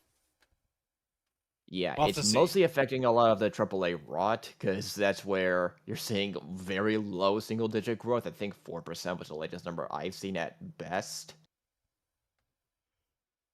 Which is not good for the amount of bloated expenses and horrible business practices you see. And what do we get? Valor Mortis and some very fascinating looking artistically games, and with neat gameplay combinations. Look, at this point, no one cares about AAA. It's all about the indie and AA and the people who are actually talented from AAA going to those spheres because, well, ultimately, they just want to make fun games. Yeah. That's where the money's going, thankfully. I think that's pretty well put, Mamu. Next up we have is some unfortunately bad news, actually. So, yes, popular tabletop simulator, which, you know, tabletop sim in general, mods that recreate the in-person Warhammer 40,000 game have reportedly received takedown requests from Games Workshop. So yes, Games Workshop there's is a now... link to the article right there as well. Yep, I know, I have it open. Regrettably, this is going to be our version of the dark age of technology. Games Workshop is going after tabletop simulator Steam mods that recreate the Warhammer 40,000 11th edition. I don't know if it's specifically just the latest 11th edition, if that's how that is or what, but yeah, so basically, how do I put this? There is no digital tabletop for 40K, right? So nobody can play digitally with each other if they're like, let's say Mamu and I wanted to play 40K tabletop for some ungodly reason, right? But we decided we want to. Well, I'm not gonna, and he's probably not gonna have time to get into a fucking plane, to fly all the way over, to fucking unbox a bunch of models, to paint and assemble so we can play a board game, right? It's gonna take fucking thousands of years to like get that fucking ball moving. Not to mention thousands of dollars to get those models. That would require me to get on a plane, and there's not a dollar figure on this planet you can pay me to do so. He's a hardcore road boy. But yeah, My God. No, I just never How- been on a plane, and I'm too old at this point to do it. How are you guys going to get to the moon? With knew it. spacecraft. Yeah. Nerd. Sure. Yeah. It's okay, Bino. You'll understand running water one day. Fuck. Every time. Still hurts just like it was fresh, like yesterday. Bino goes See, Bino, down you have the to learn river. how to slander without being like overtly racist. You'll learn it eventually. Maybe. Doubtful. Sincerely doubtful. But yeah, this is more GW being assholes for the sake of assholes. Again, GW is not run by people who actually care about their setting or IP. They're run by a bunch of venture capital nerds. It's stupid. Like, they shouldn't be striking down a mod. It's so stupid, but it is what it is. It's more evidence that you should not support GW. You should Yeah, they've been trying to look get. elsewhere. Yeah, they've been trying to get bought for such a long time, and now they're becoming at the moment, and increasingly so, too expensive to be bought. Hasbro said no, and now they're doing this Amazon partnership. What it looks like. Yeah, it just seems like nobody's really interested in their setting. 40K just can't. It's seem to because they buy have any- so much toxic PR around it. Yeah, because they go out and attack their own fucking fandom half the time. They attack the animators. They Mhm. attack content creators. They go after fan artists. Like, they are one of the most toxic motherfucking corporations in existence that so happens to own an IP that a lot of people are really interested in, which is very regrettable. To be honest, Bino, it's just, which is regrettable. Well, you gotta let me. God, you can't always interrupt. Fuck. I'm sorry. Like, you've done it like every time I stream. Fuck. I never thought I'd look back on the Matt Ward days with fondness yet, and here we are. Yeah, here we are indeed. A mod so tangential that it never would meaningfully threaten their profits? Yes. If anything, it would allow people to introduce 40K to them. If anything, Games Workshop should realize that there's a massive demand for digital tabletop. They should make a digital 40K tabletop. I don't know why they haven't. It's honestly mind-boggling. I know exactly why they haven't, Kibbs, and Because you they do can't. too. It's because the logistics surrounding the physical tabletop are threatened by it. Yes, exactly. It's because their only concern is to sell plastic. And they're not thinking of the bigger picture. That is all their entire purpose is. They do not care about the IP. They do not care about any The other video things. games, they don't care about anything. Yes, because that's why Space Marine 2 had to be Primaris themed. It was specifically to sell plastic. It had no other purpose than to push plastic garbage. And they're not interested in selling a story, in selling a setting, and selling an IP. They're interested in selling piece of shit plastic. Just That's why the pointless books paperweights. are also purely to promote new plastic. Yes. That's why the minute you see the truth about Warhammer 40K is the minute the stories all start to feel hollow. And there are still some old games that were good. Like Dawn of War 1. Pretty fun. Dawn of War 2. Pretty The fun. remaster is also pretty decent. Yeah, the remaster by Relic was surprisingly good. Good job, Relic. You actually did an alright job there. Not bad. But, yeah, when it comes to the other stuff, like buying the plastic stuff, like if you're into it, you're into it, right? But, like, if you're not into it, don't get into it. Genuinely. And I would advise against it purely on the basis of the fact that what happened to me when I tried to get into it was that they fucking were incredibly awful. Like, I tried to get in during the end times with Warhammer Fantasy, and then they just killed it off, and were like, all those models you bought are worthless. You need to go buy Age of Sigmar models. And I was like, what? No. I'm not going to do that. Fuck this. I'm done. Genuinely, I'm done. I'm done with your shit. I'm not interested in your stuff anymore. And that, the end times was like my introduction, and it was also my exit. It was the same time when Warhammer Fantasy Total War was coming out, because beginning end times happened around the same period. And I was like, I entered, and then I turned around and I left. And there's a box underneath my bed with all my models in it, and my Thanquil and Bone Ripper, unpainted, but fallen apart, partially broken statue model thing, because it fell like once or twice, and I had to move it. And so a few pieces of it are broken. I could fix it, but I'm not going to, because I don't care. And then we'll sit in that box for the end of time. Until I'm dead and somebody has to sell, like, oh wow, I didn't even know he had fucking 40K and fantasy stuff. Yeah, me neither. Wow, he had a decent chunk. I'm surprised he didn't do anything with it. Never talked about it. Wonder why. Wonder fucking why. Because some little shithole corporation decided to make it untenable and unfun to fucking play their garbage. Fucking assholes. You know, it's kind of funny. They it's not cheap to keep like suing everyone that they dislike for no reason, right? And basically, they are wasting money to prevent people from marketing their stuff for free. Because I know that me and my friends over here in Brazil, the only reason we heard of 40K was because of fun content, not because of GW. Yeah, they advertise So the it's like, content. The biggest yeah, commercial advertisement GW has ever gotten is the fandom it doesn't fucking deserve. They don't deserve yeah. their fans. They don't. They didn't earn them, and that's true. They didn't. Like, they've been spiteful and rancid the whole fucking time. They never deserved the fans they have. And they've been ruinously horrific and treated them poorly. Mm-hmm. They Which is do. why sorry, go ahead. Well, yeah. I mean, the thing is, how they usually get people to comply is they threaten to sue them. We know from multiple YouTubers and fan animators that they send a letter and they're like, you do this or we're going to destroy your life. And they say that pretty much. We're going to make sure that you can't feed your family. Like, we're going to fucking kill you in any way we can financially so that we remove you as a person. And that's what they do. And it works. They rule through fear. And the unfortunate part is the fans who like 40K stuff or Warhammer Fantasy stuff have no alternative because there is actually really no competition. It's not because 40K and Warhammer Fantasy is good. It's because the competition doesn't exist. And I've looked at the competition, and the competition is like, hey, it's me. I've already forgot the name of it. I'm a blank and blank tabletop, and we don't have a story, and we're not going to write a story, and we don't care. And Yeah. here's our models, and It's here's our an gameplay. It's like, oh, okay. Crusade. It's a even worse situation They than don't with count. Steam. They're not Of even they competing. shoot themselves in the foot even harder than Steam's competition.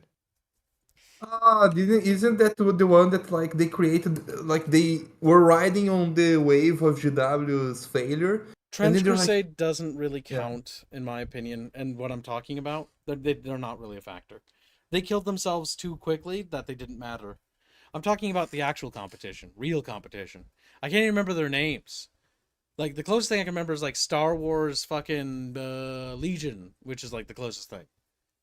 Like, that I can think of that's big. And then there's a couple others, like World War II alternate history ones, and that have like mechs and stuff. And then there's like some other fantasy one that was made by a bunch of XGW dudes, but like they have rules and stuff and they have models, but they don't really have like a story. And it's like a very bare bones one. And it's kind of like they don't really want to build a setting. And the same with GW does. GW, for whatever reason, has built this setting and is now coasting on what people made before because the people that made it are gone and dead, regrettably. But they don't actually care about it. And so they just kind of like retcon shit to make shit. Like, the joke about making Space Marines again and selling Space Marines again is real. They did it. They're called Primaris. Like, they're out of ideas. They've become the literal Flanderization of their own setting has happened and come and gone. It is now a sad, pathetic thing that just continues to exist. It does have cool things in it, by the way. Like, there's some cool art and cool things that do come out of the setting.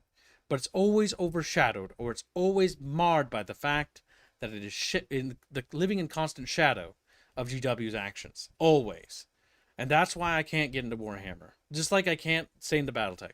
Battletech did the same thing. Battletech fucking went out of the way to cancel one of their own writers who didn't do anything wrong, who was harassed by some tranny person, and then gave that tranny person the ability to write stuff in the lore, and then proceeded to cancel everybody around them that criticized them. And their stuff was bad and terrible. And then proceeded to double down. And like, I don't have time for Battletech. I don't have time for Warhammer. They don't deserve my money. They don't deserve my time. They don't deserve anything. If the minute a setting is born that is of equal value to something I like and of my interests, I will invest time into it because it deserves it. It earns it. It is not owed it. It must earn it. And the issue is that these settings do not deserve my time at all. But if a good video game is made, a good video game is made. That's my one exception rule. If a game is made and the game is good, then at the end of the day, well, the game is good. And you can't blame the developers for the fact that the GWs are a rancid, putrid pile of shit. But the reality is that they have to live with what they have. You can only hope that the developers go and make their own IP. God willing, they will. Because we need more IPs, not fewer.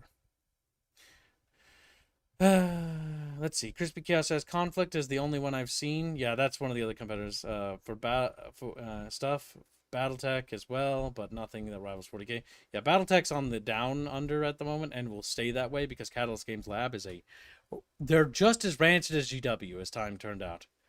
They're just as rancid as GW. Fuck CGL and fuck GW equally. Fuck both of them. Turns out the dude's multi-millionaire. Pray one day they threatened to sue a fan creator, and turns out to be dude's a multi-millionaire, and they take him to court. OMG, please, Gabe, make a 40k. Yeah. That'd be hilarious. What Mythic is saying. The thing is, like, they do research the countries that they can do this kind of shit, because there are countries that if they sue and they lose, they get mega fucked. You know what I mean? That's the issue. That's why they go after people in Europe and the US most of the time, because they already researched those laws a lot over there. That's kind of what I think. That's probably true. But yeah, that's my opinion. I think 40k could be good if it was under stewardship of somebody who actually gave a damn about it. Just like BattleTech. BattleTech could be awesome too.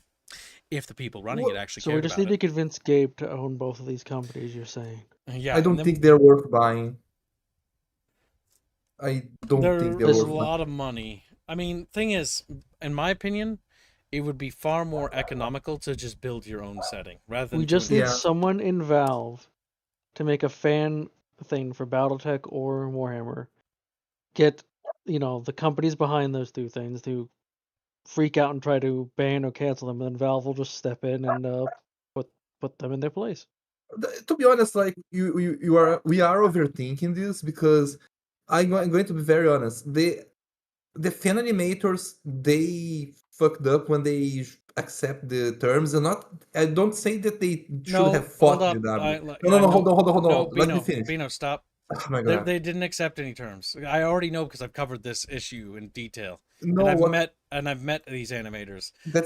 They never accepted any terms. There was no terms of agreement. They just made a fan animation.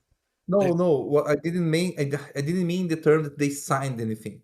What it means in Portuguese is basically like, instead of you're going to sue me if I keep doing animations for the setting. Okay, they could just do what the guys that did the Space King do. Like, okay, keep doing 3D animations, just don't use the setting. Make a distinct setting, you get what I mean?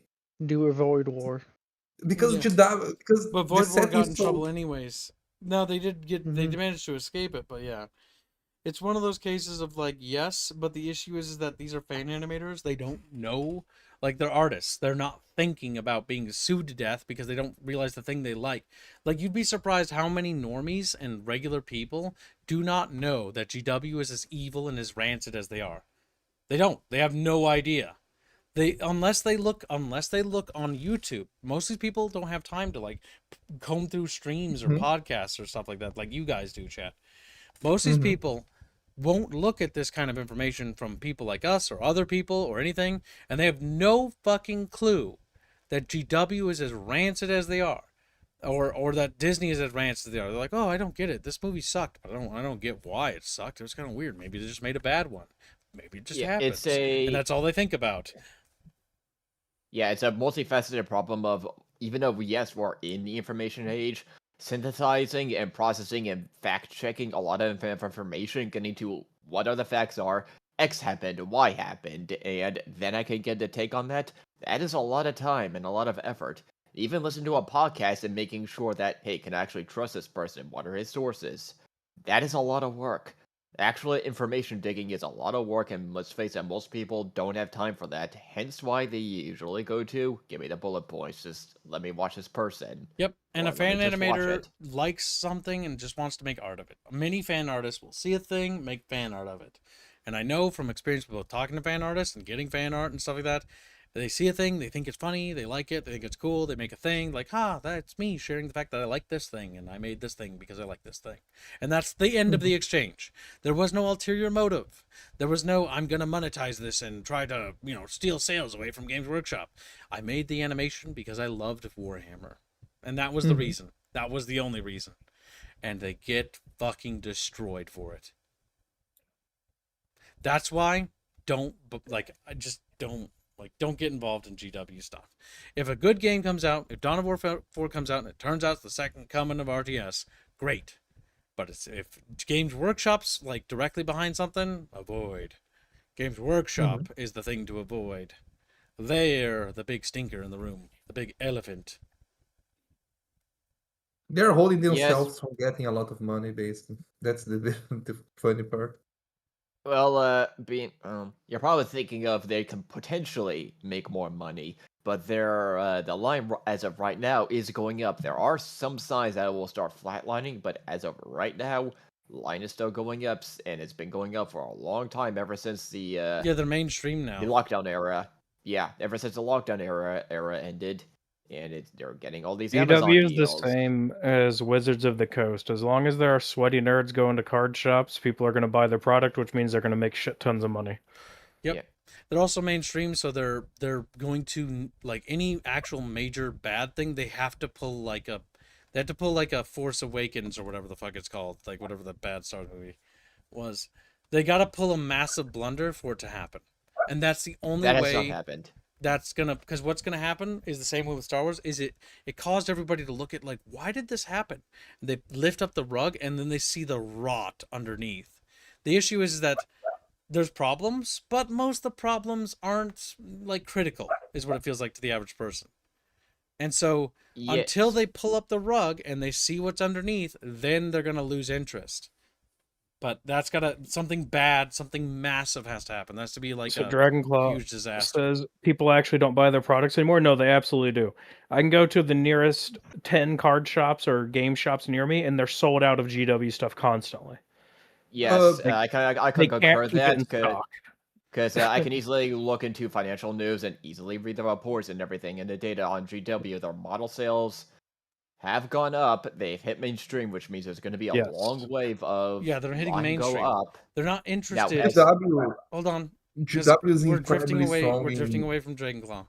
So the thing is, people in your circles aren't buying anymore because you're awakened to the fact that they are, what they are. You're not interested in biting into the rotten apple. You know that it's poisoned, right? But the problem is because it's hit what we call that zeitgeist, or basically the mainstream, it doesn't matter anymore. No longer is the setting under a control of, like, quality. It's popular. It's become a social thing. It's why, for example, many women I've talked to play video games, but few among them are actually gamers. And why is that the case? Because it's not actually about the gaming or being a gamer. It's actually just the social interaction. If a woman plays X game that men play as well, then she has a common point to meet and discuss things. This was same way in high school, I remember, because there was a lot of girls that played World of Warcraft. A surprisingly high amount of them in my high school, which actually blew me away because I didn't think that would be the case. But it turned out it was. Just like they all also played Call of Duty. But then again, so did the jocks, so did everybody else. Everybody played the same games because it was also a point of talking about things. Just like everybody wanted to pick up Skyrim because it was the new game, even though I didn't even like it. But I remember everybody wanted to pick it up because it was the new game, the new hot shit. Everybody wanted to talk about it and be part of the conversations around it because it was part of the social interactions. Video games were more than just games. They were tied to social, like the social strata of things. And so they became talking points. It sounds stupid, I know, but that's why real. Card shops and the like will do gangbusters in any country that is remotely successful. I don't know about Euro countries because I don't live there, but over here in America, card shops are fucking going nuts. You can kind Pokemon of cards. measure how well a It's the country is doing. social. It's the social aspect. It's the men and women can go there. It's the new mall essentially for the next generation. You It's can where they kind go of for measure. social interaction. It's also where they go to buy little doodads and bullshit. It's You become can normified. you can kind of measure how well a city or a country is going normally by seeing how like the gamers shops and stuff are doing. Because I noticed this in Brazil, right? Whenever the country like is doing better financially, even if it's like all propped up, right? The gamer shops explode everywhere. And when the economy goes down again, like only the older gamer shops stay. So that's like why, like over here in my city, for example, there's only one shop, one base, stuff like that. Yeah, but Yeah, zero makes back because I want sense. to address I wanted to just jump off one of Kip's points about the there hasn't been that much egregiousness by GW yet.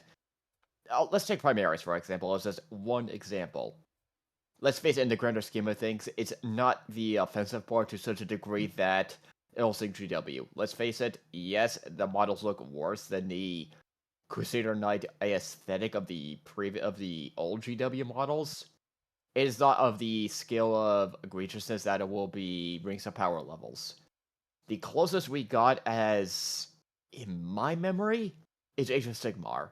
But that only pissed off the Warhammer Fantasy crowd, and there's a lot I like about old Warhammer Fantasy. I love the vampires and the orcs and chaos dwarves of that universe, but the closest we got to pissing off one community to such an extent was Age of Sigmar. And full disclaimer, by the way, we can only get inferences of how well the model sold based on third-party model seller data. Age of Sigmar did not sell that well. So hence why they're bringing Warhammer Fantasy back, but that was the closest we got.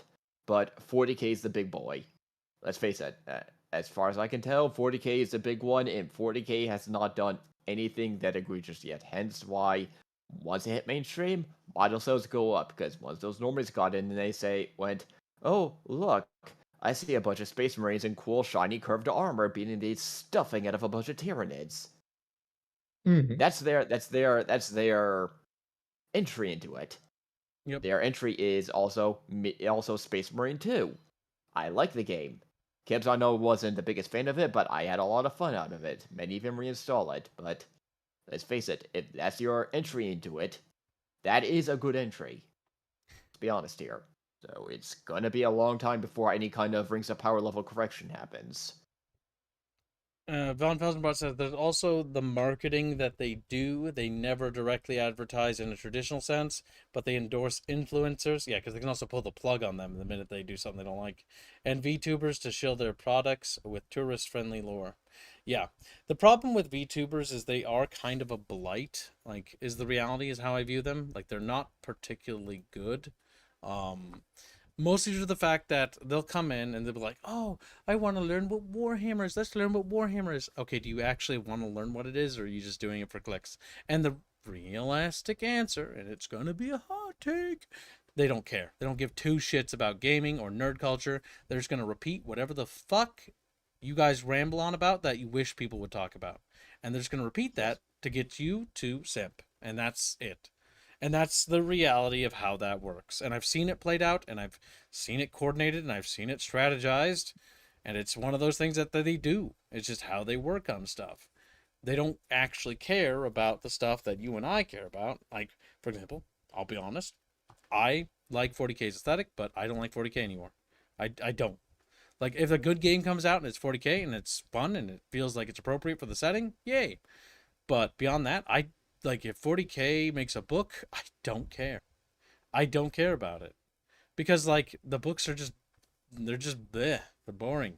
Like, they're no longer interesting to me. There was a time when I bought, like, every goddamn 40K book I could get my fucking little fingers on, including Warhammer Fantasy books. I have literal, like, piles of books at my dad's place after he moved that I have never touched, because when I lost interest in Warhammer, instead of being on my list of things to read, I just never touched again. I didn't want to touch them anymore. Like, and I read through the Felix Go Trick Omnibus. I've read through like Last Chances, read through 15 Hours, read through a bunch of them, Ultramarines, blah blah blah, bunch of 40K books, fucking Horus Heresy books, and I just don't want to. I don't want to touch them anymore. I'm done. And the reality is that people that come in will try to pretend that they like the thing you like because they want you to buy products so they can get their marketing thing, so they can be paid for marketing and they can get money from you for simping and stuff like that. And that's how that works. That's kind of how that whole structure works. It's why VTubing is incredibly toxic and disgusting. It's why all of them always turn out to be like some form of horrific social disorder behind the scenes. And it turns out that they have all these problems, that they're like crazy and stuff, and it's like they don't like their fans and they're there to use them, and it seems to be the thing that always appears to be the case every single time. And then you're told that it's just not it's not really a problem, it's not a reoccurring problem, there's no reason why it's a systemic problem whatsoever, that it's systemic and everybody is doing it and everybody's complicit in it, and it's just this awful cycle and this awful culture. And then there'll be those that'll agree with me and go like, yeah, it is that way, but I still participate and become part of it. It's like, oh, fucking, I'm gonna kill myself. More importantly, though, Chatfish, how long before we can get Kibbs to use a browser that uses AdBlock? Never. Use a Brave. We all know he wants to play that video from Lucasfilm. It's sitting there begging me. He needs his Star Wars. Star Wars uppies. Wrong. Star Wars He needs Galactic Growth Racer is Adorable my to crack last up. hope for a Star Wars video Yeah, game. Kibbs, that could be a new clip from it. Huh? Could be. Could be. Of course, it's like gay porn. It's Mandalorian. It's the Mandalorian. Get out of here. You know, The only big IP that I've seen that looks actually like it's going to be like relatively solid, if any of you have seen some of the trailers around Galactic Racer. Summer sale. Yes. Apparently it's crabs now. Star Wars Galactic Racer looks pretty decent. This is made by the Burnout devs. My favorite thing we've seen from this is when it was showing Watto just killing people. Wait, do they have the gameplay trailer? Murdering the other They don't have the racers. Watto trailer where he just kills people. Maybe it's this one. Yes, it's the story one. Rip. Mute story. Mute music. But yeah, this game looks pretty promising because it's basically just Pod Racer. And that's it. That's all it really is. Pod Racer, but more. Yep, it's got more mechanics No, to it. this is- It's got the Burnout devs working on it, which is the most interesting for me because the car, like being able to smash and wreck vehicles and they go like exploding apart like that, like it's straight up just Burnout. And you can tell it has their DNA on it. And I miss Burnout quite a bit, so I'm hopeful that the developers who make this actually do a good job. Except for Quirk Chungus over there. Except for... I hate Star Wars characters. Because it's as Reddit Quirk Chungus is now. All the time. Fuck the Disneyfication of Star must be Wars. quirky. The Disneyfication of Star Wars and the Lucasification. And I know you're going to be like, Kibbs, what the fuck you mean Lucasification? Lucas wanted this. Lucas pushed for this shit. The toyification of Star Wars is what killed Star Wars as a setting. There's Watto. Oh boy, here he goes Commit murdering murder. again. I like how the murder trailer is using Watto. That's a nice touch. It's just all Watto. Just literally the second the race started, he killed someone. But yeah. It looks surprisingly fun, and it's been a while since I've had a good racing game, and I like sci-fi racing games, though they're not very common anymore. So it's a 50-50 whether this game is huge. They used to be, which is why I don't think this game will sell that well. They're also selling it for $60, which is the old rate of previous games, which I think is dumb. They should Oh, go and it had the cheaper. deluxe edition. Does it say it comes No. with early access? It better not. That's No, just the it's just a pre-purchase. bunch of random shit I don't care about. Thank you. Digital deluxe. Just a bunch of DLC. Okay. Okay, thank you. Dodged a bullet. Definitely didn't want to pay for Wait, look with the fine text, Chatfish. 5 day early access. Ah! Find it, Chatfish. There goes my cheeseburger money. There goes my. I will have another Oreo milkshake in your. You fat, Remember. round, chubby. why are you so bad? I will drive. Actually, no. The. Damn, I don't want to drive towards work, and that's the only decent Burger King. The other one's trash. You and your obsession with Oreo shakes will get you killed one day. Just make your own. Yeah. That's actually a really good idea. We should make Chatfish. Maybe not the next Cooking with Kids, but maybe we do an Oreo shake. We teach Champa how to make an Oreo shake, and it's better than I whatever know how they to can make an do. Oreo shake. I don't have either way. I'd have to go out and get. Oh my get god! shit. Do you I'd realize rather how just go cheap buy it. the ingredients are? It's a fucking bag of fucking Oreos, fucking ice cream, and some like fucking milk. And then if you want to be special, you get that fucking milk powder dust, whatever it's called. That's actually pretty good. I'd recommend getting it, and it will actually make it better. Plus, you can put in triple the amount of Oreo, so it's like 90% Oreo with a little bit of ice cream. Yeah, so you can die of diabetes immediately. Yeah, but you see, by making it not at home, Kim, then I'm not having it constantly. It's still a hassle. You gotta take out the blender. You gotta set it up. You gotta put the thing in. God, you're all fat fucks. By making it a thing that I only get every so often. Don't be mad, Mamu, because you can't inject Oreos into your bloodstream. No, I have to get up and Also, actually like go to a job.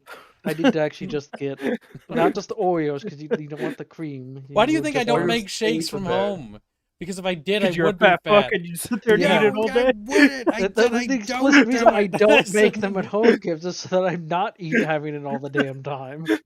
But you have it all the damn time. You have shakes more No, than I I have don't. shakes in my entire life. Like a week. I mean, that's probably true. Yes. That's probably true. And I love shakes. Big doubt. Check We love this. shakes. Dino's Being just sitting Oreos, here like, I which can't are relate to bad. this. I'm not American. And yet, they refuse to eat chicken hearts. Delicious. Bino, you get food poisoning all the time. Fucking poor little Yeah. shit. Shut the fuck up. I'm not going to be mean to other people about it, but I'll be mean to you. We because don't eat the you leftovers eat from the. fucking food from restaurants that are so sketchy, and then you complain to me about getting food poisoning when I tell you to just buy the ingredients and I'll give you recipes on how to make burgers that will blow your mind, and you won't do it. Hold My on, dude- I like blow his mind. Jano's. He I like wants- Jano's idea. You make that The fucking rest- John Wayne Stomach. casserole. You will be Kids, so happy if you Read make it. Jano's comment. I can't make the John Wayne casserole Yes, you because can. He doesn't because have there's biscuits. nowhere to buy the ingredients where I live. Go to the regular grocery store. They have it.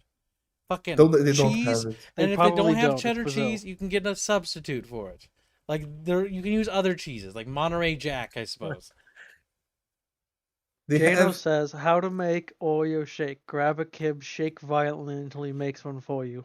Yeah, but Jano, here's the That's thing. You would very- have to exercise enough to be able to lift him up first.